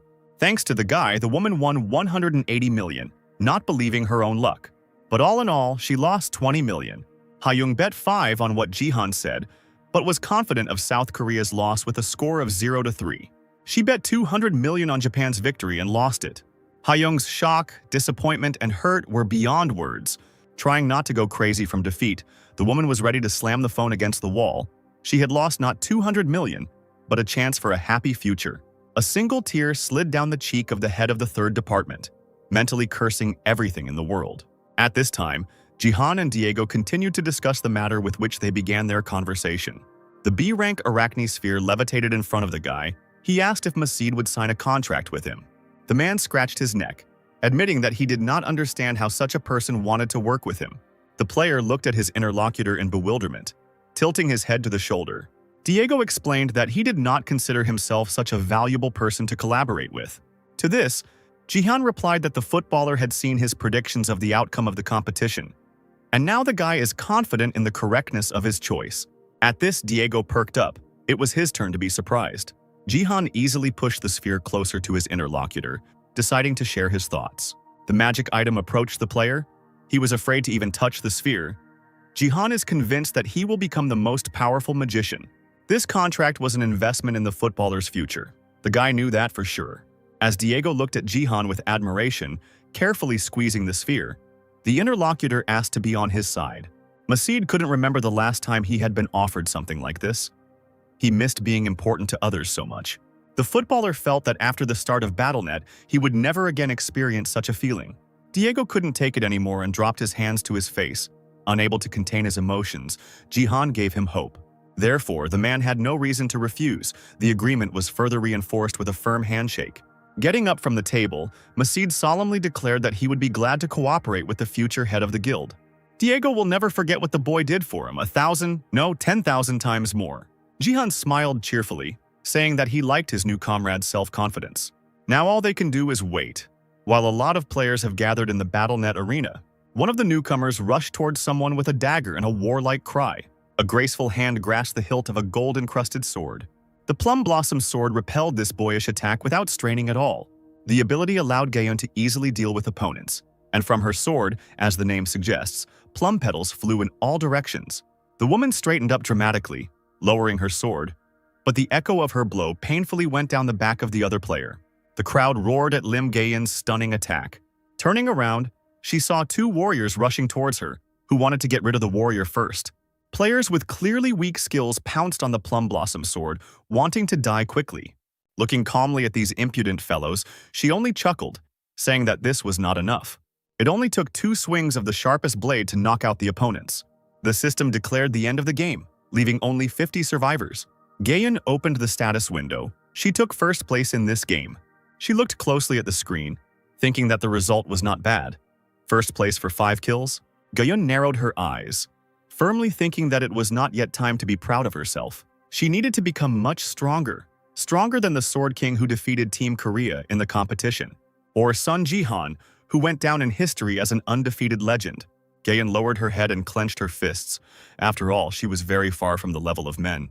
Gathering her courage, she looked at the sky, dissatisfied with herself for having relaxed too much after joining the Divergent Guild. She needed to become better.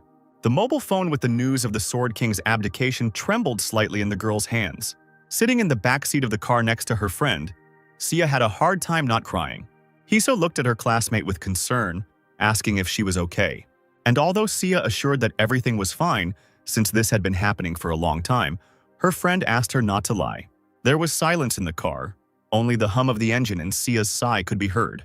Hiso clenched her fists, resolutely suggesting to her classmate that they stay together today, since it was better to be in company if someone was feeling bad. But the girl shook her head. Sia thanked them for taking her home, and the driver, Uncle Hiso, immediately asked Jihan's niece to accept any help, because in this way, he wanted to atone for his mistake. Sia smiled sincerely. She was not angry at this man, and was glad that he understood everything. Hiso clapped her hands, asking if her friend had thought about her offer. If she agreed, she would start preparing today. The girl thoughtfully said that she wasn't sure. She was told that she wouldn't lose anything. Sia barely had time to answer when the car braked sharply, and her unbuckled friend hit the back of the front seat painfully. Rubbing her bruised cheek, she called out to her uncle asking what the sudden stop was about. He himself looked amazed, looking forward and even stuttering a little. The man said that they had arrived at the Sword Palace. The girls' faces lengthened in fear, and the car's path was blocked by strong male figures. It was getting dark, and Sun Jihan was running as fast as he could across the rooftops of the Sunset City. He jumped over great distances with lightning speed, completely unafraid of heights. One more jump and a long distance, he knew where he wanted to be. A few seconds later, the guy landed deftly on one knee, leaning on his left hand. As he stood up, he was surprised to notice that he felt much lighter than before. Still, Jihan managed to improve a little. It was much more enjoyable to train on a hill like this, sitting on the edge of the roof of a tall building. The player looked out at the crowded streets. Thoughts were hovering somewhere high up in the gentle yellow sunset sky. In the States, Jihan also climbed up like this, much higher, just to be in silence. Now it reminded him of the past. Now he fully realized what kind of person Yoon Se-jin was during this period. The man's still young face looked tensely at Jihan, and his eyes shone with incredible strength. They had never fought against each other before. At a time when half of the shares on Earth disappeared and the best began to gather together, Se-jin constantly took first place as a warrior. And suddenly, unexpectedly for everyone, this man suddenly disappeared. Jihan still didn't know for sure what happened then. Now the former father-in-law is as strong as Jihan himself was in his best times. You can't relax just because he has a fast growth rate. The guy must become much stronger. We must master the nameless divine arts as soon as possible. Standing at the very edge, the player took one last look at the street. It was time to leave. A few seconds later, only a flash remained in the warm air. The Sword Palace towered over the other buildings in the city. Driver Hiso got out of the car, yelling at the men to get out of the way. As it turned out, the road was filled with countless reporters. They all wanted to talk to Mrs. Sia, demanding to say at least a few words. Some made their way to the car, asking about the King of Swords match today and his interview. The girl's friend asked her to ignore everyone. Sia looked in horror at the sly faces of the ubiquitous reporters, who asked if the girl's statement had provoked Ryuhei's words. All of them, like hyenas, swarmed the car windows and stuck their cameras and mobile phones in my face. Driver Hiso selflessly chased away annoying photographers from the car. They demanded the right to interview Sia, while Jihan was not here, and the girl herself desperately wanted to hide somewhere, covering her face with her hands. The crowd kept trying to break through the man, demanding understanding, but a very familiar voice that the photographers heard behind them made them fall silent and cower. Jihan himself was slowly approaching the scene of events, and he did not look pleased. Red energy hovered and seethed around his body. The player was seething and ready to avenge his only loved one. Jihan's eyes were glowing red, and with a single movement of his hand, he scattered the huge crowd in different directions. Now the path to the car was lined on both sides with photographers lying and groaning in pain. Some had already woken up and were complaining of back pain, while others did not believe that the guy could attack reporters. The sly ones immediately began to rely on Jihan's conscience, whether he was worried about his own image. The veins on the guy's face showed. His eyes turned even redder. That's why he treated the reporters softly. They immediately fell silent, fearfully lowering their heads. According to Jihan, this was their first mistake. Or better yet, let them thank us for the fact that everything worked out. Jihan's voice was like the devil's, so no one could argue with him. The guy calmly walked up to the car and grabbed the door handle. Opening it, he saw Sia, whose face was completely blank from animal fear, and the uncle immediately asked his niece to come out. Looking affectionately at the girl, who had just now removed her hands from her face, Jihan said that they were going home. Supporting Sia's unsteady gait by his shoulders, the player thanked his uncle and Hiso for their protection. The friend finally shouted at Jihan, calling him sir and asking him to take care of her classmate. There was genuine concern on her face. Hiso seemed to genuinely empathize with Sia. She was still waving to Jihan and Sia, who were moving further and further away. Hiso and her driver stood there for a few more minutes, not saying a word to each other. The next second, the girl covered her face with her hand, looking down. Her uncle looked at her in surprise. A moment later, the girl burst into laughter as if she were mad, tears streaming from her eyes. She had a hard time holding back her laughter. Such a performance did not escape the ubiquitous reporters. They remembered the girl sitting next to Sia. Him Ki-so was the granddaughter of the CEO of Taiwan Daily, South Korea's first publishing company. The girl wiped away her last tear, muttering that it was all over for little C now. When Ryuhei gave an interview after his stunning victory, he stated that he no longer had a daughter. The man buried his entire life before Japan, and therefore disowned his daughter, asking her to refrain from any personal and unnecessary questions like this. Jihan and Sia returned home. The guy was just listening to the speech of his niece's father, realizing that the reporters pounced on Sia precisely because of this interview. The guy bared his teeth, looking at the smug face of his former father-in-law through the phone. The player was just dreaming of giving him a dressing down. Then he wondered what to do because Sia was just starting to get better, and this stupid interview ruined the whole mood. And now the niece could not come to her senses. When Jihan returned to his report, Sia suddenly called him, asking if he remembered his promise to fulfill her wish. The player asked if they were talking about the time when the girl was looking for the Shadow Queen, and she nodded. Jihan was stunned when he heard that his niece had come up with her own wish. Sia shook the phone in her uncle's face, announcing that she had found the Shadow Queen. He really looked like he didn't believe it was possible to do. A new stream started on the internet. Jihan moved to the BattleNet arena. The system announced the start of the game. The golden tip of the Phoenix's arrow glittered dazzlingly in the rays of the artificially created midday sun. The spectators vied with each other to ask what the winning player had in mind when he arrived here with a huge arrow in his hands. He smiled slyly, frowned, and said something incredible. The player was about to destroy the spectator seats, and all his attention was focused on them. Next to a large column, hidden in the shadow, stood a figure in a long cloak, the hems of which fluttered in the wind. Raising his head, the elf's sharp gaze swept over the player. Jihan was about to check if it was really the Shadow Queen. Earlier in the day, C convinced her uncle that she had found the Shadow Queen on the stream recording.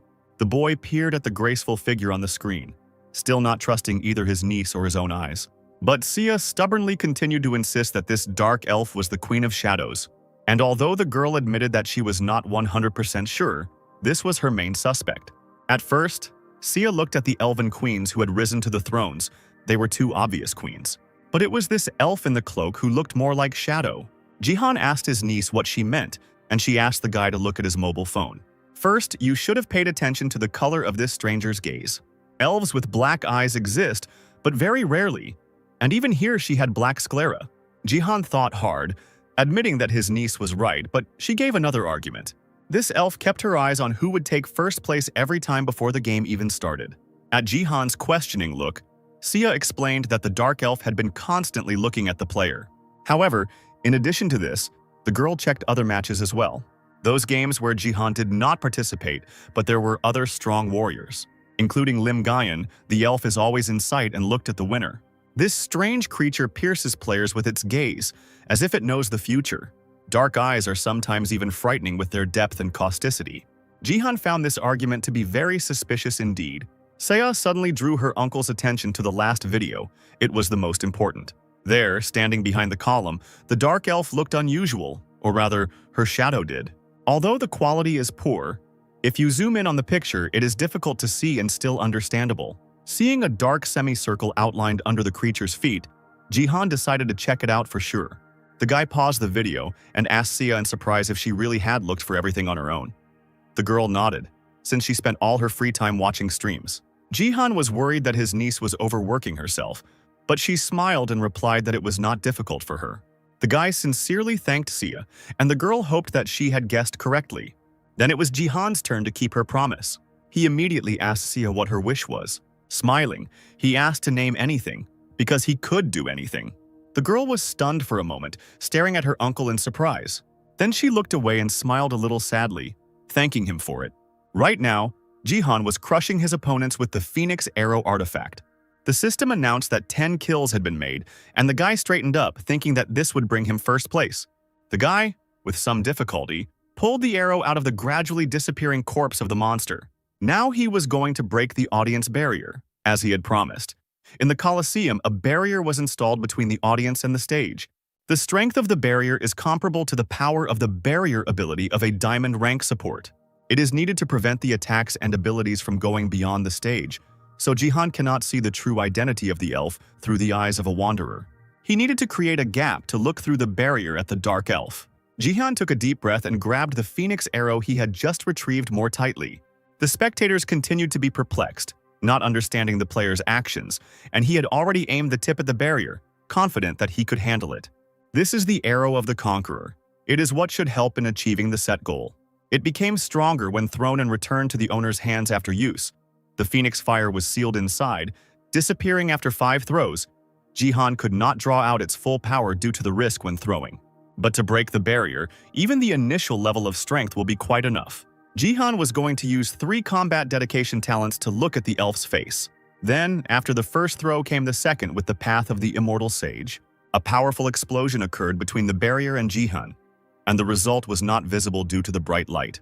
There was no emotion on Jihan's face as the smoke cleared. At first, the elves sitting behind the barrier seemed not to even notice the flash, but it was followed by an explosion of the same force which sent the commentators into raptures.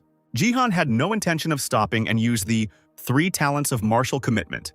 The arrow in his hands trembled after the third attack, but his hand still held it tightly. Next came the ability Path of the Immortal Dead, a new attack. A flash as bright as the sun descended onto the arena and flew up to the barrier. This time it worked. The cells on the wall began to crumble like eggshells, spreading out to the sides. Jihan froze not far from the breach. He himself did not expect that it would be possible to break through the barrier so soon. It was time to find out everything. The player immediately activated the Wanderer's eyes. His pupils began to glow a bright blue color. Jihan aimed straight at the spot where the dark elf was sitting. He needed to hurry before the barrier closed. The creature's raven-like eyes slowly widened as they stared at the approaching player. He demanded to reveal the identity of this dark elf, to understand who she was. But as soon as he managed to meet those gazes, he immediately felt how the environment changed. He himself seemed to drown in the elf's black pupils and immediately saw reflections of blue behind his back. Jihan turned around sharply, trying to remain as calm as possible. But this blue was not an ordinary reflection.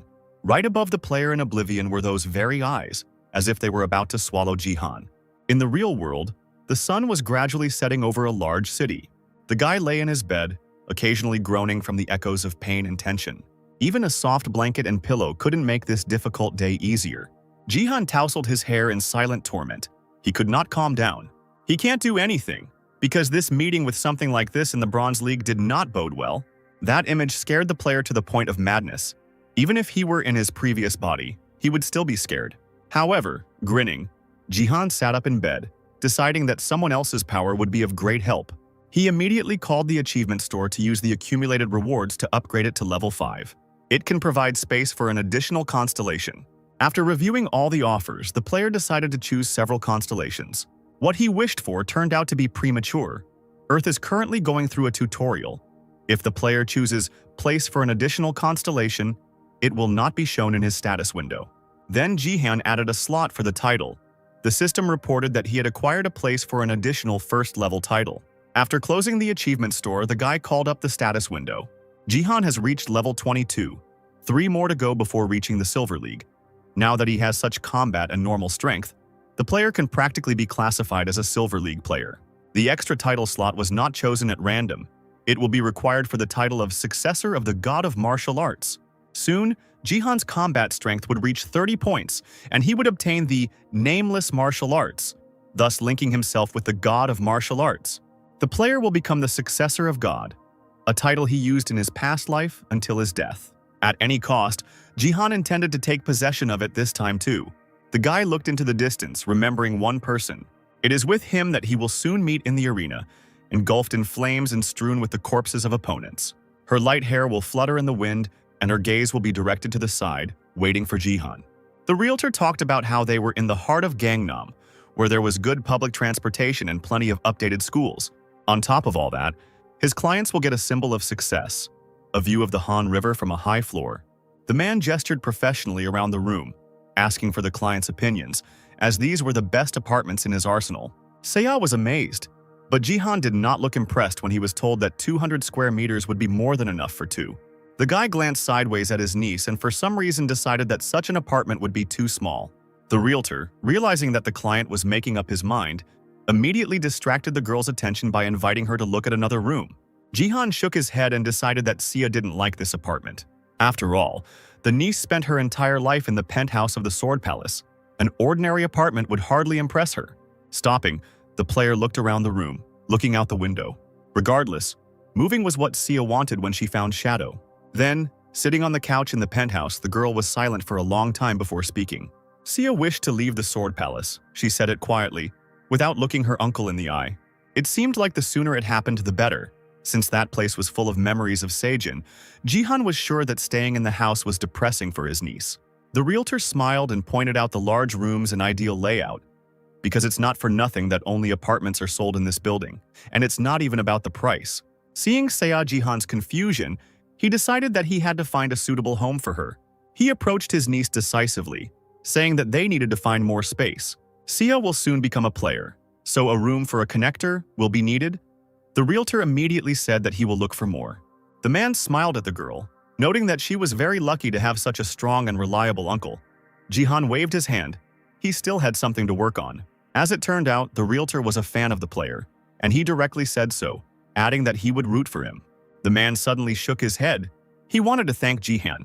He used to be part of the Sword King fan community, but the hero's move to Japan shocked the man so much that he immediately left and was very worried about Lady Seiya. The realtor heard that the family is having a hard time, but he is happy to see for himself that they are coping well. Tears came to the girl's eyes when she heard these words, and she was also congratulated on waking up, despite the long journey. She pressed her hand to her chest, trying not to burst into tears even more. The realtor hoped that the girl would receive a great gift. Even good words didn't particularly touch Jihan, because he was worried about his niece. Attention to Seiya only increased after the battle between Korea and Japan, and it even came to persecution, like last time. Surely everyone is interested in her awakening and the gift that the girl will receive. And when it turns out he's F rank, all their attention will turn into poison. In her past life, Seiya lost her life because of this. This must be prevented, even at the cost of being isolated from people for some time. Well, and especially from the ubiquitous and incredibly intrusive reporters. Kim Hee-seo sat in a large chair with her legs tucked under her and chatted on the phone, carelessly twirling strands of her long hair around her fingers. She made dastardly plans, telling reporters about Sia's birthday and where she would be, promising to provide an interview opportunity. In the office, a guy with blonde hair was sitting on a chair nearby. He dejectedly called Hee-seo a scumbag and a hypocrite, befitting a member of a family of media workers. Hee-seo was completely offended by me because she didn't force the guy to stay here, and he, stretching, chuckled. Otherwise, he wouldn't get to meet Sia. When asked why Hee-seo hates the girl so much, she irritably replied that if it weren't for BattleNet, Sia would never have been noticed because she is from a simple family, and she and her friend are now often compared. So the mean girl organized a murderous interview for her classmates for the benefit of her own family. Hee-seo grinned and hoped that Sia would get a bad gift. It would be nice to humiliate her. But the guy mockingly called his interlocutor a piece of trash. She looked bored and said that his participation was also important and showed a photo of Jihan, telling about him. The blonde stood up and walked towards the table when he was asked if he could beat Jihan in a fight. The guy bared his teeth, saying he didn't care about the player, a row of even teeth flashing in the shadows. Now Hee-seo called her interlocutor a scoundrel when he asked her to keep his promise. The blonde stretched his neck, asking not to worry, because when the plan was completed, Hee-seo could do whatever he wanted with Seo. He looked at the girl with a mad look. His whole body was seething with dark energy and bloody lightning.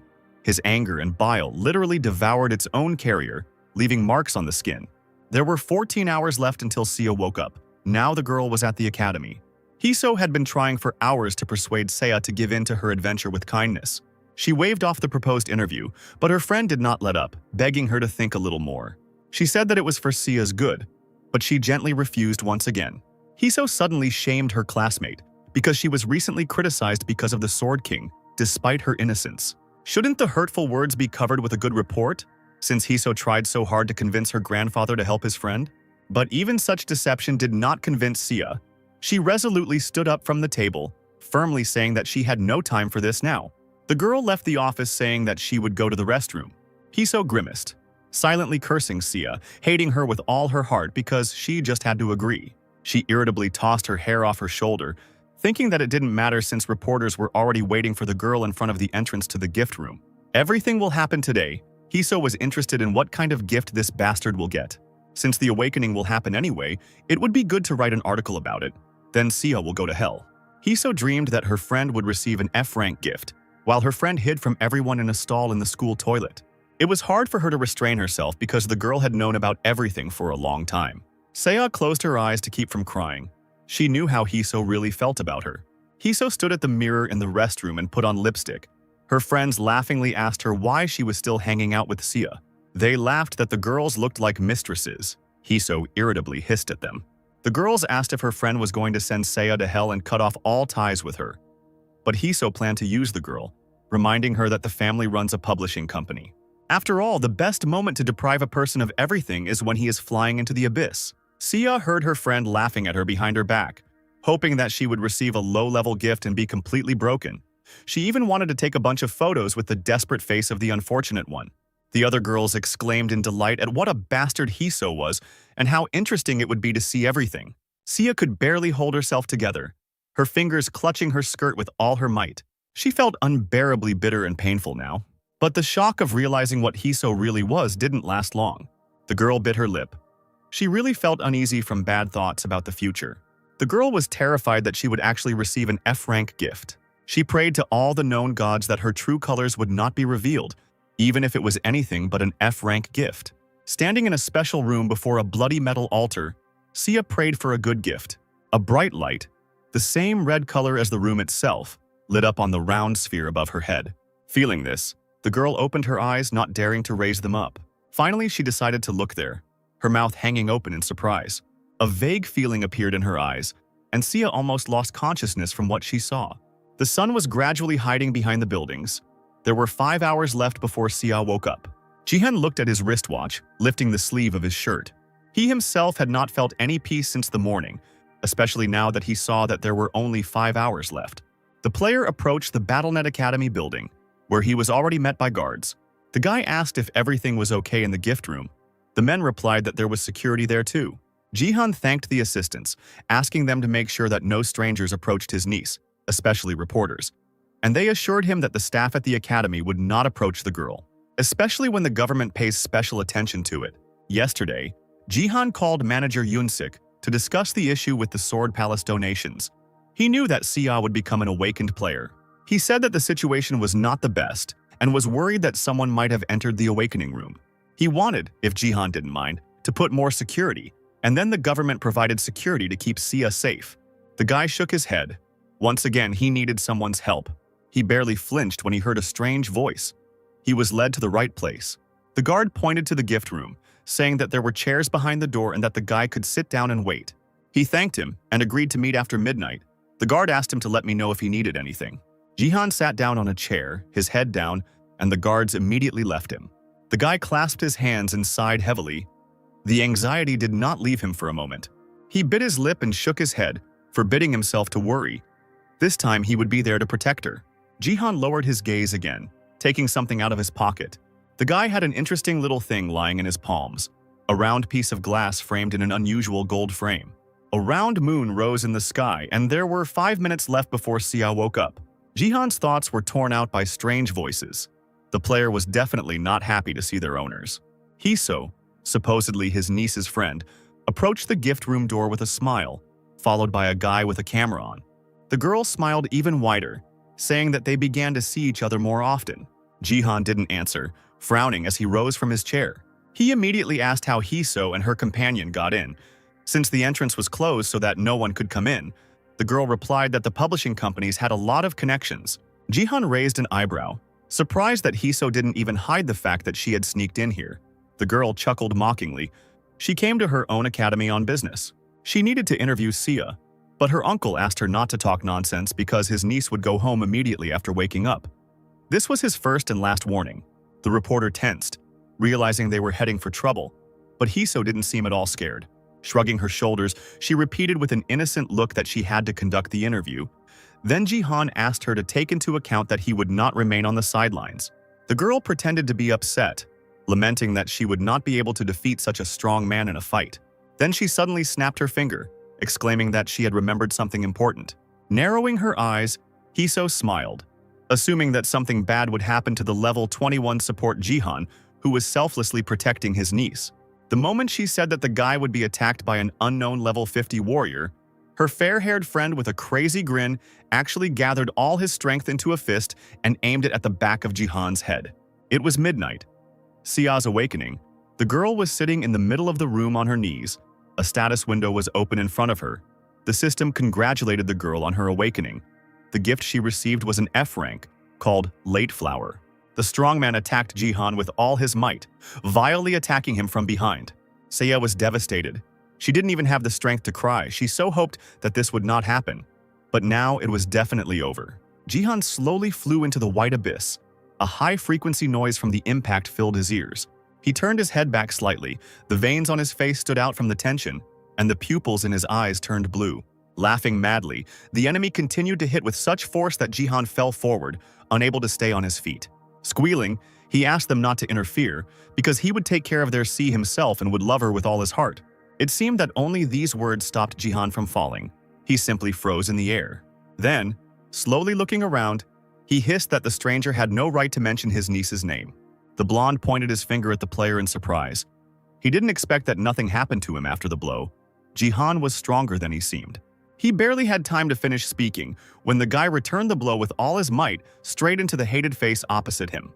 But there was no reaction. Jihan discovered that his opponent had an ability, Stone Skin. And indeed, where the stranger's fist had touched his face, a gray stone appeared. The guy bared his teeth, cheerfully noting that the player was well informed. Then he exclaimed that Jihan had no lack of confidence and hit him hard in the side. The fight was already being filmed by a shocked reporter, while Hiso watched the scene with pleasure. The fury with which the stone-skinned guy struck did not give any hope for Jihan's victory. The stranger, with the same grin, shouted that his rival did not know where his place was because people had encouraged him by calling him a rising star. Then, mocking Jihan, who could barely stand on his feet, the guy ordered him to answer whether this was true, continuing to beat him. He shouted that he would beat Jihan until he spoke, but the next second his opponent seemed to wake up and shut up his annoying opponent with a powerful hook to the jaw. Jihan straightened up, hanging his head low, his hands still in the air after the attack, and time around him seemed to slow down. The man with the camera continued filming, but was shocked by what he saw, while Hicho's self-confidence was evaporating with every second. As it turned out, Jihan used his special technique on the guy with stone skin, a long-range strike. The player didn't need to touch the person to strike, and the opponent didn't even understand what was happening. Jihan looked like he was resting a few minutes ago rather than fighting. Looking the blonde straight in the eyes, he called him a hooligan. Then, narrowing his eyes warily, he promised to leave such a mark that he could not do anything like that again. Swinging one last time, Jihan seemed to hit the air itself, but the blonde immediately turned into a shadow, carried away somewhere into the distance, and it looked truly terrifying. At that moment, the videographer ran away completely, while Hiso continued to stand, looking in shock at how her plan was collapsing. A few moments later, her friend was thrown to the girl's feet like a bowling ball. A shadow crossed Hiso's face, and she gave the blonde a disdainful look. Then, in 1 second, she went mad with anger, so much so that she clenched her teeth until they creaked, preparing to scream. Behind the wall in the gift room, Sia, exhausted from her emotions, sat on her knees. She stared aimlessly at one point, her head down. Tears were gathering in her eyes every now and then. She had long ago decided that the future was futile, that now everything was over for her. However, tears would not help. Sia began to angrily wipe away the moisture from her eyes. She understood that sadness would not change anything. It would only worsen her already deplorable mental state. Moreover, the uncle is already tired of waiting for his niece. It's time to leave. Slowly rising from the floor, Sia floated on stiff legs to the massive door. Stopping, she looked at her status window again, thinking about how to live on. Even if she was an active player, with an F-rank gift, she would start to tremble with fear. The system announced that Sia would realize her gift later, and the girl felt like an idiot for praying for something good for so long. When the automatic doors opened, Sia heard her friend scream and gasped in surprise. Her uncle was clenching his fist, someone's scalp was hanging in the air above him, and at his feet lay a hairless man, apparently the owner of that very scalp. The girl worriedly asked her uncle what had happened, and he calmly replied that the boy deserved it. Sia turned her head sharply as Hiso screamed hysterically, calling Jihan a crazy bastard. She placed the guy's head on her lap, screaming that the player had no right to bring her friend to such a state. Didn't he know that her grandfather was the CEO of Taewon Daily? Jihan threw the scalp at the girl with a sharp throw. He didn't care about the regalia of her relatives. Who cares that the Hiso family runs a major publishing house? Is it really going to manipulate the media? Hiso laughed madly, waving away clumps of hair. She threatened that this would not end well because she would be able to create and spread fake news. The Song family will become the most disgusting in the world, and people will remain silent at their mere presence. Jihan pressed his lips into a thin line, and the muscles in his tense face began to twitch. Seo looked at her former friend with pain in her eyes. She continued to say that the attitude of society towards her and her uncle was already negative because of the Sword King, which was even for the best. Seo winced when she heard Jihan ask Hiso to try hard, and the family itself will be able to simply leave Korea, which confused the villainess. Then Jihan gathered a fiery sphere in his palm, quietly asking the girl if she would be able to answer for her actions.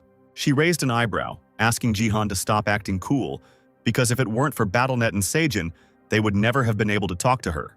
Jihan threw it, replied that he understood, and sent the fire towards Hiso with a snap of his fingers. The flames reached out to the girl in thin threads, gently embracing her body. The flames did not burn until Jihan allowed it. He added that Hiso was not the type to think about his own behavior. But if that's the case, he'll make sure the girl remembers what happens when they get involved with his family. Hiso looked at the player with confusion, while the fire got closer and closer to her face. A second later, the corridor was flooded with light and a heart-rending scream was heard. When it was all over, Sia and Jihan were sitting in a car in an underground parking lot. The girl, looking warily at her uncle, carefully asked if they would be okay. She admitted that she was glad that she had managed to take revenge on Hiso, but Seiya still felt uneasy. Jihan looked at his niece and smiled, asking her not to worry, because nothing bad would happen. The company would not take unnecessary actions for the sake of the director's granddaughter. Seiya was surprised by her uncle's confidence, and he thought that these people would not touch the player who was currently attracting everyone's attention.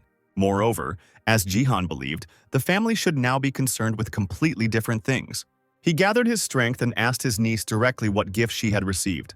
The girl who was looking at the guy immediately drooped and lowered her head, falling silent for a long time. Her answer did not surprise Jihan. He knew in advance that Sia would receive a gift of a low rank, and in this case, the F rank late flower. Sia concluded with sadness in her voice that it would be difficult for her to succeed as a player. At that moment, Jihan extended his hand and called upon the system, where his status window was displayed, asking Sia to look there, since the player had not shown it to anyone before. The niece carefully studied all the items, but when her eyes stopped on the column with the gift, the girl screamed. As it turned out, even a brilliant player like her uncle had an F-rank gift. Jihan asked to look at the stats underneath them, when Sia wondered where he got so much power from. When she saw strength and combat power, the girl didn't believe at first that these were characteristics from BattleNet. But these characteristics were still special. Many don't know about them because the conditions for obtaining them are hidden. With undisguised surprise, Sia looked at her uncle, who said that she could also receive unique characteristics, because the rank of the gift is not everything.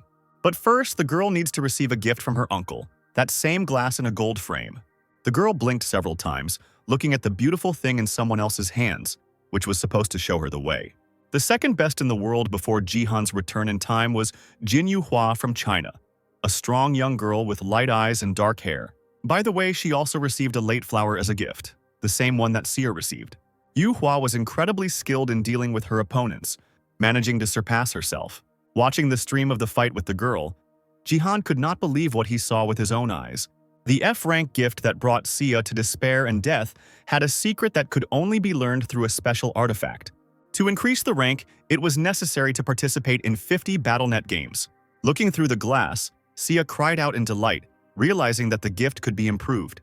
Smiling, the uncle admitted that his niece's gift was simply amazing, especially now that the special artifact had worked. A rank. Olympus Hermes monocle that allows one to see the true nature of a gift. It was made from repairing the broken monocle of a C-rank envoy. Jihan used the emergency recovery and made a monocle recently as a gift to Sia for her birthday. It's surprising that you can increase the rank, but the effect itself is good. Thanks to the additional development speed, the effectiveness of Sia's training will increase twofold. This was great, because the girl would quickly receive a rare characteristic that the player had talked about earlier. Hermes' monocle slowly disappeared from Sia's face, turning into pixels, hiding from the real world. Jihan moved closer, encouraging his niece that she certainly had every chance of becoming one of the best players.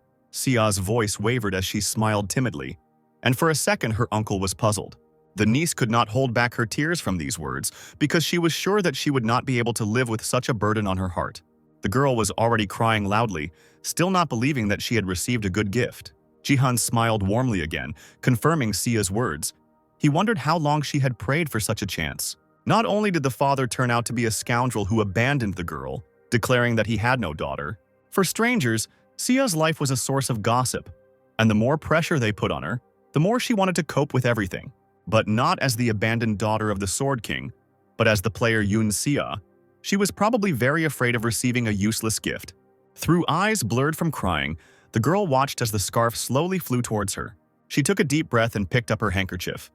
Jihan said that the girl had to go through a lot. It was not easy, so there was no need to hold back her tears.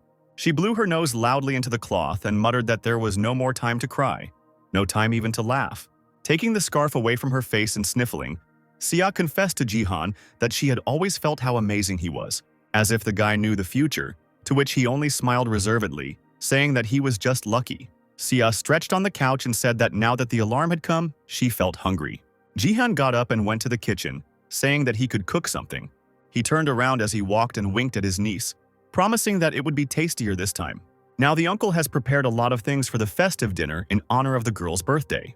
Meanwhile, at the Taewon Daily office, the villainous Hiso couldn't recover from what happened. As it turned out, with the help of his fire ability, Jihan taught the girl a lesson. He burned all the hair on her head, including eyelashes and eyebrows, and now the former beauty of the school was cursing the player with all her might. She didn't know how to explain everything to her parents, and when the driver entered the office without warning, Hiso pulled her hat over her head with screams and yelled at the man. The man held out a phone containing surveillance footage, and Hiso snatched the phone from his hands, ordering her uncle to get out. Through curses and angry tears, the girl looked for dirt on the family she hated, in order to find at least something against them. After some time of searching, she froze, and a smirk appeared on her dry lips. The camera in the gift room captured Sia's puzzled and joyless face as she looked at the system screen. Hiso chuckled, because her ex-girlfriend looked like she was about to burst into tears at any moment. This would be a great shot for an article. Pulling her hat down over one eye, the girl continued to look at what was filmed on the surveillance cameras. She was sure that C had received an F-rank gift, and how well she had exposed herself by making such an expression. The heiress of the publishing house seemed to go even more mad and did not come to her senses. She laughed villainously, anticipating how she would destroy Sia. Meanwhile, streamer Golden Light, Shiny, has completely lost his peace from unrequited love and a broken heart. The guy told his viewers how helpless he felt in recent days after he was not chosen by the one he desperately wanted to get closer to. After all, in the last battle, Shiny fought against an ugly and vile fire mage and stupid dirty eagles. He, the Golden Light, dealt with everyone who dared to disturb Jihan. The blonde jumped dramatically from his chair and tossed his hair, declaring that he had realized everything. Shiny pressed his shaking hands to his chest. Clutching the collar of his shirt, he exclaimed that he should become the legendary player's manager. The ugly face of the strongest zombie appeared in front of the screens. Then the golden ray destroyed the monster. At that moment, the blonde begged Jihan to read his message. The guy himself selflessly fought against the BattleNet monsters, and the Phoenix arrow helped him in this. Jihan swung the arrow and pointed his other hand at his opponents, thus combining his powers and the powers of the artifact, defeating the living dead. The audience mocked those who were on Jihan's team. A few guys sat on the sidelines eating popcorn. Jihan, with the help of divine arts and the lightning step of the flickering sky, was able to effectively attack the living dead. The system announced the end of the game. San Jihan took first place. As the player climbed up to the crystal on the tower, his idle teammates discussed how hard it was for them to finish their popcorn, and that they should add onions and caramel next time. Jihan summoned a status window. His level increased to 25, and the guy himself could now participate in the Silver League battles. Jihan received the title of Ruler of Bronze for completing the league with the highest percentage of victories. Jihan entered the world top 100 of the Bronze League. On August 28th, there will be a battle for promotion among the top players. These people are the most successful in BattleNet. They will fight in the battle for promotion to ensure their passage to the next league. The goal of the players from the top 100 ranking is the Silver League, and the system has also added a special condition. Players will fight until there is only one left. The fight for promotion was, in fact, a game of survival, and sometimes there were only 2 players left. The game ended only when one participant remained, and not half, and the best one in the ranking was determined. The audience watched closely as Jihan studied the list of 100 players hanging in front of him. The player's eyes narrowed when he saw one of the names.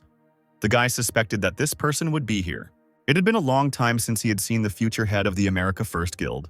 Baron Williams was one of the top 100 players in the Bronze League here. Jihan expected that this time they would meet earlier, but maybe a little later. The player had never been able to defeat Baron before, and now he wondered if he would lose to the man. The decisive factor that allowed Jihan to be among the top 100 players was his unique indicator: strength. Combat power is also a great and unusual indicator, but to unlock nameless divine arts, only physical strength, endurance, and speed are important. Yet they are no match for the power that transcends this reality. Just like with absolute territory, mana enhancement, and telekinesis, there were also different classes. During their fight, the entire arena seemed to be burning in a bright, blinding flame. The power that Baron used was on a completely different level of perception. Strength is an indicator proportional to mana and divine power. Baron was born with excellent mana, so his strength is at least twice as strong as Jihan's. The guy may have had excellent control, but that was nothing in the face of divine power. The space was lit up with bloody colors as the still young Williams effortlessly attacked his opponents. He became the first in the ranking thanks to his strength alone, and it will take a lot of effort for Jihan to become even a little stronger. That is why the guy continued to train hard despite being tired. Now the strained muscles worked like a mechanical engine. Jihan stood on one hand, sweat pouring down from his loaded body. Thoughts slowly flowed through his head. The guy thought about Baron, who held first place not by pure chance. Even during the Bronze League, everyone knew him because of his mana, which was at the Diamond level. Since fighting a man was suicide, Jihan needed to unlock the nameless divine arts. Having finished training, the player called up the system window and greedily peered into the enemy's face. Jihan chuckled. No matter how much he looked at the photo of this blonde from the past and future, he could not believe that it was the same person. There were rumors that he tried to look more mature when he became the guild leader, but it was unknown how he was able to achieve such a difference in such a short time. Jihan's thoughts were interrupted by a phone call from Ha-young, which surprised the boy. Thinking that the woman was calling to thank the player, he carelessly accepted the call and said hello. A confident female voice, without even responding to the greeting, immediately asked who she should bet on this time. Jihan swallowed hard and, in confusion, pulled the phone away from his ear, looking at the screen. He thought he had dialed the wrong number, but it was really her who called. The head of the 3rd department in the Divergent Guild, Lee Hae-on. She sat in a soft chair in the depths of her office and flinched when she heard the voice of her bodyguard. She entered the room silently. As befits a professional warrior, the woman came to accompany her mistress to the meeting.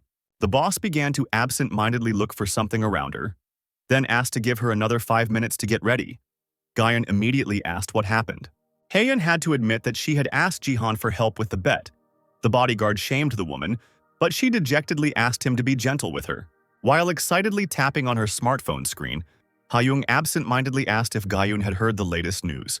Jihan is in the top 100 players in the world, and they say that Baron from the States is also participating.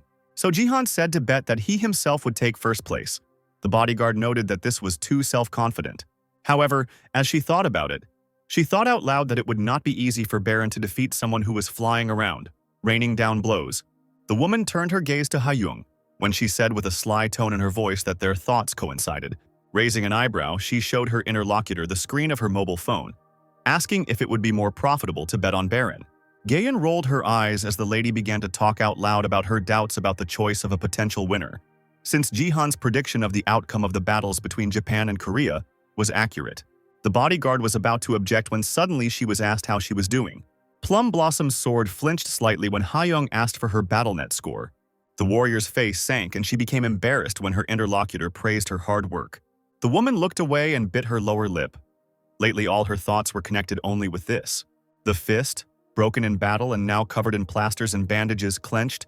Gaan quietly muttered that she was going to tell the truth about who she really was. Song Jihan let out a sigh of relief and heaviness at the same time as he looked at his improved status window. He raised his head high, thinking that now, at last, all the conditions were met. The player's combat power increased by another point, and in total, it was 30 points. Jihan closed his eyes, lowering his head. His whole body felt as if it had been pierced by something sharp from his toes to the top of his head. At that very moment, the system announced the activation of the Eye of the Wanderer. The player suddenly opened his eyes, glowing with a bright golden light. The constellation Wandering God of War has found the player by a special trail. Jihan's spirit left the body and found itself somewhere in the endless space, where the cosmic body bent low over the guy. There was only darkness. The guy couldn't see anything, but he was sure that he felt something, the same as last time. The Wandering God of War looked at Jihan, saying that they met again. The system declared that the god recognized the player as his successor. Jihan's body, levitating in nothingness, was enveloped in a thin, transparent material, like a cocoon. The guy remembered well that in his past life, God had also helped him a lot, and he immediately received the ability, Nameless Divine Arts. Usually, the patroness of the constellation brings with her great consequences, but the Wandering God of War did not ask anything from Jihan. The cosmic image carefully took the fragile human body into its palms, bestowing upon it the appropriation of the martial arts techniques, 3 talents of martial commitment, and lightning step of the shimmering sky. The system reported that the Wandering God of War was frowning. The white material bit into Jihan's chest, forcing him to writhe in pain. The connection was broken. Jihan grabbed his head. It turned out that God was displeased with the fact that he already had 3 dantians open. Moreover, the Wandering God was afraid of man, which surprised Jihan incredibly. The guy's face showed genuine bewilderment, and the inheritance of martial arts techniques ceased. The Wanderer's eye began to glow, and small lightning bolts began to spread out from Jihan's face.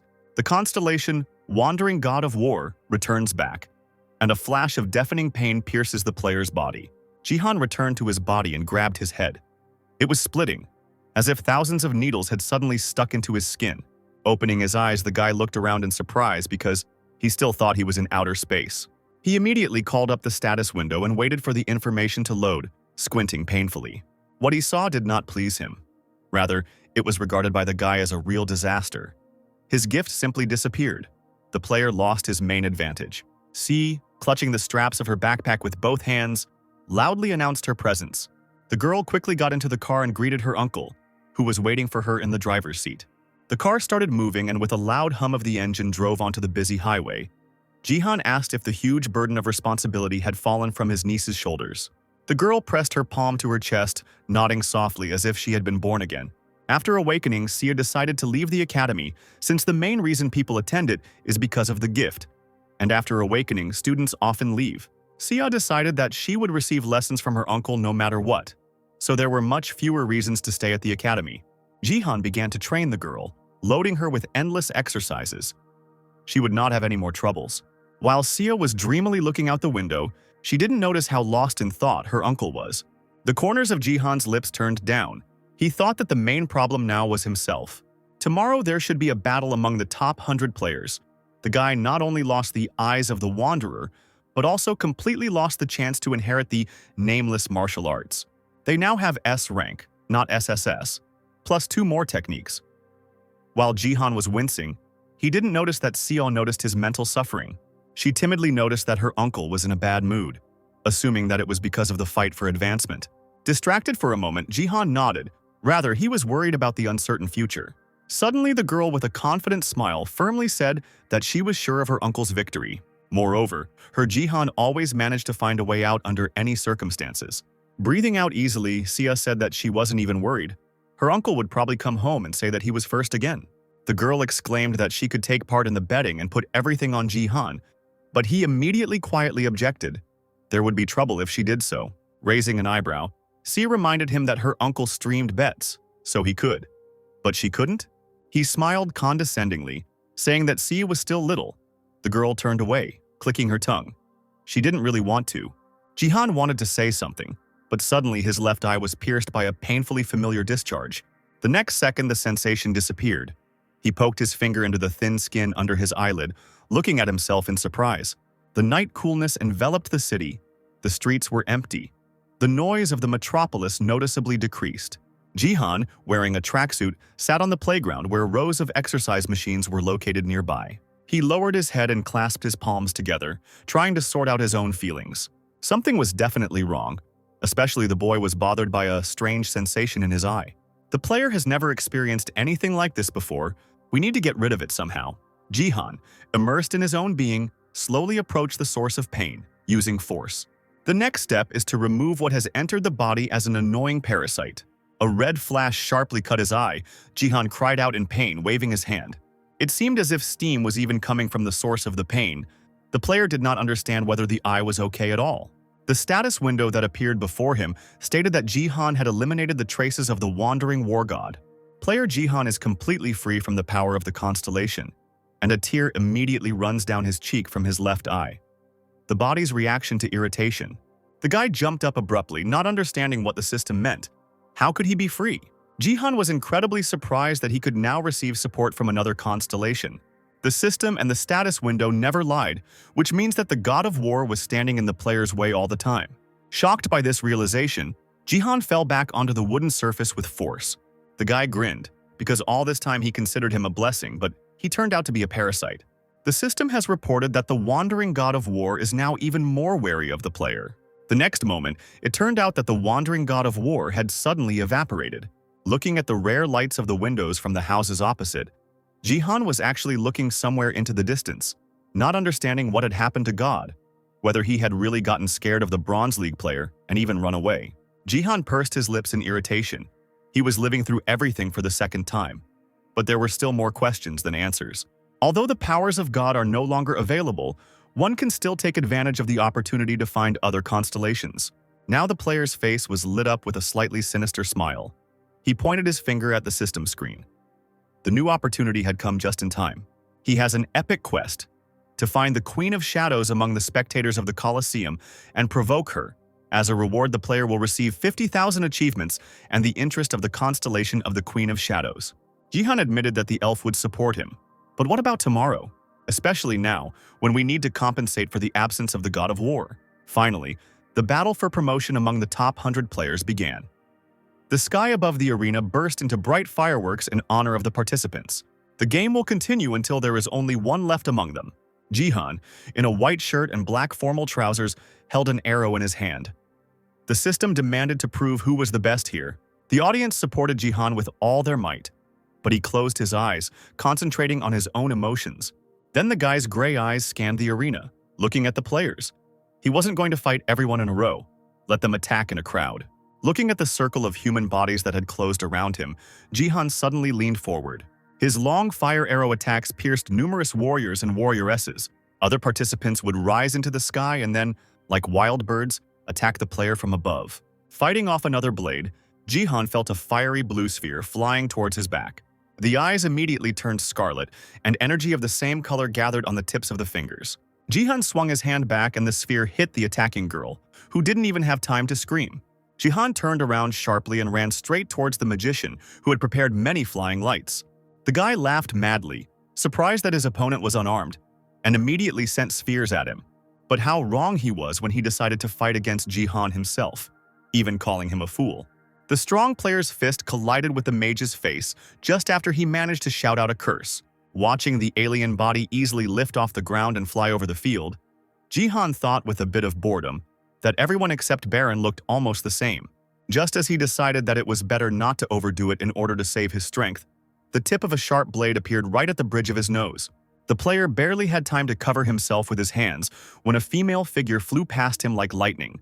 Plum petals rained down on the arena, and the warrior stood behind Jihan, breathing heavily. The guy took his hands away from his face and turned around sharply to finally see the face of the one who managed to catch him off guard. The player was amazed beyond measure, as Zero's bodyguard was standing nearby. Fearless Lim Gaan was somehow on this BattleNet game. After the Space Championship began, and players began to get used to the fact that death in the game meant death in real life, the Northeast Asian League began. The devastating, frightening game over sign acted on players like a poisonous, deadly snake. Japan's representative in the final was, of course, the king of the sword, Ito Ryuhei. At that time in Korea, no one could give such an opponent an equal fight, and Korean players avoided him for fear of death. The person who stood against Ryuhei as the representative of Korea was the candidate for successor to the Sword King, Plum Blossom Sword, Lim Gaan. She was in her prime, full of energy and confidence in victory. Jihan remembered all this, but now he was puzzled and trying to dodge the woman's active attacks. What struck him most was that Gaan had never been in the top 100. Taking advantage of the fact that Jihan had still not come to his senses, the warrior kept swinging her special sword at him. Once again, her lightning-fast attack made Jihan mentally assume that the future had changed. He suddenly raised his hands up. Then Gayun, baring her teeth, tried to hit the player with the handle. But she didn't expect that her opponent would suddenly lower his hands and jump closer. Lightning Step of the Shimmering Sky. Jihan used this ability, and a bright blue light struck Gayan's face. Then, using force, the guy called the arrow that he had lost earlier while the warrior was in the grip of energy.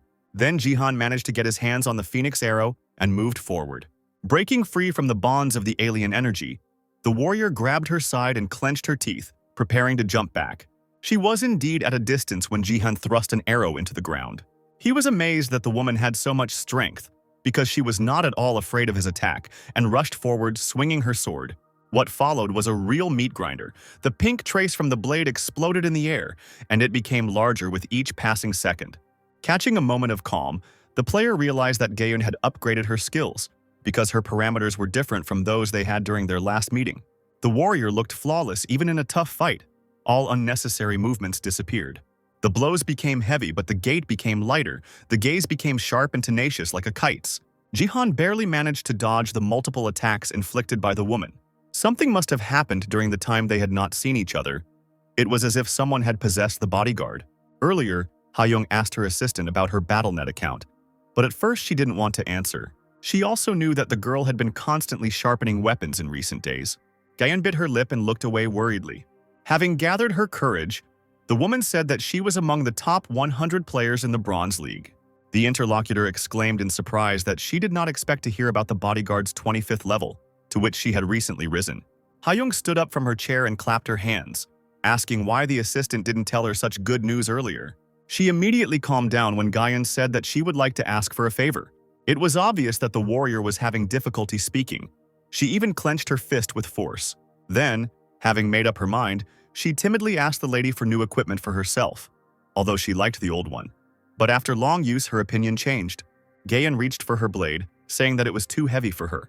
She was trying to get used to it, but her hands couldn't cope. The sword is valuable as a gift that Hyung gave, and so the bodyguard apologized for those words. But not only was Hyun not offended, she exclaimed that Gaan had gone crazy since she hadn't said anything until now. After all, the blade had been bothering the woman all this time and she could have done even better, despite the good score. Haeyeon excitedly shouted that she would get the warrior a new sword, better quality and lighter, even if she had to spend her own money. The woman immediately grabbed the phone, muttering that she would try to find a replacement as soon as possible. She simply waved off other people's questions, saying that everything was fine, and that the bodyguard should try to show everyone the best she could in the fight for advancement. Gaeun realized that Hyung knew that the warrior was comparing herself to Jihan, and even added that she would be able to defeat the player. No matter what anyone says, Plum Blossom's sword has always been a rising star in the Korean Bronze League. She just needs to prove herself. The lady sincerely encouraged her employee with words about how she was able to rise even higher. The warrior smiled shyly, warmly thanking her mistress for these words. And now, finding herself on the battlefield face-to-face with Jihan, Gaeun doubted herself. Looking at the guy, she was afraid that she would not be able to fulfill the promise she had made. The warrior really tried her best, attacking her enemy furiously and savagely. The enemy's golden arrow flickered in the air, in no way inferior to her powerful blade, and a blow flew into the warrior's face. Looking at how confident Jihan was, she knew she couldn't defeat him.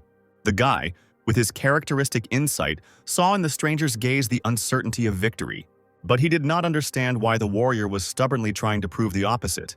Gaeun has managed to survive many times when she fought with those much weaker. It was the same in the Northeast Asian finals, and now she knows better than anyone that she is not yet able to defeat Jihan. Hearing these words from someone else's lips, the guy slowed down slightly, stepping back. This momentary hesitation cost him the opportunity to attack, and the warrior went ahead, exclaiming that she would probably never be able to win. However, she went on to say that if she gave in, it would definitely be the end for her. And let no woman surpass the currently invincible player now. She will at least try her best to match his skills and fighting ability. Gaeun straightened up and raised her blade upward, her body seeming to repeat the graceful trunk of a plum tree. Jihan froze and lowered his hand with the arrow, looking at the delicate pink dangerous lines unfolding between him and his opponent.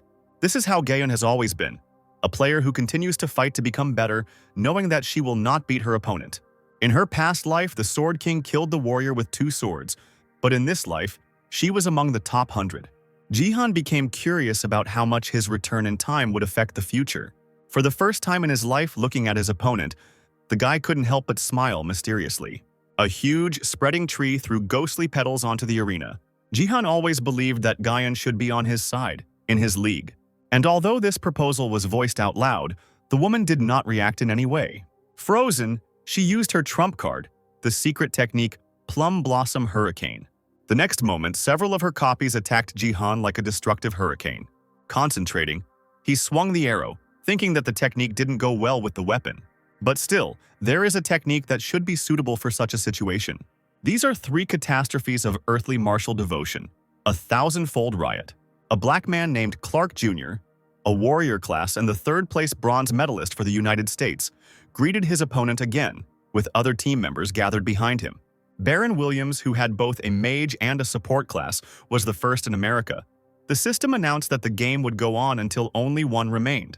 Clark dismissively stated that the world was about to end, and that the player who gave buffs from behind would be their main prospect.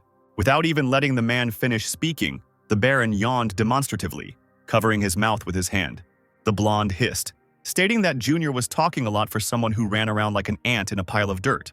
Baron held the 3rd-place bronze for the United States and immediately ordered his opponents to shut up and attack. In fact, he was a psychopath obsessed with war, and now, having summoned red energy, he threatened to burn everyone with a mad look.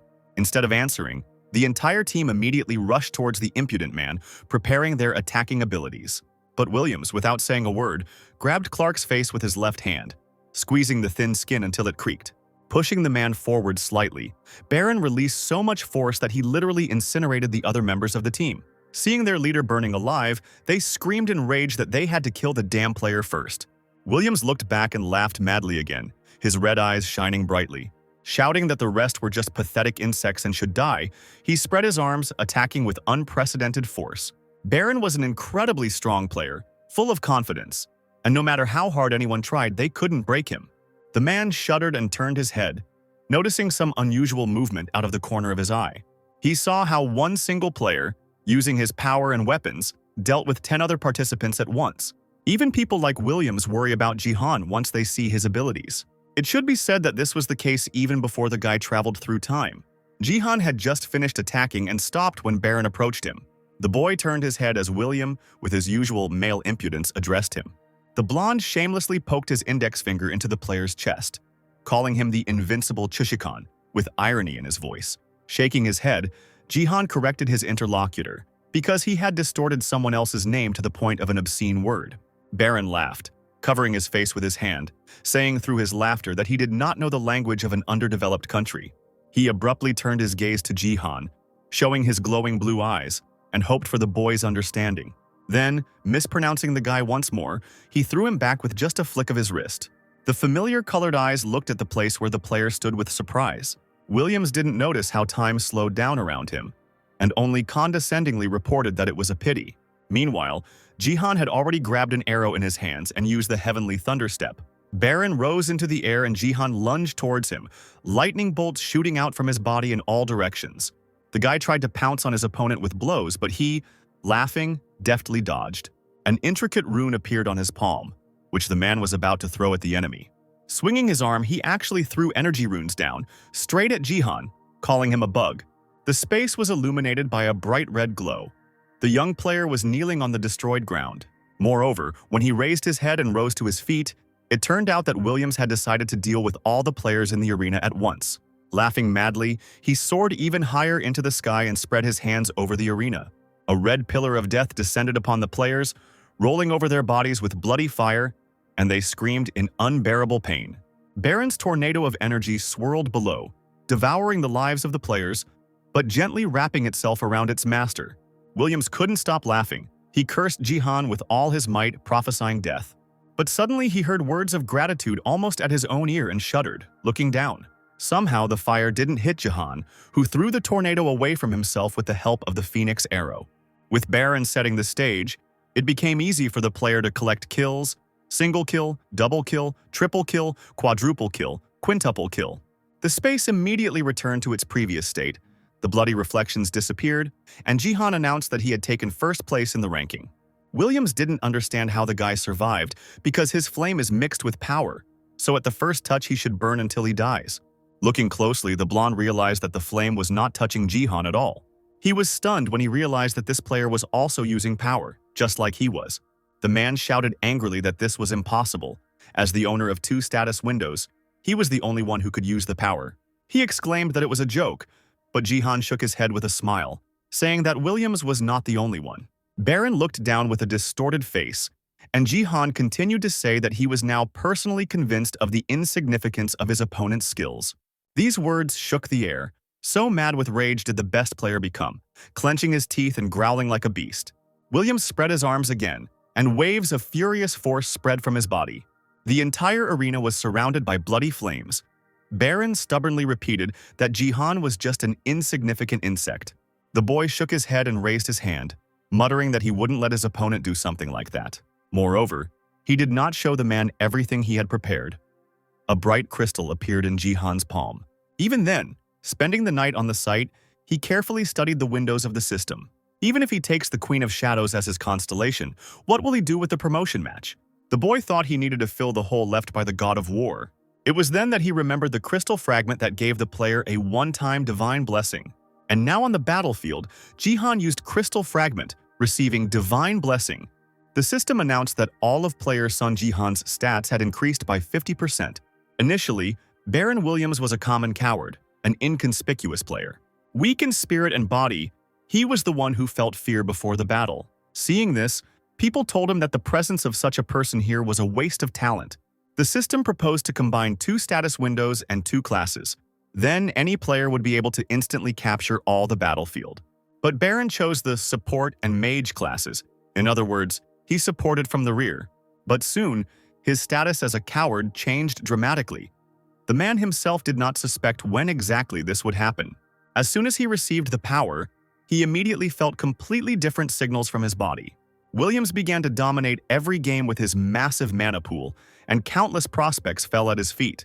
Those players who were not lucky enough to play against the newly minted winner talked about his new features. Baron has two punishments. The first is Fire Wave, a technique that washes away enemies with a huge wave of flame. And until now, no one who encountered it has survived, but simply merged with the melted interior objects. And now such a thirst for murder has probably shaken the player's common sense. He was so determined to destroy Jihan that he used all his abilities and the force. But now something strange was happening. His opponent suddenly used thousandfold fury. Everything changed for Baron. His unshakable confidence in his own power was significantly shaken. One piercing blow from Jihan's force destroyed the powerful armor that the blonde had built. Williams, the league's strongest player, had a stupid expression on his face, looking genuinely puzzled. The guy grinned, greedily looking at these familiar features because the future head of the guild seemed so special in appearance. He pushed off the ground and rushed towards Baron, who was frozen in surprise. Inside, he was empty, and his strong shell had cracked. Jihan's powerful punch right to the other man's face. He shouted at his opponent that he was deceiving those around him, hiding his lack of skills. But all the arrogance that was broadcast outwardly was nothing more than a pitiful flash. That was the true face of Baron Williams. When the piercing bright beam of the Phoenix arrow pinned the man to the ground, only a moment passed, and Jihan descended towards the defeated enemy, pinned to the asphalt. With pale lips, Baron weakly asked how Jihan knew about him, if he was saying such things.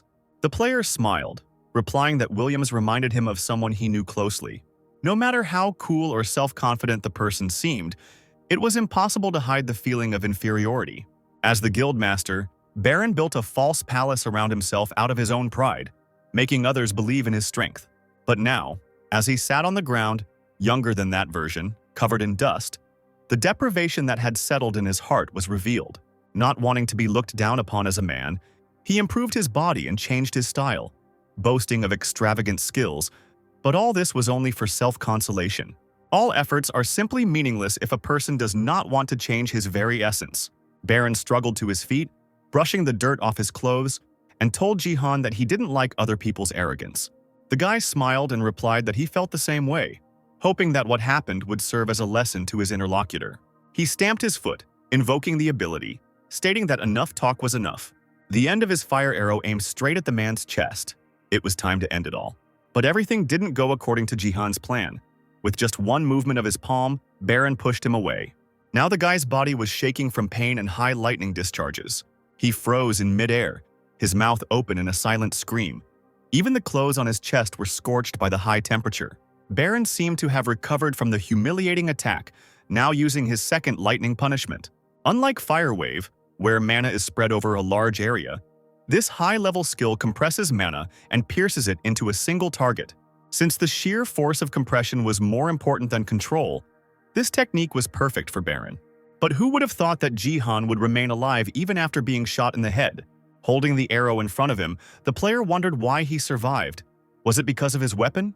Williams couldn't help but admit how impressed he was by the other's adaptability, although Jihan could not completely block his blow, which is confirmed by his burnt clothes.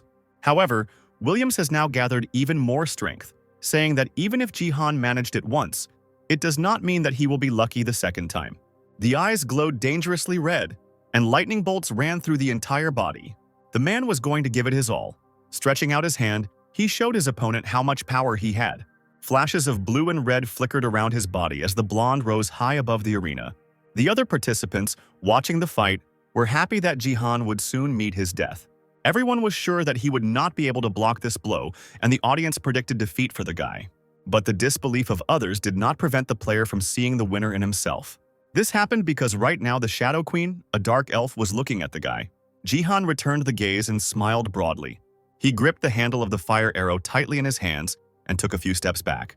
The player took his position despite his own injuries. He was more confident than ever. The moment Baron used lightning against him, something amazing happened. Williams could never have imagined in his worst nightmare that his second punishment would be ineffective. Phoenix Jihan's arrow flew out from his hands and pierced the man, tearing through the alien flesh. Although according to the rules this weapon can only be used 5 times, Jihan did not hesitate for a second. He did what he thought was right with a smile, guided by the support of the dark elf. The guy managed to fool everyone. Only a second later it became clear what he had planned. The arrow was not meant for Baron at all. It had a different purpose. The dark elf's impenetrable face lost its mask. She realized too late what was happening. There was a deafening explosion, the light of which blinded those present. For the first time in BattleNet history, the Colosseum barrier has been broken.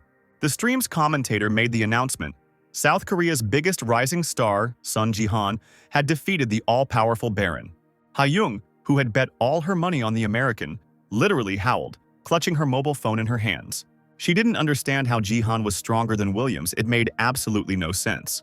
The woman grabbed her head, moaning that she would lose all the money she had earned last time.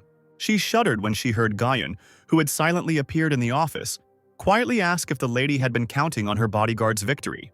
She came closer with a sad smile, admitting that she had expected something like this, but she was still offended. However, Ha-young was not embarrassed, directly saying that the Plum Blossom sword had lost anyway as soon as the fight began. Gaan blushed when her boss smirked and suggested that she hold out a little longer to get noticed. Seeing how embarrassed the bodyguard was, Ha-young couldn't help but smile. She told the woman that she looked surprisingly well and even came in a good mood.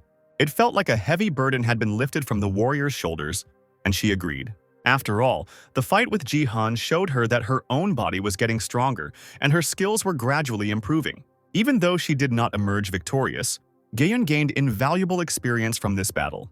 And most importantly, she decided that she would not stop there. Ha-young was pleased by this and said that she would root for the warrior with all her heart. The woman was immediately distracted by the voice of the stream commentator, who said that something incredible had happened. She took the phone in her hands with a scream because there was a lot of money at stake. Both were stunned when they looked at what was happening in the Colosseum. It was simply unimaginable. Baron Williams, who had been kicked out of BattleNet by the system, stood in front of the big screen, watching the game. He was beside himself with rage. Veins appeared on his face from worry. The man almost growled out loud. As it turned out, Sun Jihan was not aiming at him, but simply destroyed the Colosseum barrier. The Phoenix arrow circled around the arena, the barrier of which was slowly disappearing.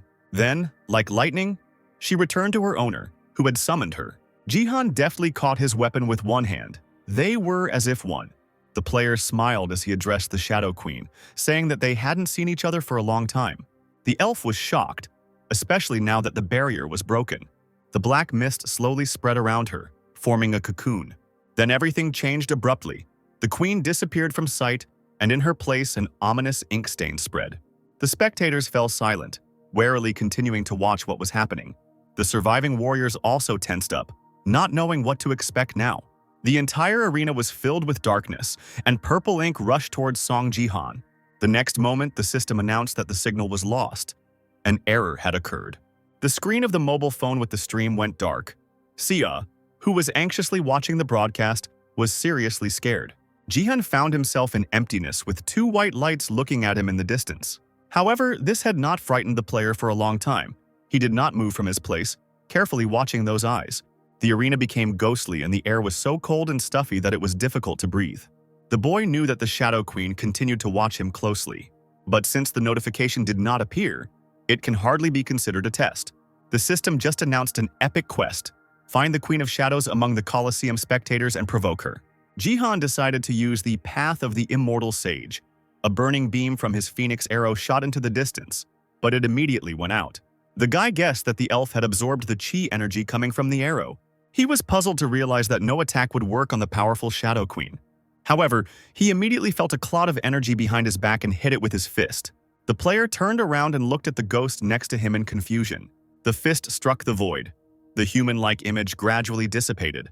Shadows, clots of ink, crowded around the ghostly warriors in the arena. The other players couldn't understand what was happening because they were being attacked by invisible beings that were stronger than them. The ink blades attacked with all their might, and the BattleNet participants lost their lives one after another. Many of the shadows rushed straight towards Jihan, preparing to attack at the same time. He tried to deflect the blows, holding the phoenix arrow in front of him. But at the same time, he understood that physical attacks against the elf were not at all effective. If so, perhaps it was worth using divine power. A fiery sphere appeared in the guy's palm, which he immediately threw at one of the shadows. And although no direct damage was caused, the sphere destroyed a small part of the shadow. Since it is a shadow in the body itself, as Jihan thought, then light is its weakness. He straightened up, watching warily as another ghostly figure rose from the ground. When she grew up, she immediately attacked the guy, wielding the same ghostly blade. The battle with the living dead not long ago immediately came to mind. Jihan should make a light emission around himself, like that time when he had not yet mastered the lightning step of the shimmering sky. The guy's body was pierced by lightning, illuminating the space around him, and the shadows didn't like it at all. They covered themselves with their hands, looking puzzled at the enemy, who suddenly became brighter. Jihan noted with satisfaction that they could not get closer because he was surrounded by light. And when it seemed that everything was as simple as pie, the guy saw a huge blade descending above him.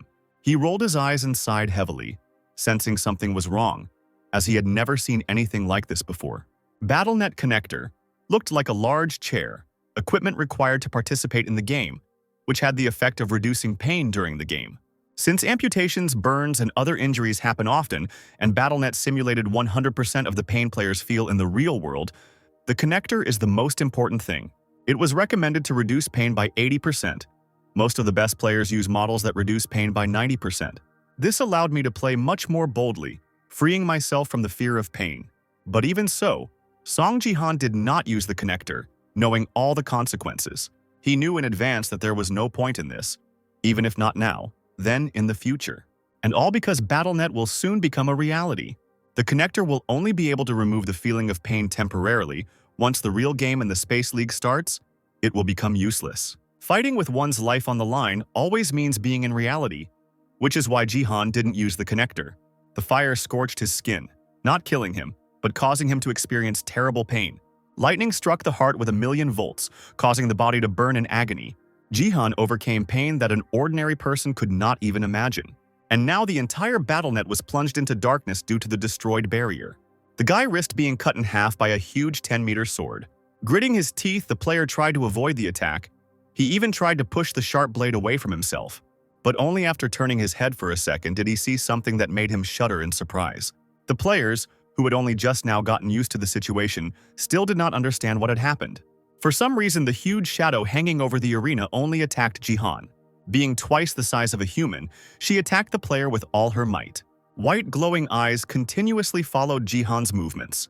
He, after another defensive move, landed on one knee, breathing heavily. The guy assumed that the fight would be unequal and knew what to prepare for. But this shadow turned out to be too huge, and now there was a difficult task ahead to overcome it. Things were going badly. If the guy continued to evade, he would not have long to live. And all because this substance from the darkness is only of interest to Jihan. The attack on Baron has put the guy in the spotlight, and now many players will want to take advantage of the opportunity to get rid of him. Jihan could not remain on the defensive because danger now awaited him at every step. The remaining participants realized that by attacking together, they could destroy the annoying winner. Jihan exhaled heavily. He noticed everything and understood that there was no other choice. He grabbed the arrow tightly and called upon the dangerous but now so necessary power. Mana has increased, as has fire. The guy will meet his opponents face to face. A bright flame illuminated the shadow for a moment, its ghostly eyes widening in surprise. Jihan raised his hand with an arrow high and looked forward, his entire body engulfed in flames. The guy warned that he would destroy the darkness and create light if the shadows wanted to hide him. Jihan realized that it was time to use the nameless divine arts, the 3 talents of martial devotion. Heaven. It is then that the opportunity will come to engulf the entire arena in fire, destroy the darkness and create light. With the help of great mountain pressure, the boy managed to direct a stream of fire into the center of the arena. Runes lit up on the sharp end of the arrow, increasing the flow of flame. Jihan was quite tired, but he allowed himself to only exhale heavily, continuing to use the arrow. He jerked his head up to look at the Colosseum filled with light. Indeed, the player managed to achieve his goal. The entire arena was engulfed in flames. After making sure that everything was as he wanted, Jihan thought about the other players. As it turned out, they ran away when they saw the flames. One of the warriors remembered his father's words. Avoiding a losing battle is the surest path to victory. Now that the others had retreated, only the Shadow Queen remained.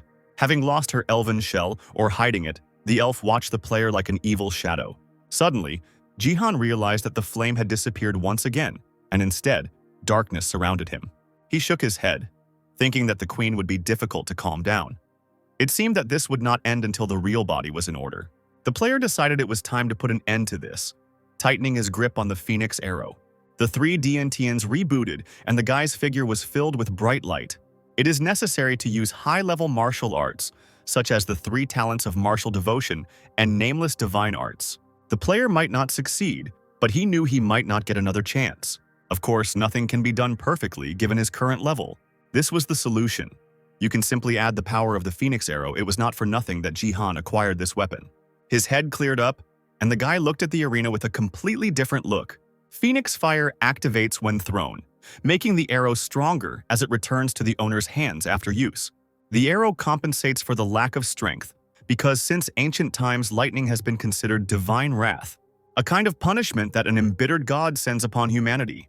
As the world filled with darkness and chaos, people looked up at the rain-falling skies with tension. The light, like a drowning man's help, appeared suddenly and without warning in the arena. The sky was lit up with flames that gave warmth but did not burn, slowly moving towards the shadow. The system lit up red, indicating that the player had gone beyond his potential and his life was in danger. Jihan, without letting go of the arrow, let out a heartbreaking cry and was not going to give up. The lightning god's martial arts that purify all demons and evil is what he brought to the Colosseum. Nameless divine arts, divine lightning technique. A flash of lightning illuminated the space, consuming the darkness, clearing the arena of the diseased parasite. Nameless divine arts, supreme realm, divine lightning technique, lightning flash. This technique is on a completely different level of martial arts. Jihan compensated for the lack of power with the Phoenix Arrow, extracting maximum benefit from it. Now he was able to use another unearthly ability, throwing the weapon with all his might straight into the shadow. More precisely, 80% of this ability, which was already not bad. Originally, a flash of lightning was a synthesis of countless lightning bolts, but Jihan failed to combine them. They couldn't match the speed of the Phoenix Arrow, so the riddle had to be solved in a different way. The light removed the echoes of shadow from the elf's face, revealing her true appearance. The tip of the arrow, shining brightly, rushed straight into the queen's face, but she did not even move. As it turned out, this unfinished technique was only able to reveal the dark elf's face. But it didn't harm her at all, stopping a few centimeters away. At least that's how it might seem at first glance, but still, something did happen. The Shadow Queen winced and looked away. There was a fresh scratch on her cheek. Jihan lowered his head. He stood in the middle of the arena. Breathing heavily, there was no arrow in his hands. He raised his head and smiled, despite his severe injuries. The player had managed to do what he had planned. The boy didn't pay attention to his hand, which was burned black, because the shadows in front of him dispersed, revealing the queen. He was indeed lucky. The lightning delay worked in the player's favor. The Shadow Queen opened her mouth, her lips trembling, her graceful hand reaching out to the cut. Who would have thought that lack of skill would be useful? Jihan caught the arrow that flew back to him. Now it was time for the last big attack. The guy wondered if he had provoked the elf enough. The system announced that the player had completed the epic quest. The Queen of Shadows bit her lip and trembled, now from voluptuous anticipation. Jihan, seeing this, raised an eyebrow in bewilderment. This was not the reaction he had imagined. Quickly grouping himself, the guy jumped to the side where he stood. A crack formed from the attack. He raised his head sharply, preparing to defend himself with all his might. Now things took a completely different turn. Clots of shadow attacked the player from all around the perimeter. The burnt hand squeezed the arrow with all its might, and the body seemed not to feel any pain. However, its echoes made themselves felt. Jihan fell to the ground, realizing that he had ignored the injuries for too long. He stood up, watching the shadow, thinking that the state of his hand would make it difficult to hold on for long. The shadow waited for the right moment and struck the player, knocking him down with the attack. Jihan managed to dodge but heard screams behind him. The dark energy had managed to take the rest of the players hostage. Entangling the bodies of those who failed to retreat, the shadow seemed to devour their game bodies alive. This surprised Jihan. He thought that the entity should immediately kill, but not capture the players. Thinking that this was part of the plan, he dropped his guard for a second. This was enough for the queen to entangle his legs in clots of dangerous energy. The darkness rose higher with each passing second. Jihan grinned and cursed out loud. The queen must have wanted to kill this guy first. Looking ahead, Jihan watched the elf carefully. While bound by her bonds, the player decided to use the lightning step of the shimmering sky. It didn't work. The darkness only continued to envelop the player and tighten further on the bodies of the other participants. Jihan frowned. He felt like he couldn't move at all anymore. Having completely enveloped him, the clot of ominous energy turned into a sharp dagger. He rushed towards the player, but Jihan was surprised to notice that the attack was slow. He smirked again, shaking his head, asking Shadow if he wanted to kill him slowly. This approach was very perverted. The elf with a reverent smile said something in an incomprehensible language, controlling the shadow with her palm. Jihan knew that at this rate, he would lose first place, even though the other participants were also wrapped in bonds. It was necessary for them to lose, because now, as opponents of Jihan, the participants believed that he would die first. The guy turned around and realized that they were counting on his quick death. Yes, most of his body is tied up, but if Jihan could just move his fingers, the game would change. The players, who were themselves in danger, watched Jihan closely. They didn't know what was happening, but it was clearly to their advantage, because then the shadow would separate from the player. But at that moment, one of the ill-wishers felt like he was suffocating. His eyes rolled back, foam came out of his mouth. He died ingloriously. The system announced the gradual death of every dark-bound player in the arena, except for Jihan. The Shadow Queen, who controlled the darkness, was perplexed. Her main toy was still alive. Jihan grinned. It seemed like he had ruined the elf's plan, as he had taken first place among 100 players. Hearing that Jihan would soon be taken out of the system, the Shadow Queen growled in rage, her beautiful face twisted in anger. She sharply increased the strength of the binding bonds, trying to cause Jihan as much pain as possible. He himself felt how dark clots of energy were tearing apart his body, biting into him even more. Finally, the darkness of the enraged elf fell like a waterfall on the player, and he found himself buried under it. A huge dagger pinned Jihan to the ground, leaving no trace of him. The Shadow Queen lowered her hands, looking at the blackness that had formed in the arena. She pursed her lips and held out her hand, confident that it was all over for the last survivor. The elf leaned forward in surprise when she heard a strange voice in the silence. From the darkness of the blade, Jihan's hand slowly emerged, materializing into the game.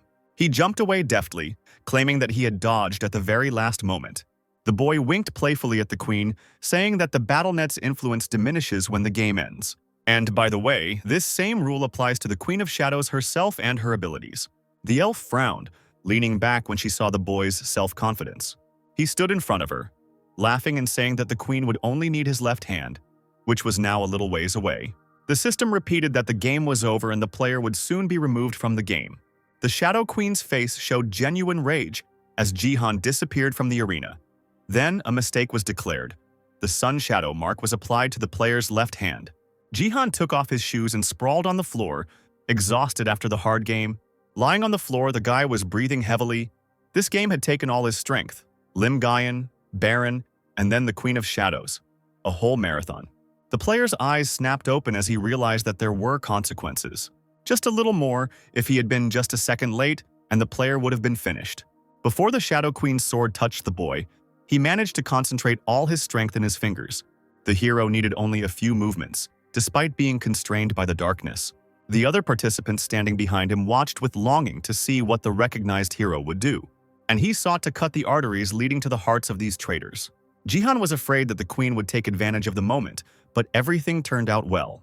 The elf only trembled slightly, looking at the player, who turned out to be not such a weakling. Jihan closed his eyes dreamily, thinking about how lucky he was to have lost only his left arm. However, he is absolutely sure that that huge sword would have finished him off. Sighing, Jihan slowly stood up. He didn't want to get caught up in such a game. Smiling, he immediately called upon the system to check the status window. For the work he had done, he was at least well rewarded. 1 million achievement points, bonus experience points, and his level was raised to 5th. The player received the title King Among Kings, Bronze, also an increase in stats in the silver line, an increase in experience. Moreover, Jihan received 10,000 points for winning this BattleNet game. Then, for a special achievement, taking first place without a gift, he was awarded additional achievement points. In the end, the player was helped by the fact that he eventually lost the God of War. The player noticed something out of the corner of his eye and was stunned because he absolutely did not expect to see traces of the game on himself. As it turns out, the consequences of the battle carry over into the real world. Although there was no damage to the arm, the fabric on the shirt was torn where the arm had been lost in the game. What surprised the guy even more was that the sleeve was torn after some time in the real world. A strange thought flashed through his head, causing the guy to shudder in fear. Is it possible that all players will now suffer the same fate as the BattleNet effect?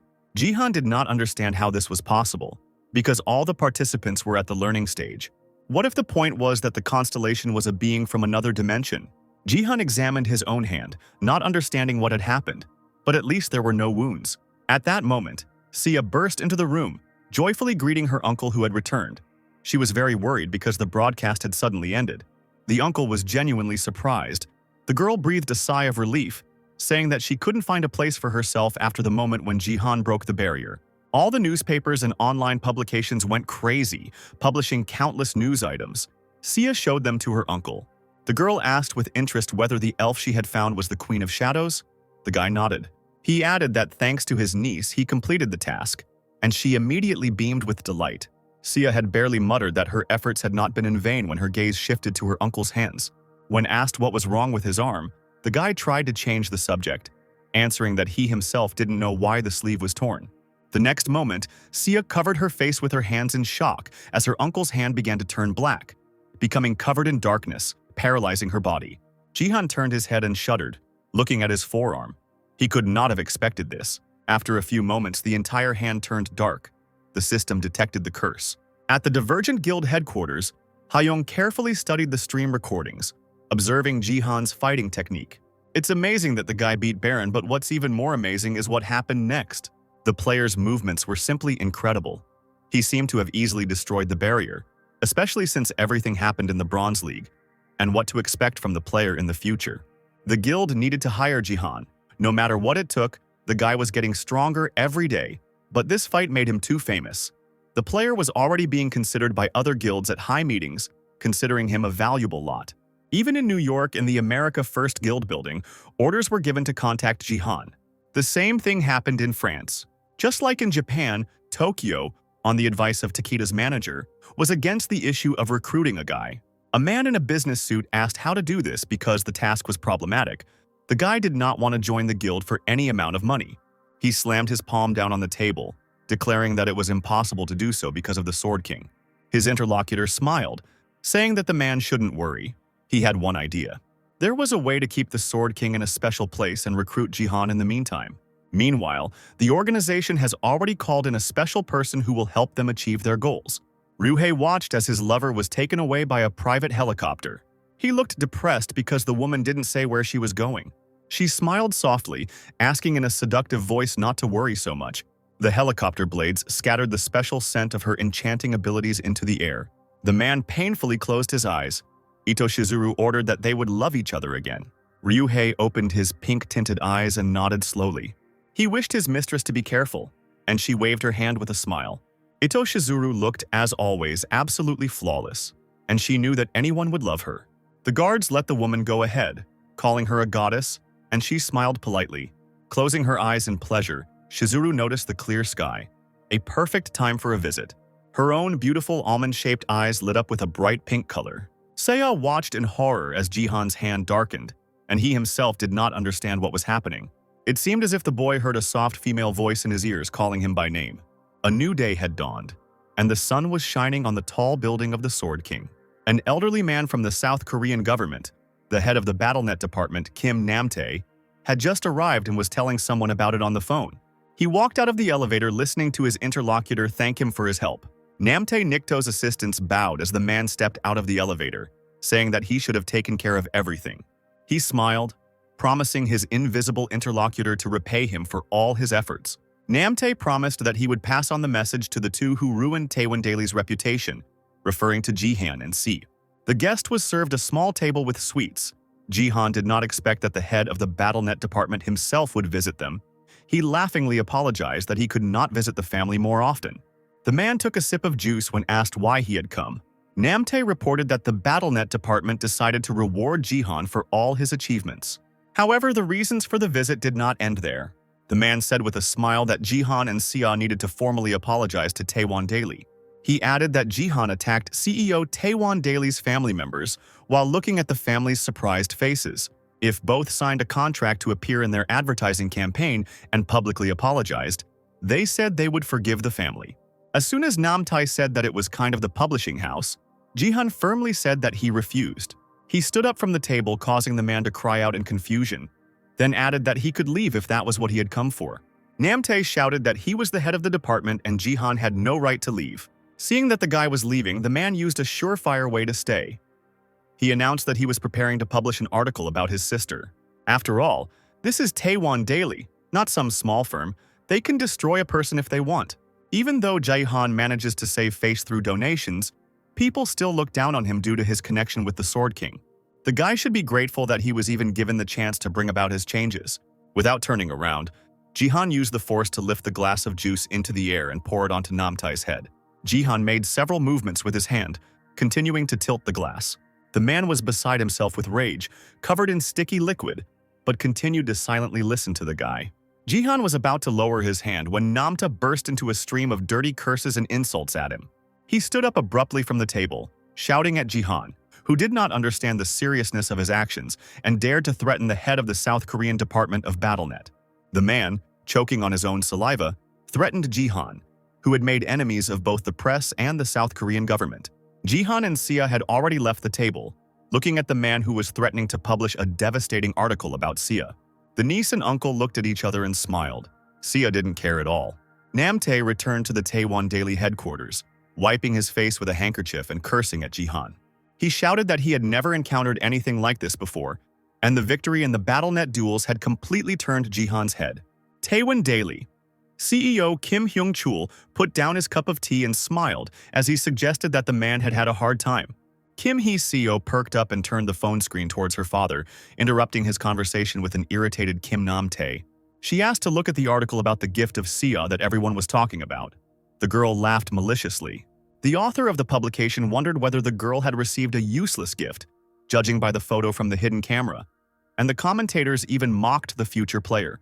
Hyun-chul smiled calmly, asking his daughter not to be upset, because the family would definitely learn humility once they felt the influence of Taewon Daily. Namtae, feeling relieved by these words, even rejoiced. But before he could say a word to his interlocutor, the office door swung open. Hyun-chul reprimanded the employee for causing noise, but the employee assured him that the boss needed to see something. The three people present suddenly turned their attention from the conversation to the man who had arrived, as soon as they heard him say Jihan's name. It turns out that right now, Jihan and her niece are exposing Taewon Daily and the BattleNet department live on air. At the moment when the head of the BattleNet department came to visit Jihan's family and threatened his uncle and niece, Jihan prudently turned on the recorder, and now everyone on the stream could hear the threats being made. Jihan addressed the audience, asking if they got the point. This is what Taewon Daily and the BattleNet department did to him and Sia. The family of the CEO of the publishing house attacked the player to publish a dirty article about the niece. The head of the game department worked with them, trying to put pressure on the family. And when intimidation didn't work, the scoundrel's last resort was to release an article about Sia's gift. Jihan had long ago analyzed that Sia's gift could be improved by Hermes' monocle, and once the true nature of the gift was revealed, the others would also understand everything. In the office, the executive director was watching the broadcast with great attention, and at that moment, the player was about to publicly present his niece's gift. Seeing the name of the gift, Hiso couldn't help but let out an indignant cry. The gift of pumping Late Bud F rank. To improve it, you need to participate in BattleNet games, and then the indicators will improve automatically. Sia remained silent, looking modestly at the status window, while the audience heatedly discussed what they saw. A few minutes later, Jihan added that Sia's gift could hardly be called useless, and hoped that all the misunderstandings that had arisen had been resolved. Finally, the guy allowed himself to smile. Everything went well, and yet, he could humiliate the offenders even more. Suddenly, seeing a message on the screen, the player looked there. A donation came from the user scout America First. He was impressed by the stream and the fights, so he offered a contract. This is how Jihan realized that he could take big revenge on Taewon Daily. The guy shrugged, since he had no choice, and asked permission to show the contract on the stream. Jihan's lips stretched into a victorious smile when the user sent the fee amount. He was completely satisfied with it.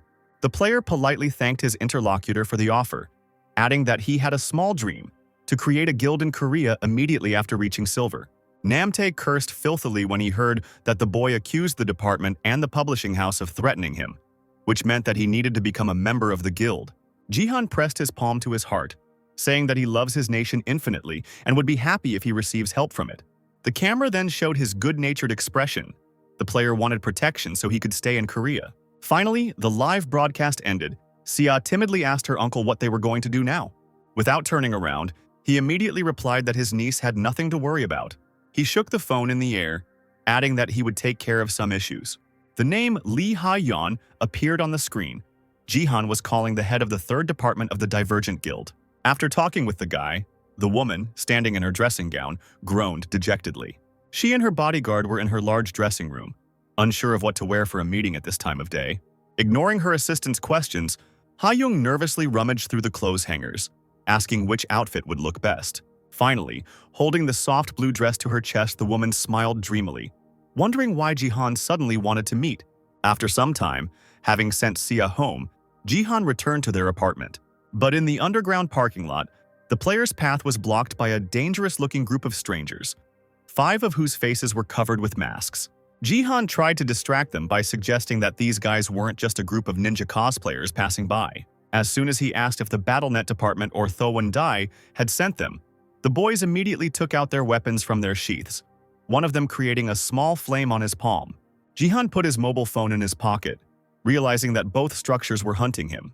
He stood motionless for another minute, wondering if he should take advantage of the moment and use his hidden move. Finally, having made up his mind, the player loudly said the name, Ariel.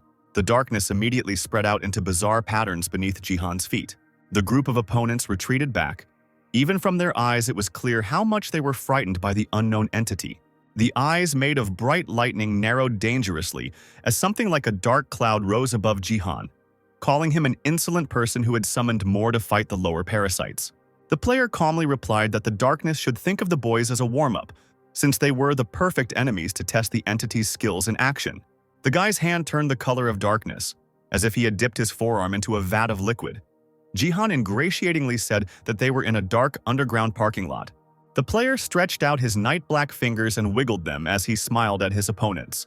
Less than half an hour had passed before dark clots were hovering over the attacking group. Its members had long since been lying unconscious on the floor. Some of them were breathing heavily, looking at the ceiling with colorless pupils. Jihan, clenching his fist, watched as the darkness left. He considered that the training experience was a success. An unearthly voice was heard, mimicking the man, saying that everything had gone amazingly. The Shadow Queen, having become the player's servant, could not contain her anger. The man had to be grateful. Her hypostasis as a little fairy looked at Jihan with all her menacing affection. The dark essence was a special characteristic that the queen graciously bestowed on the man. She kept shouting that Jihan should know about the greatness of this thing, because it was already a completely new level. The queen, seeing that the man was simply ignoring her and talking to someone on the phone, angrily waved her small hands. The disgruntled female voice made the guy widen his eyes. His interlocutor was already waiting for him at the agreed place, and the player had obviously forgotten about the meeting. Hyeon, standing at the restaurant, was surprised by the guy's apology. Gaeun looked at the lady and understood that something was going wrong. She timidly asked what had happened when the woman's face turned darker than a cloud. Haeon turned to her interlocutor, and it seemed that even the corners of her eyes were trembling from what she heard. Dressed beautifully, she spent so long getting ready for the meeting that she realized that Jihan would not come. That evening, everyone got what they deserved. Taewon Daily CEO Hyun-chul was hit in the face. The man was lying on the floor with his father hanging over him, not even letting his son finish speaking before he began to punch him. He groaned that he could explain everything, but the old man began to beat his wayward son with a cane, while Hiso watched with concern. The girl grabbed her grandfather's hand, asking him to wait, blaming other people for what was happening. But instead of understanding, Hiso received a slap in the face from her own loved one, which she did not expect at all. Hiso fell to the floor, and the old man began to scold her, saying that the girl was his only granddaughter and he raised her in love and prosperity. Taewon Daily's CEO Kim Taewon was furious that the girl dared to cause him such trouble. The son and granddaughter sat on their knees before the head of the family, who ordered them to correct the situation with the falling stocks. Hiso was overwhelmed with incredible resentment and bitterness. She hid her face under her cap, angrily clenched her teeth, not daring to object. The girl's face was covered in veins from the tension, and she mentally blamed Sia for ruining her perfect plan. Standing in the battlefield arena, Sia, clad in armor, flinched. It seemed to her that someone shouted her name. For the girl, this was her first time on the battlefield in the Colosseum, looking at the status window in confusion, not knowing whether she should start fighting now. Sia scratched her cheek dejectedly, completely not understanding the rules of the game. A new player had already appeared behind her, joining the battle, and was carefully studying the girl's figure. Do Hyung-yun, a dark-haired warrior, was delighted at what he saw, mistaking Sia for an inexperienced newcomer. He was the cousin of Do Hyuk-yu of the Divergent Guild, and possessed dexterity and a gift rank of A. which increased the dexterity stat by 25 points. The boy chose Sia as his first victim, intending to attack her from behind. The player let out a furious scream and swung his blade, threatening to knock Sia out of the game. But when the sword collided with Sia's armor, Hyugyu's face stretched out in surprise. The girl herself was surprised that the armor of the long-lived turtle of rank A and the bracers of craft steel of the same rank saved her from the attack. Moreover, the girl swung her hand, using a hand strike, and the alien blade flew into the air. The opponent's hand trembled, and he moved back in fear, looking at the girl with suspicion. The blade landed easily in Sia's palm, and she mockingly thanked him for the first kill. Having jumped over the body, the warrior found herself behind the defeated enemy. She straightened up and turned around with a smile, the blade in her hand slowly disappearing after its owner. Jihan watched his niece closely from the system screen. Taking a sip of tea, the guy smiled contentedly. His pupil had done well for her first time. The Shadow Queen behind him hissed. She didn't understand how one could praise such a primitive appearance. Jihan shrugged, reminding the disgruntled elf that her master was also a representative of a primitive species. The queen stamped her foot again, shouting that she was here to fulfill a great mission entrusted to her by her true form, and the man should be grateful for the support.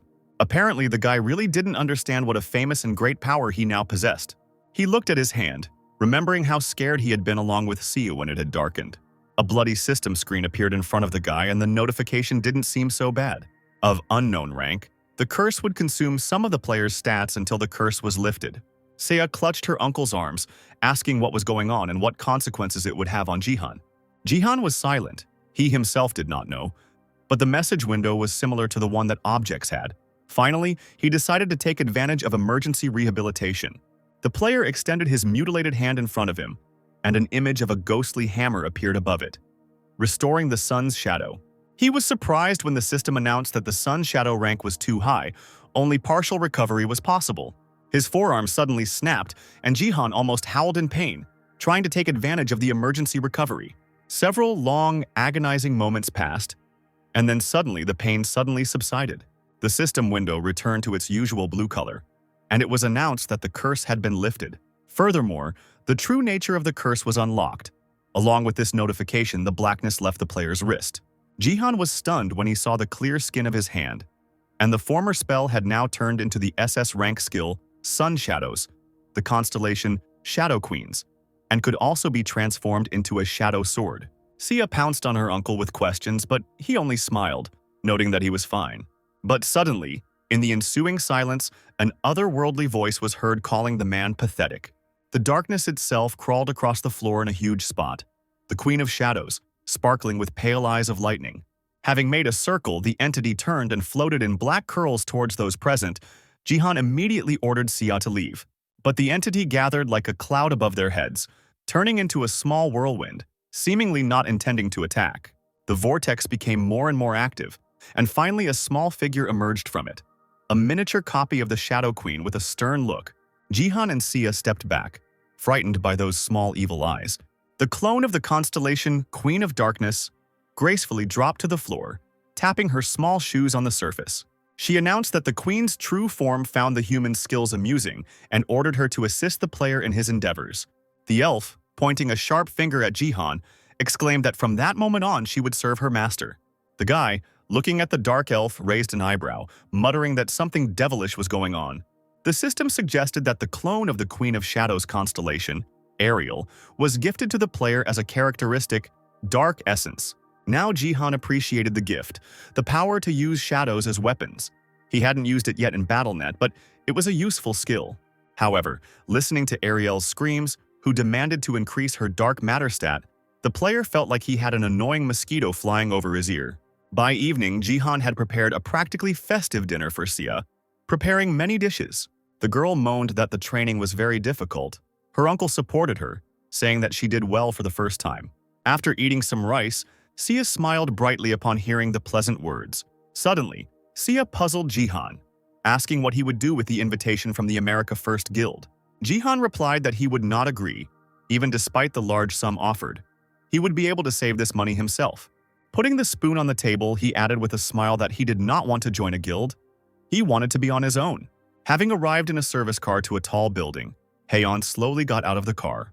With a sharp movement, she took off her glasses, revealing to the world the frowning thin eyebrows on her beautiful face. A little later, Haeyeon, sitting at the table, cried out in amazement upon hearing the words of her interlocutor. Jihan calmly held a cup of tea in his hand and decided to repeat what he had said earlier.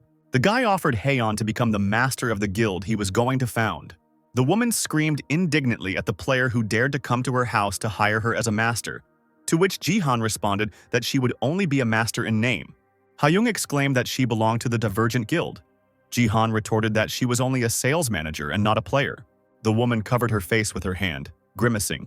She believed that the guy himself should be the master. The role of the guild master needed someone with outstanding skills. Someone like Haeyeon, as she herself believed, would be better suited for the role of manager, which is what Jihan was thinking about when he offered her the role of master. The guy slowly put the cup on the saucer, asking the woman if her gift was included in the support group. The effect barely reached a 10% increase in experience. Haeyeon probably thought that this gift was useless and couldn't even trickle down with experience-boosting items. But if she became the guild master, Jihan was sure that the true value of Haeyeon's gift would surprise her, even though what was said did not please the lady at all. The woman sat looking at Jihan and was extremely excited by his knowledge. She didn't understand what he could see in her gift that was so extraordinary, because the gift was A rank, but all the experts said that it was useless. Jihan was the first one to highly appreciate her gift, so the offer was quite tempting. But becoming a friend of the guild as a master still sounded too self-confident. The player promised to give Haeyeon a fair compensation. He will let her know about the bets on all upcoming BattleNet matches. The woman's lips parted, and it seemed that she herself was trembling, which her bodyguard immediately noticed and glanced suspiciously at Haeyeon. She suddenly jumped up from her chair and ran up to Jihan laughing, shouting that she agreed. Gaan couldn't believe that the lady would actually do this when Haeyeon stood over the electronic board where she had to sign. Slender fingers ran across the screen and she pressed the yes button. But it was Haeyeon's pipe dream to gain knowledge about betting. After the woman agreed, the space in front of her lit up blue, startling Haeyeon. As it turned out, the effect of the gift of support was applicable to all guild members. The success rate increased by 200%. All guild members received a 30% increase in experience. It was a normal day in the real world, with viewers eagerly awaiting future BattleNet streams. At that moment, users saw a notification about the start of a live broadcast. Jihan started the stream by announcing to everyone that he had founded a guild on his own. Haeyeon appeared on the screen and greeted the viewers, who immediately began asking each other who she was. With a radiant smile, the woman introduced herself and announced that she was greeting the audience for the first time as a co-owner of Jihan's guild called Tyogi. The guy approached silently, saying into the camera that Miss Haeyeon would take on the most responsible role in the new guild. Taking into account all factors, she was appointed as the master. Jihan snapped his fingers, calling for everyone to see the guild concept that he and Haeyeon had come up with together. Seiya and Diego Macide approached the couple. Haeyeon explained that the guild's concept is nutrition. The company will demonstrate a huge level of growth compared to other guilds in the area of improving guild members. However, the management plans to be content with a small number of people, only 10 with Jihan as a member of the guild and its owner. Also included will be Haeyeon, Diego Masel's player, and Seiya, who recently received a gift, and also with the man who signed a contract with the Divergent guild. The camera illuminated Lim Gayan's impassive face, and it took her great effort to hide her true emotions. Jihan added that anyone interested in the guild's future growth can turn on notifications, and those who would like to join or sign a contract can contact Guildmaster Haeyeon. At that moment, Seiya whispered to her uncle to tell him why their guild was called that way. The girl closed her eyes and blushed when Jihan nodded, starting his story. They say that big ships take a long time to build, and that great talents grow slowly, so the team began calling themselves Big Ships. A large explosion was heard in the arena of the Colosseum, causing flashes of fire. Baron Williams, in his prime, looked at the flames with equally bright eyes, his hand outstretched. Jihan stood among the flashes, pressing his hand to himself. The man found this view too boring. However, the guy, despite his clothes and face stained with soot, was not going to give up. But this got Baron quite excited. He gathered the islands of fire in his palm, grinning angrily, and exclaimed that it was time to end this. The man then extended his hands and long, bloody streaks of flame flew towards Jihan. An explosion, stronger than before, appeared in the place where Jihan stood. For the umpteenth time, the arena was filled with smoke. Williams began to look around, egging his opponent on, asking if this was all he could do. Jihan, without saying a word, pushed off the ground and pounced on the man. The player didn't even have time to touch Baron before his eyes widened in horror. Williams raised 2 fingers up without even turning around and directed an impossibly high lightning bolt at Jihan. The boy fell to the ground with a dull thud, his whole body shaking from the deadly attack. The system announced the end of training. The player's body slowly disappeared from the arena, as did the Colosseum itself. Baron smirked, never turning to face his opponent.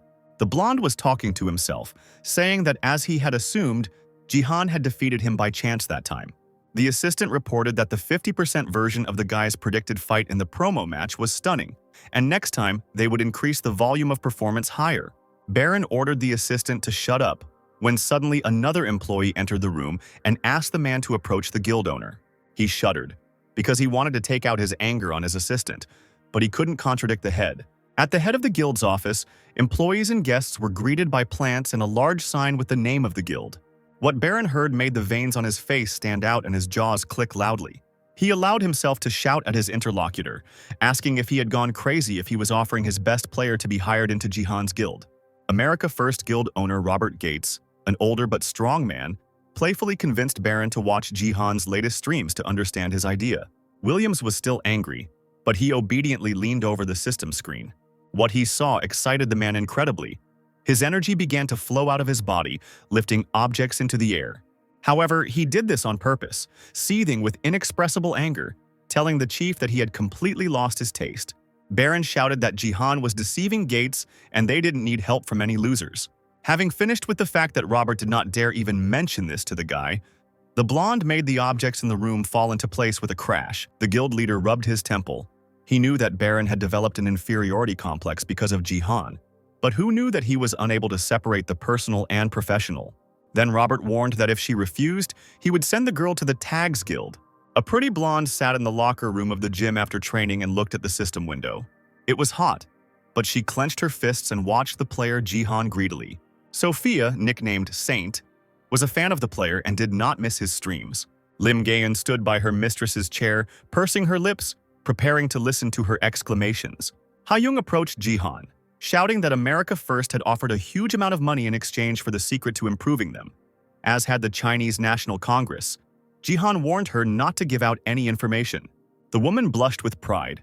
She had no idea that she possessed such a powerful gift. The person giving her instructions was happy to hear that Jihan needed Hayoung's gift. The man ordered to seduce the guy while Haeyeon was nearby because he was filled with sympathy for her. However, she didn't really have much to do in the guild anyway. They both understood that. When Jihan and Hyun were on their lunch break, the woman suddenly started talking about how she wanted to properly take over the guild management. The guy was going to disband the guild upon receiving the achievement for creating it, and was surprised that Hayoung wanted more than just lending her name. When the guy voiced his thoughts, his interlocutor jumped up from her seat and loudly slammed her fist on the table. She screamed that he had always dreamed of becoming a guild master, initially participating in BattleNet teams in order to save money for his dream. Hayoung's eyes sparkled and she said that until she creates her own guild, she will do her best to make Tagi famous. From that moment on, the woman, under Jihan's expressionless gaze, began to fully manage the process, equipping the guild office, using the empty rooms in the Sword Palace. She also asked Gayun to post an advertisement for a channel editor, and was now meeting candidates in the interview room. Gayen stood behind her. Her mistress smilingly asked the people sitting in front of her to introduce themselves. The first candidate, a young girl named Ju Yeonji, blurted out that she was applying for a job as a video editor. Yeonji said that since her high school days, she had been creating various advertisements and promotional videos, and also graduated from a university in a related specialty, all of which pleased Hayoung. She thanked the girl and suggested moving on to the next candidate with a unique name. Lee Gyumbit, the well-known Golden Light, also came to the interview. He was waiting for the opportunity to work for Song Jihan. Gaan was stunned by the guy's pressure and even reached for the sword because he shouted that he had an outstanding talent of his generation, was confident in everything he took on, and was also a fan of Jihan from the very beginning. Gumbit winked at his employer and said that if he was chosen, he would never forget this, demonstrating his loyalty to the Tegi Guild.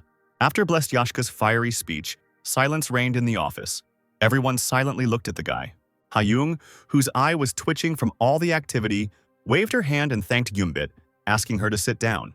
The third candidate, a confident young man named Kim Gangwoo, smiled and said that he had applied for a video editor position, had worked as an editor in a certain guild for 4 years, and had a lot of experience. Hyung asked why the guy left the popular guild. He replied that Tegi would be able to quickly gain popularity due to its owner.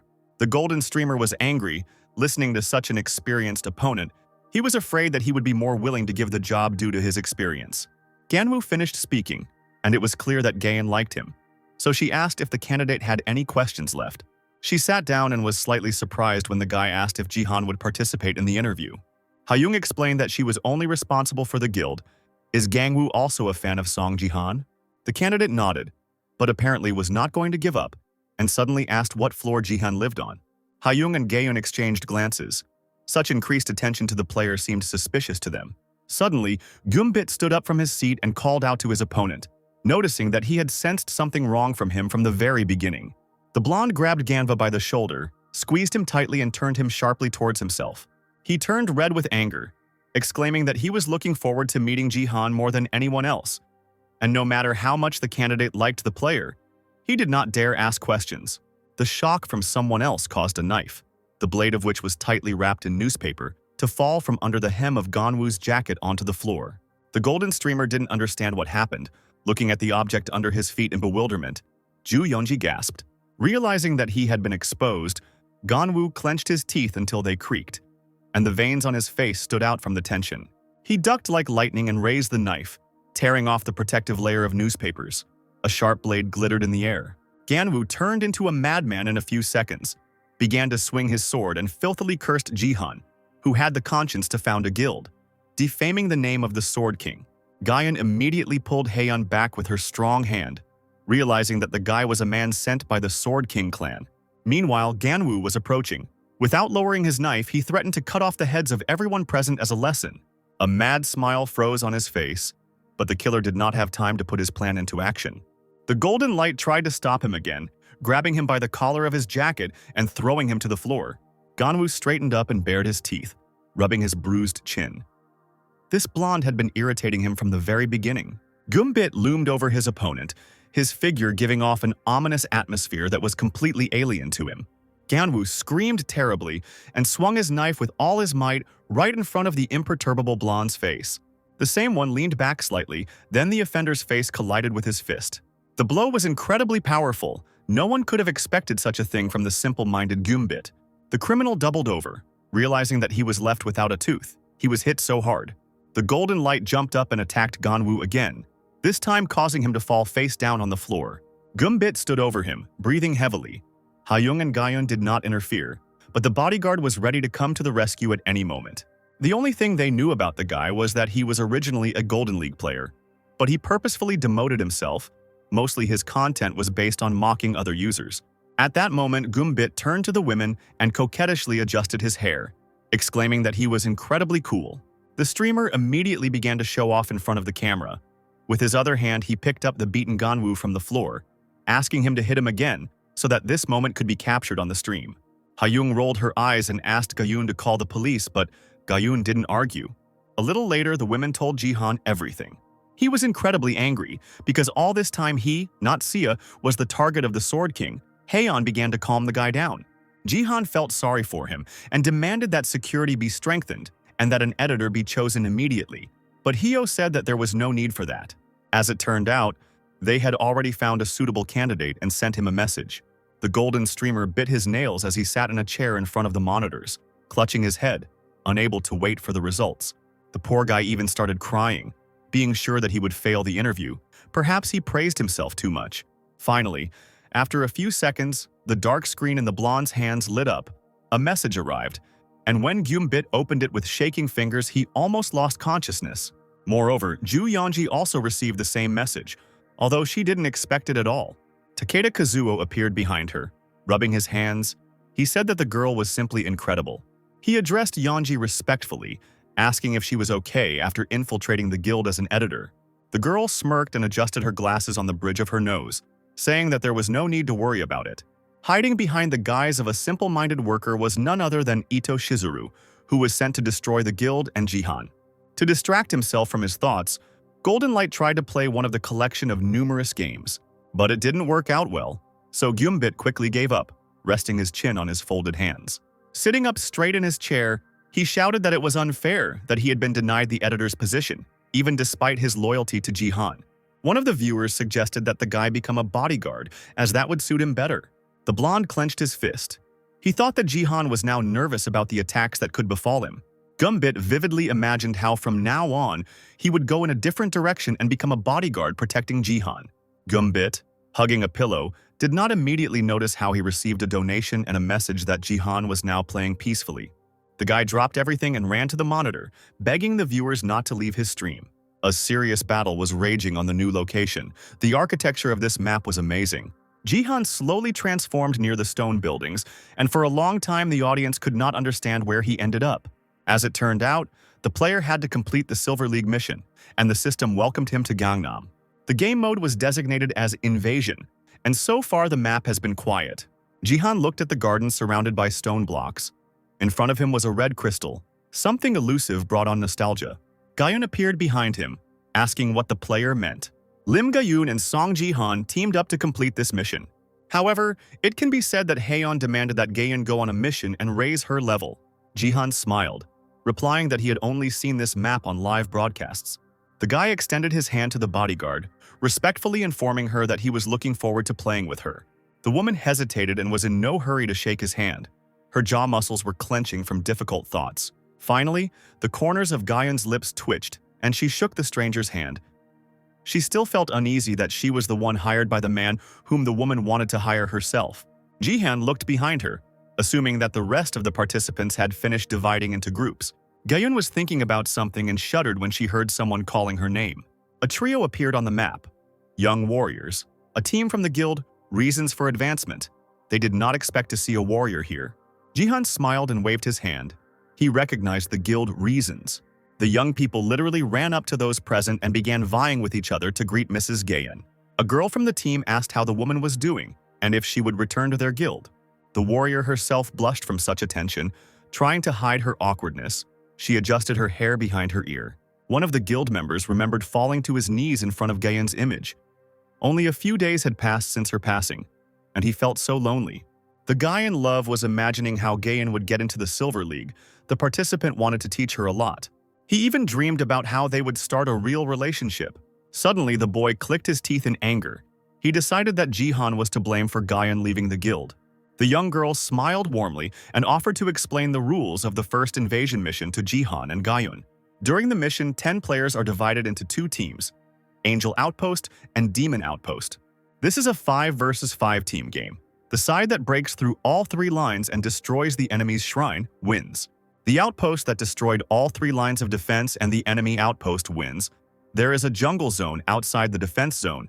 You need to get rid of the monster and get a boost for it. Jihan realized that this time they were on the demon's side and asked if there was a jungle on their side. The participants were at level 40. They explained that the minimum level of the monsters was 65. They were too strong. The guy in love with Gaan grinned widely, exclaiming that they would succeed. He coughed, as if he was deliberately trying to attract Jihan's attention. As a mage, he slung his staff over his shoulder and dismissively called Jihan a newbie who shouldn't worry about today's mission. He just needed to listen to his elders. The mage told the rest of the team to go to the bottom lane first, while he gave Ms. Gaan and Jihan some advice. He didn't take the players seriously at all, so he glanced at him and suggested that they go on their way. Stopping next to Gaan, the mage pointed to small figures in the distance, explaining that they were minions. Their tactics were simple, but they were causing problems for the Silver League. The woman and her team needed to defeat them. Even if players die, they will respawn within a minute, but do not attack enemies thoughtlessly. Otherwise, they may move the participants from their position. The player didn't see how Gaan rolled her eyes at his self-confidence, and only adjusted his glasses, saying that it was all very easy. Jihan, standing to the side, at that moment summoned the constellation of the Queen of Shadows. The seal on his hand was activated. He only noted that he simply needed to not die in battle. The magician looked at the guy in bewilderment and was discouraged when he saw the darkness on the player's hand. Jihan moved closer to the minions, who were still moving around the field without noticing him. The player put his hand forward. He was using the dark sword for the first time in BattleNet and did not yet know its effectiveness. The minions finally saw the enemy and immediately began to hum, the crystals that served as their hands moving chaotically. Jihan remembered the power of the Shadow Queen. The one he saw might not be comparable to what he had now. But the guy had no choice. He had to find out everything through experience. The minions quickly rolled towards Jihan, and he, without taking a single step to the side, simply waited until they were very close. A second later, the shadow separated from the darkness onto his hands, and with its tentacles made its way into the mechanisms of the robots. Then it spread across the entire field and then pierced the minions with many swords. Standing nearby at a safe distance, Jihan extended his hand forward and made a sharp downward movement. The darkness obeyed him and a huge force fell upon the minions, creating an explosion. From such an attack, the robots immediately deactivated and flew apart. The magician and Gaan could only silently watch this. If the former was amazed, the warrior did not expect anything else from Jihan. After remaining silent for a little while, she turned to her partner, saying that they could now go. The system informed Jihan that he had killed 50 minions, the demonic deity acknowledged him and bestowed a blessing. All stats increased by 20%. The guy decided that at this rate he could clear the jungle alone, and so he turned to Gaan. He said that he would leave her for 10 minutes and resolutely walked towards the jungle. When asked where he was going, Jihan pointed towards the trees, saying that he would go and level up alone. Then he jumped up and ran straight into the impenetrable thicket. Gaan only managed to scream and reach out to him with her hand, but it was too late. She didn't want Jihan to leave because it was unknown what would happen to the team then. At that moment, she seemed to sense something was wrong and turned around, seeing the magician's hand extended above her head. Deciding that he was trying to attack her, the warrior pulled her blade from its sheath. But a second later, she saw that the magician had simply placed a protective dome over her figure. On the other hand, at that very moment, an attack was being prepared on Gaan, and only thanks to the magician did she remain unharmed.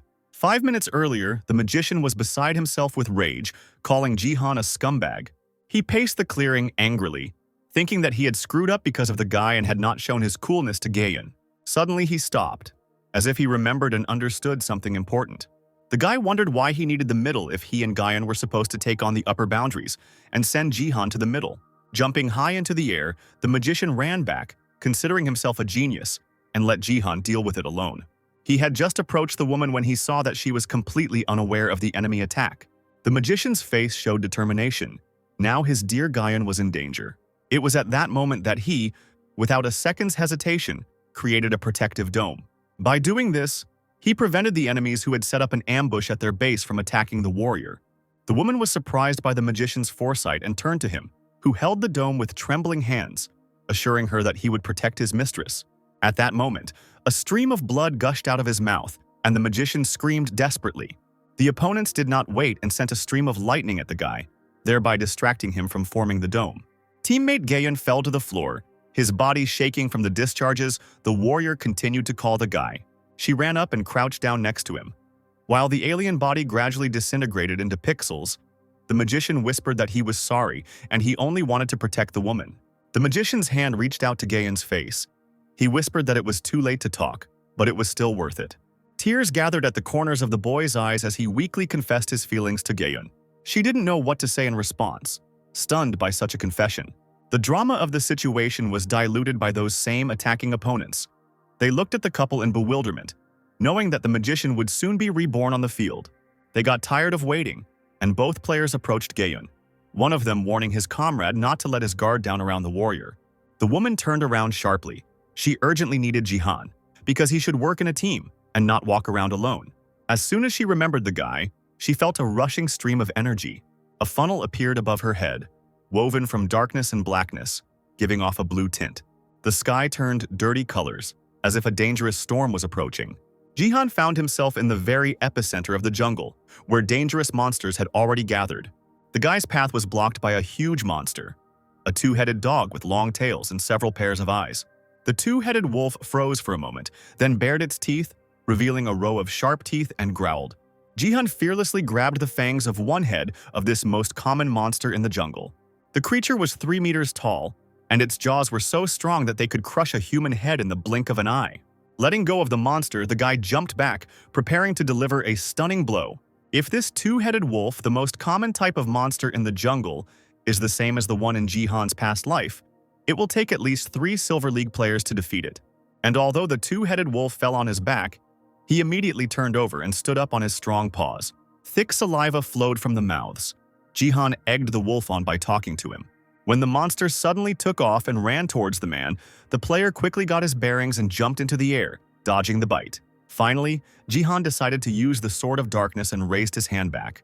For a second, objects ceased to seem tangible, and a deadly beam passed through one of the wolf's mouths. Then the player himself, embodied in his weapon, tore the wolf's flesh apart with his bare hands. Everything happened in a split second. Jihan himself did not realize how instantly the monster died. The Dark Sword proved to be quite an effective weapon. Eclipse is an SS rank weapon wielded by the Shadow Queen during the advancement battle, and can only be summoned by someone who possesses the sword spirit. This weapon is easy to use, but if Jihan loses control of it, its form will begin to ripple. The system announced that the player had received a new achievement, Silver League Ranger, and earned 1,000 achievement points.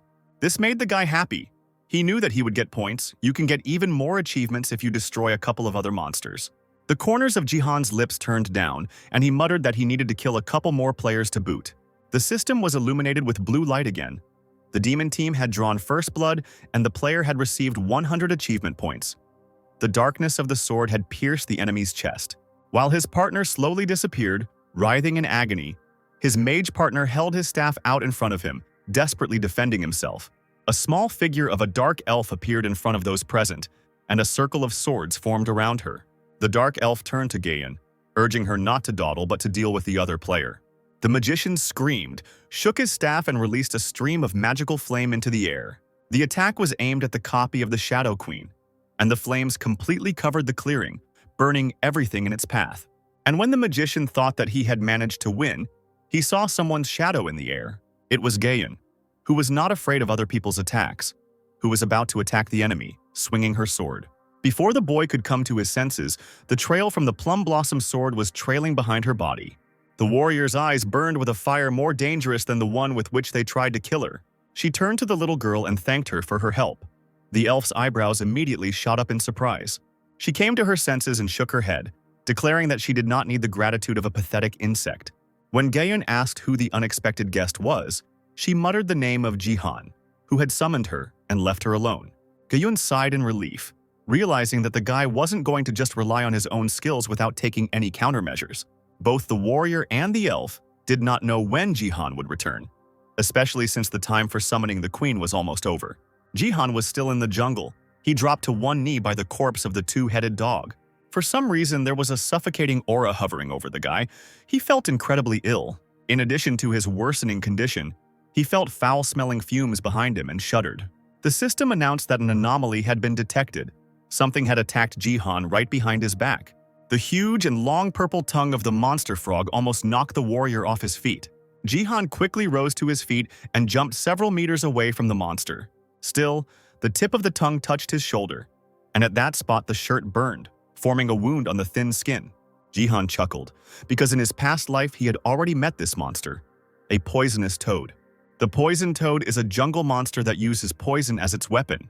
Since this monster is especially strong, it rarely appears in weak leagues due to the peculiarities of the local dungeons. Only monsters with a low level of danger appear in the lower league. The system continued to notify about the anomaly and poisoning of the player. All characteristics were reduced by 50%. More and more viewers joined the stream, some of whom did not expect to see a toad in the Silver League. Jihan braced himself, watching the monster closely, and realized that it was about to attack.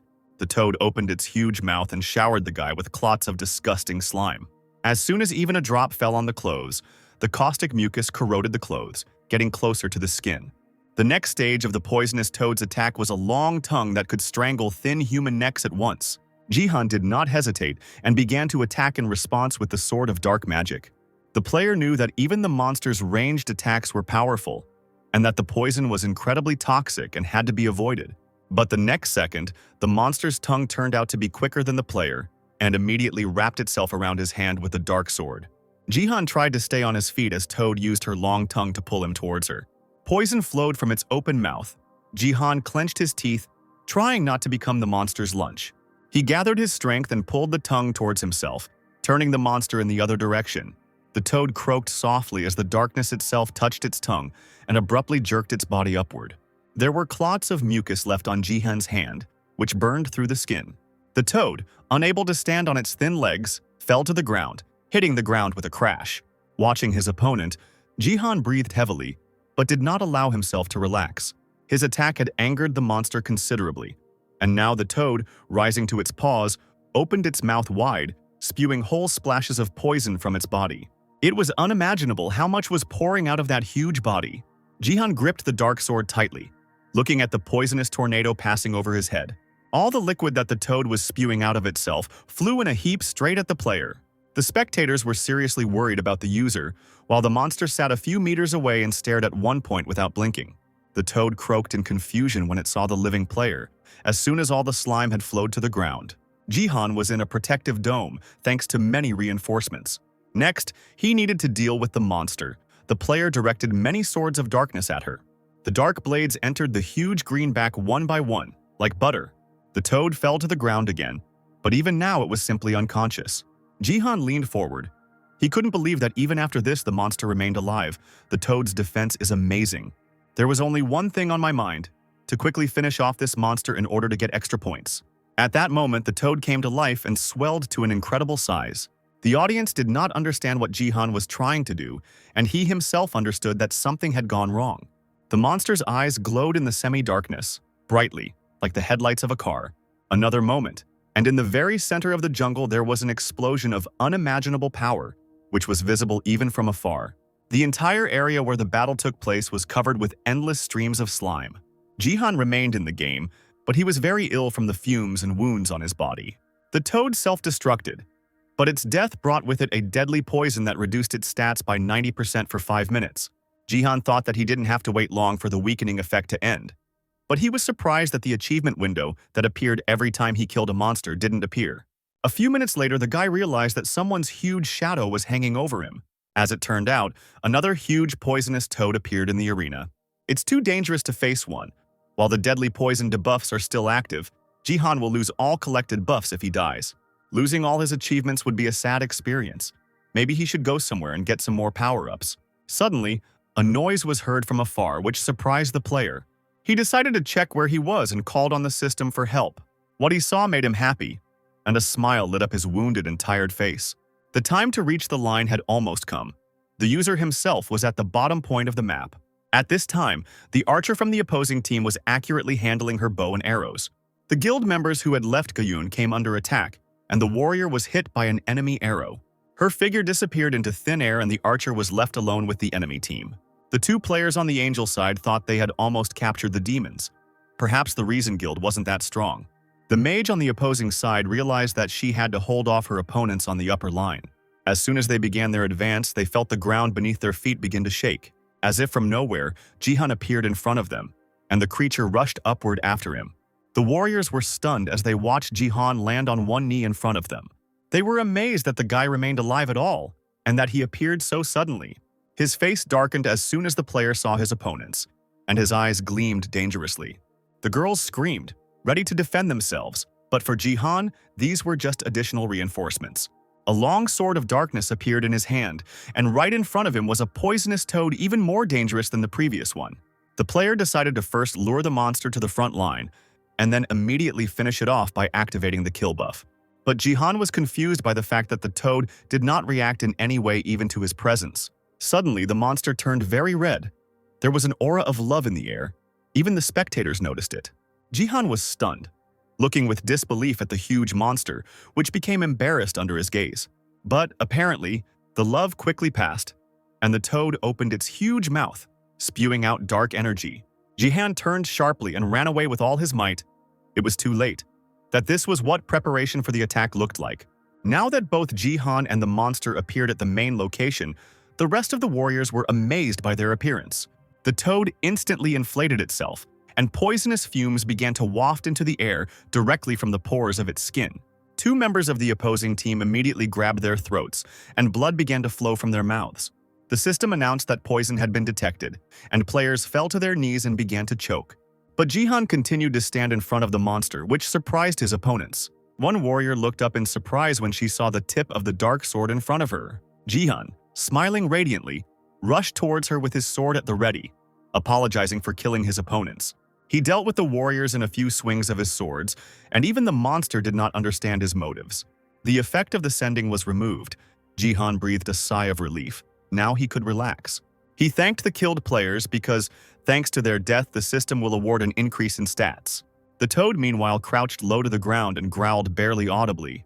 The next moment, she croaked loudly and once again opened her mouth wide, shooting out shards of poison in all directions. Jihan immediately decided to use the unlimited triple talent ability. He fell upon the toad with a blow like the pressure of a great mountain peak. The shooter from his allied team, covered in layers of dust, only hiccuped in surprise. No one understood what had happened, and the toad was already slowly disappearing from the battlefield.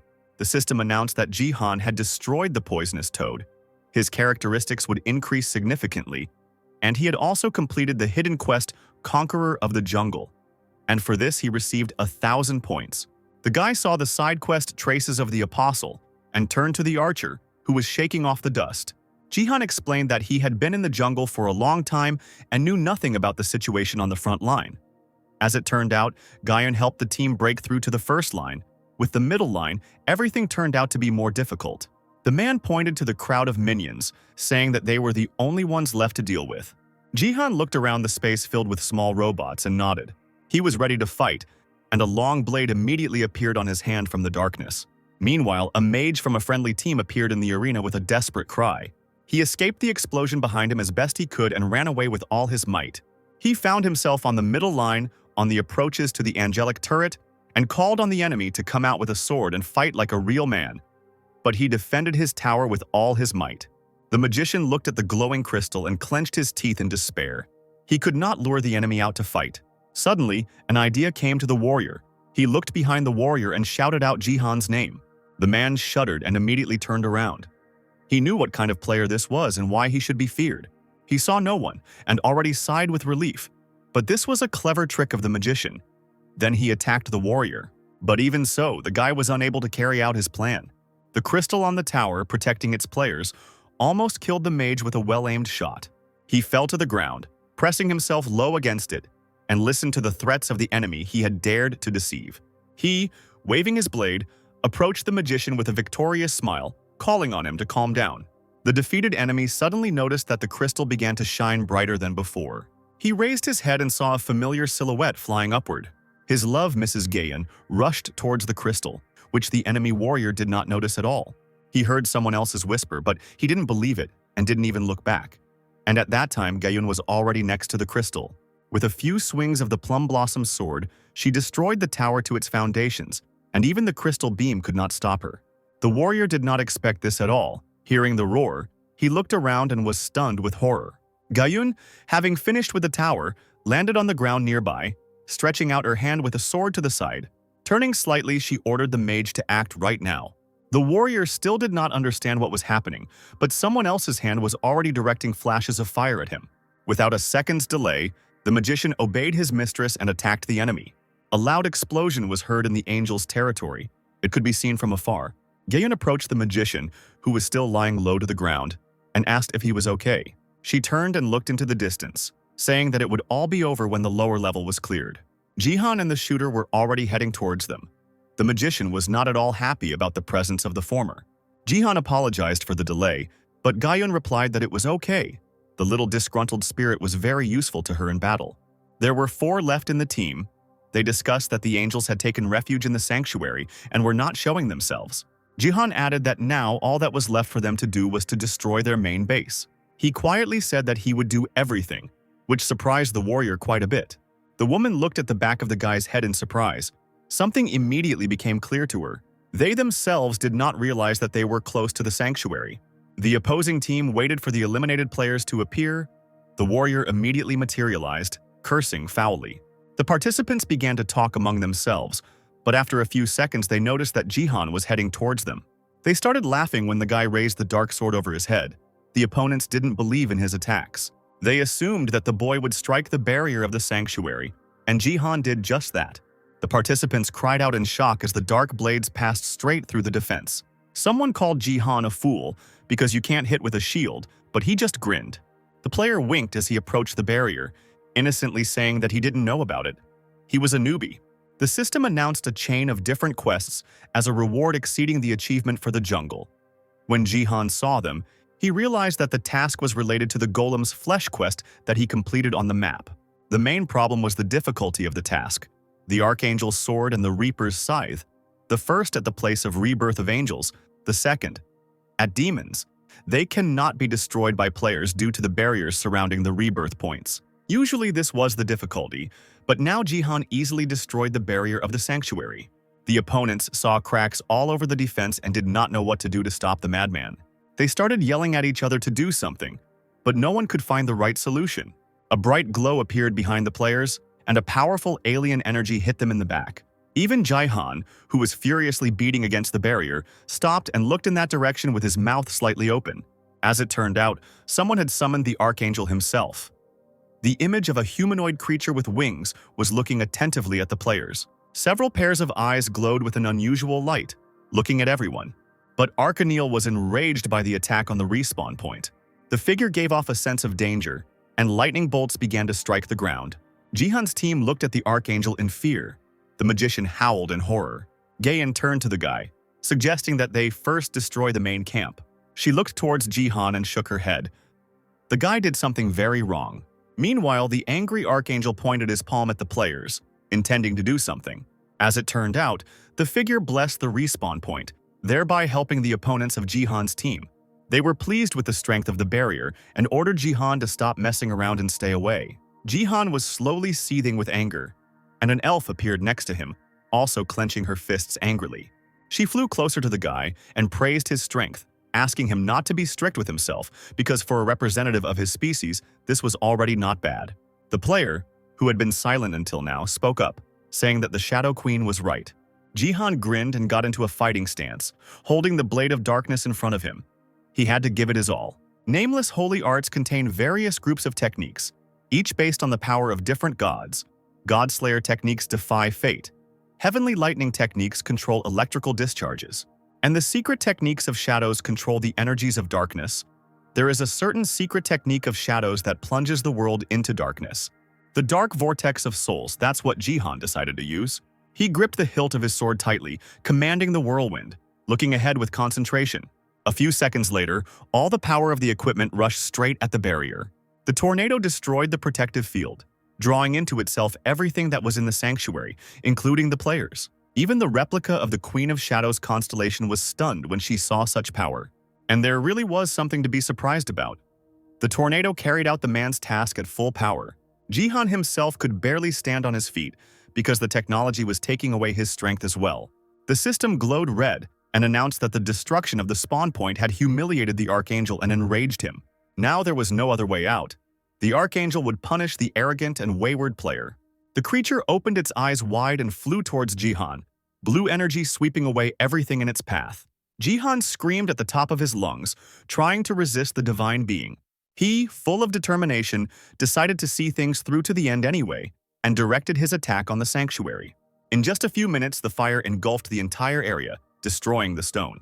There was a wall of dust in the air. The guy's outline was barely visible. The system announced that Jihan had destroyed the enemy team. Wiping the dust off his face, the guy smiled. He almost died. Everything ended more than well. And so, Jihan's team looked at the sign that said that the demon faction had won. The game was over. The spectators couldn't believe that one single player had destroyed the entire sanctuary and a large team. Ito Shizuru was watching the game the whole time. She didn't look happy with what was happening. The woman's brown eyes narrowed beneath the thick lenses of her glasses that served as cover. Jihan has succeeded in breaking the barrier. The Silver League player who has proven himself in the jungle is already impressive, showing incredible results in every game. If things continue like this, he might actually be able to surpass the King of Swords. The woman leaned back in her chair. She had to lure Jihan away, but it would be difficult for an ordinary worker to get closer. Shizuru wondered if there was a way to get to the guy without giving herself away. At that moment, Ha-young entered the office and addressed the staff, calling on them to try their best. She looked great and was really eager to do a good job. Looking at the woman, Shizuru immediately had an idea, and it was definitely not a good one for the guild. Finally, Jihan returned home and read all the notifications from the system about the quests being closed and points being received. He sat on the bed, completely exhausted, but happy with the rewards he received. The guy automatically received a reward for the quest after completing it. Now all that remains is to destroy the artifact of the demon faction. A dark elf flew up to the player. Jihan said that she was very helpful and did a great job. Starting from this day, he would need her help. Instead of the usual discontent, Jihan was surprised to hear that the dark elf was asking him who he was, because the power to destroy the barrier was simply incredible. Hearing the question, the player hesitated. He could not say that he learned this technique before moving through time. Finally, the guy replied that he couldn't go into details. It was better to agree that this power was connected to his gift. As soon as he asked a counter question about why the elf needed this information, a small figure soared upward. Suddenly, she stopped right in front of Jihan's face and summoned several darkness swords. The guy was stunned, pressing himself into the bed. He didn't understand what the elf was doing. The elf sternly demanded to tell in detail how this low-grade one had acquired his power. The guy raised an eyebrow. He didn't want to say anything, and he didn't know why the Shadow Queen was doing this. Is she so desperate to have such power that she would stoop to making threats? The thing is that the elf felt the power of the Queen of Shadows, which was activated by Jihan. It was a black magic that could cleanse true darkness, and that power was very similar to her own. And as far as the dark elf knows, there is only one way to copy the power of the constellation. At this point, the little figure faltered and fell silent. So she continued to threaten the player with swords, demanding to know about the source of power. Dark Soul Vortex is one of the nameless saint arts techniques he learned in his previous life. The technique of the Wandering God and the Shadow Queen seem to be exactly the same. But what is the relationship between these constellations? Jihan admitted that he would like to explain everything, but for now he has nothing to say. The elf tried to explain why this was important, but Jihan admitted that the gift had already disappeared. He doesn't know why, but the constellation the guy was trying to sign a contract with took away his gift. Jihan was probably the only player who had his gift taken away. The elf obviously didn't believe the man, and he suggested looking at his status window. She immediately asked what the gift was called, but Jihan still hadn't figured out what to tell. Finally, he named his gift, The Eyes of the Wanderer, and the figure froze in the air. After a moment's silence, she said that it still sounded suspicious. A second later, the blades disappeared, and the elf declared that she would leave this conversation for a while. Jihan breathed a sigh of relief. He thought that the baby would destroy his house. But Jihan was not destined to rest. Hayoung immediately called him to ask about the game. She exclaimed that all the websites were filled with articles about Jihan. If the woman had known about everything earlier, she would have posted the materials herself. It turned out that thanks to the guy, the guild has a lot of content, and Hayoung was worried that they were posting too much content about Battle.net. Jihan thought that the lady was upset because it was about her guild, but Hayoung, on the contrary, was happy to add some variety to the news. Moreover, Jihan had a fan cafe. The guy didn't even know what it was. Hayoung, without losing her enthusiasm, asked Jihan to do her a favor. The lady sat tightly bound on a chair in an abandoned building, with a man standing in front of her. A gang of bandits found a woman. The leader, a bald man in good shape, smiled contentedly. Looking at Haeyeon, he loudly asked if she was the master of the Tegi Guild. They told him that all interested guilds were offering money for it, and now they needed to use it properly.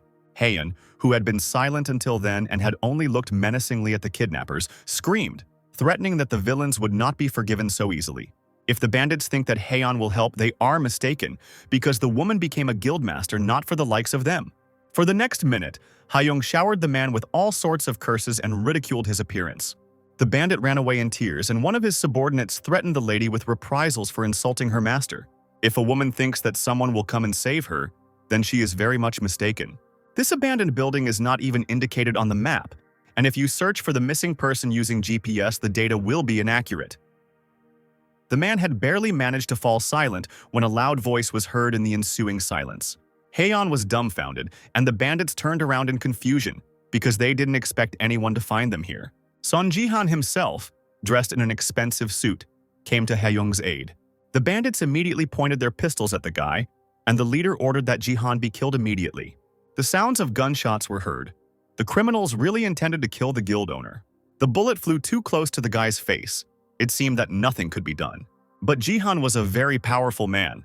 With one hand, he deflected the bullets from himself with the help of his energy. The guns fell from the stranger's hands, and the men, in horror, called the guy a monster. Finally, the main bandit took out a huge gun, putting everything on the line to deal with Jihan. He threatened to blow up the guy along with the building, and almost put the plan into action. But the target launched at Jihan turned back, heading straight for the bandits. There was an explosion and the screams of men, and Jihan approached Haeyeon to untie her and save her. The woman asked how they found her, and the guy fell silent. A few seconds later, Jihan pulled out a sparkling smartphone from his jacket pocket. All thanks to this space mobile phone, which gives accurate measurements and location data, Jihan can find the lady anywhere. Hyung let out a cry of excitement as she named a brand of phone with a flexible display and a new cushioning layer that was much smoother and more durable than other flip phones. This whole show and kidnapping was nothing more than an advertisement. Hyung jumped up from the sofa and started clapping, while Sia, crying with laughter, fell onto the pillows and covered her face with her hands. She raised her finger up and through her tears called her uncle a good actor. It was a pity to look at Jihan. He noted that the advertisement turned out to be too pretentious, but Hyung assured that everything was fine. She shook the phone in Jihan's face, assuring him that this product was incredibly good and that they even used the Akashic Records in its development. Akashic Records is an SS-tier item that can be obtained in the Platinum League. At the beginning of Battle.net, no one could figure out how to use it due to the specific description of the item. But the price jumped up when companies figured out how to use it to enhance devices.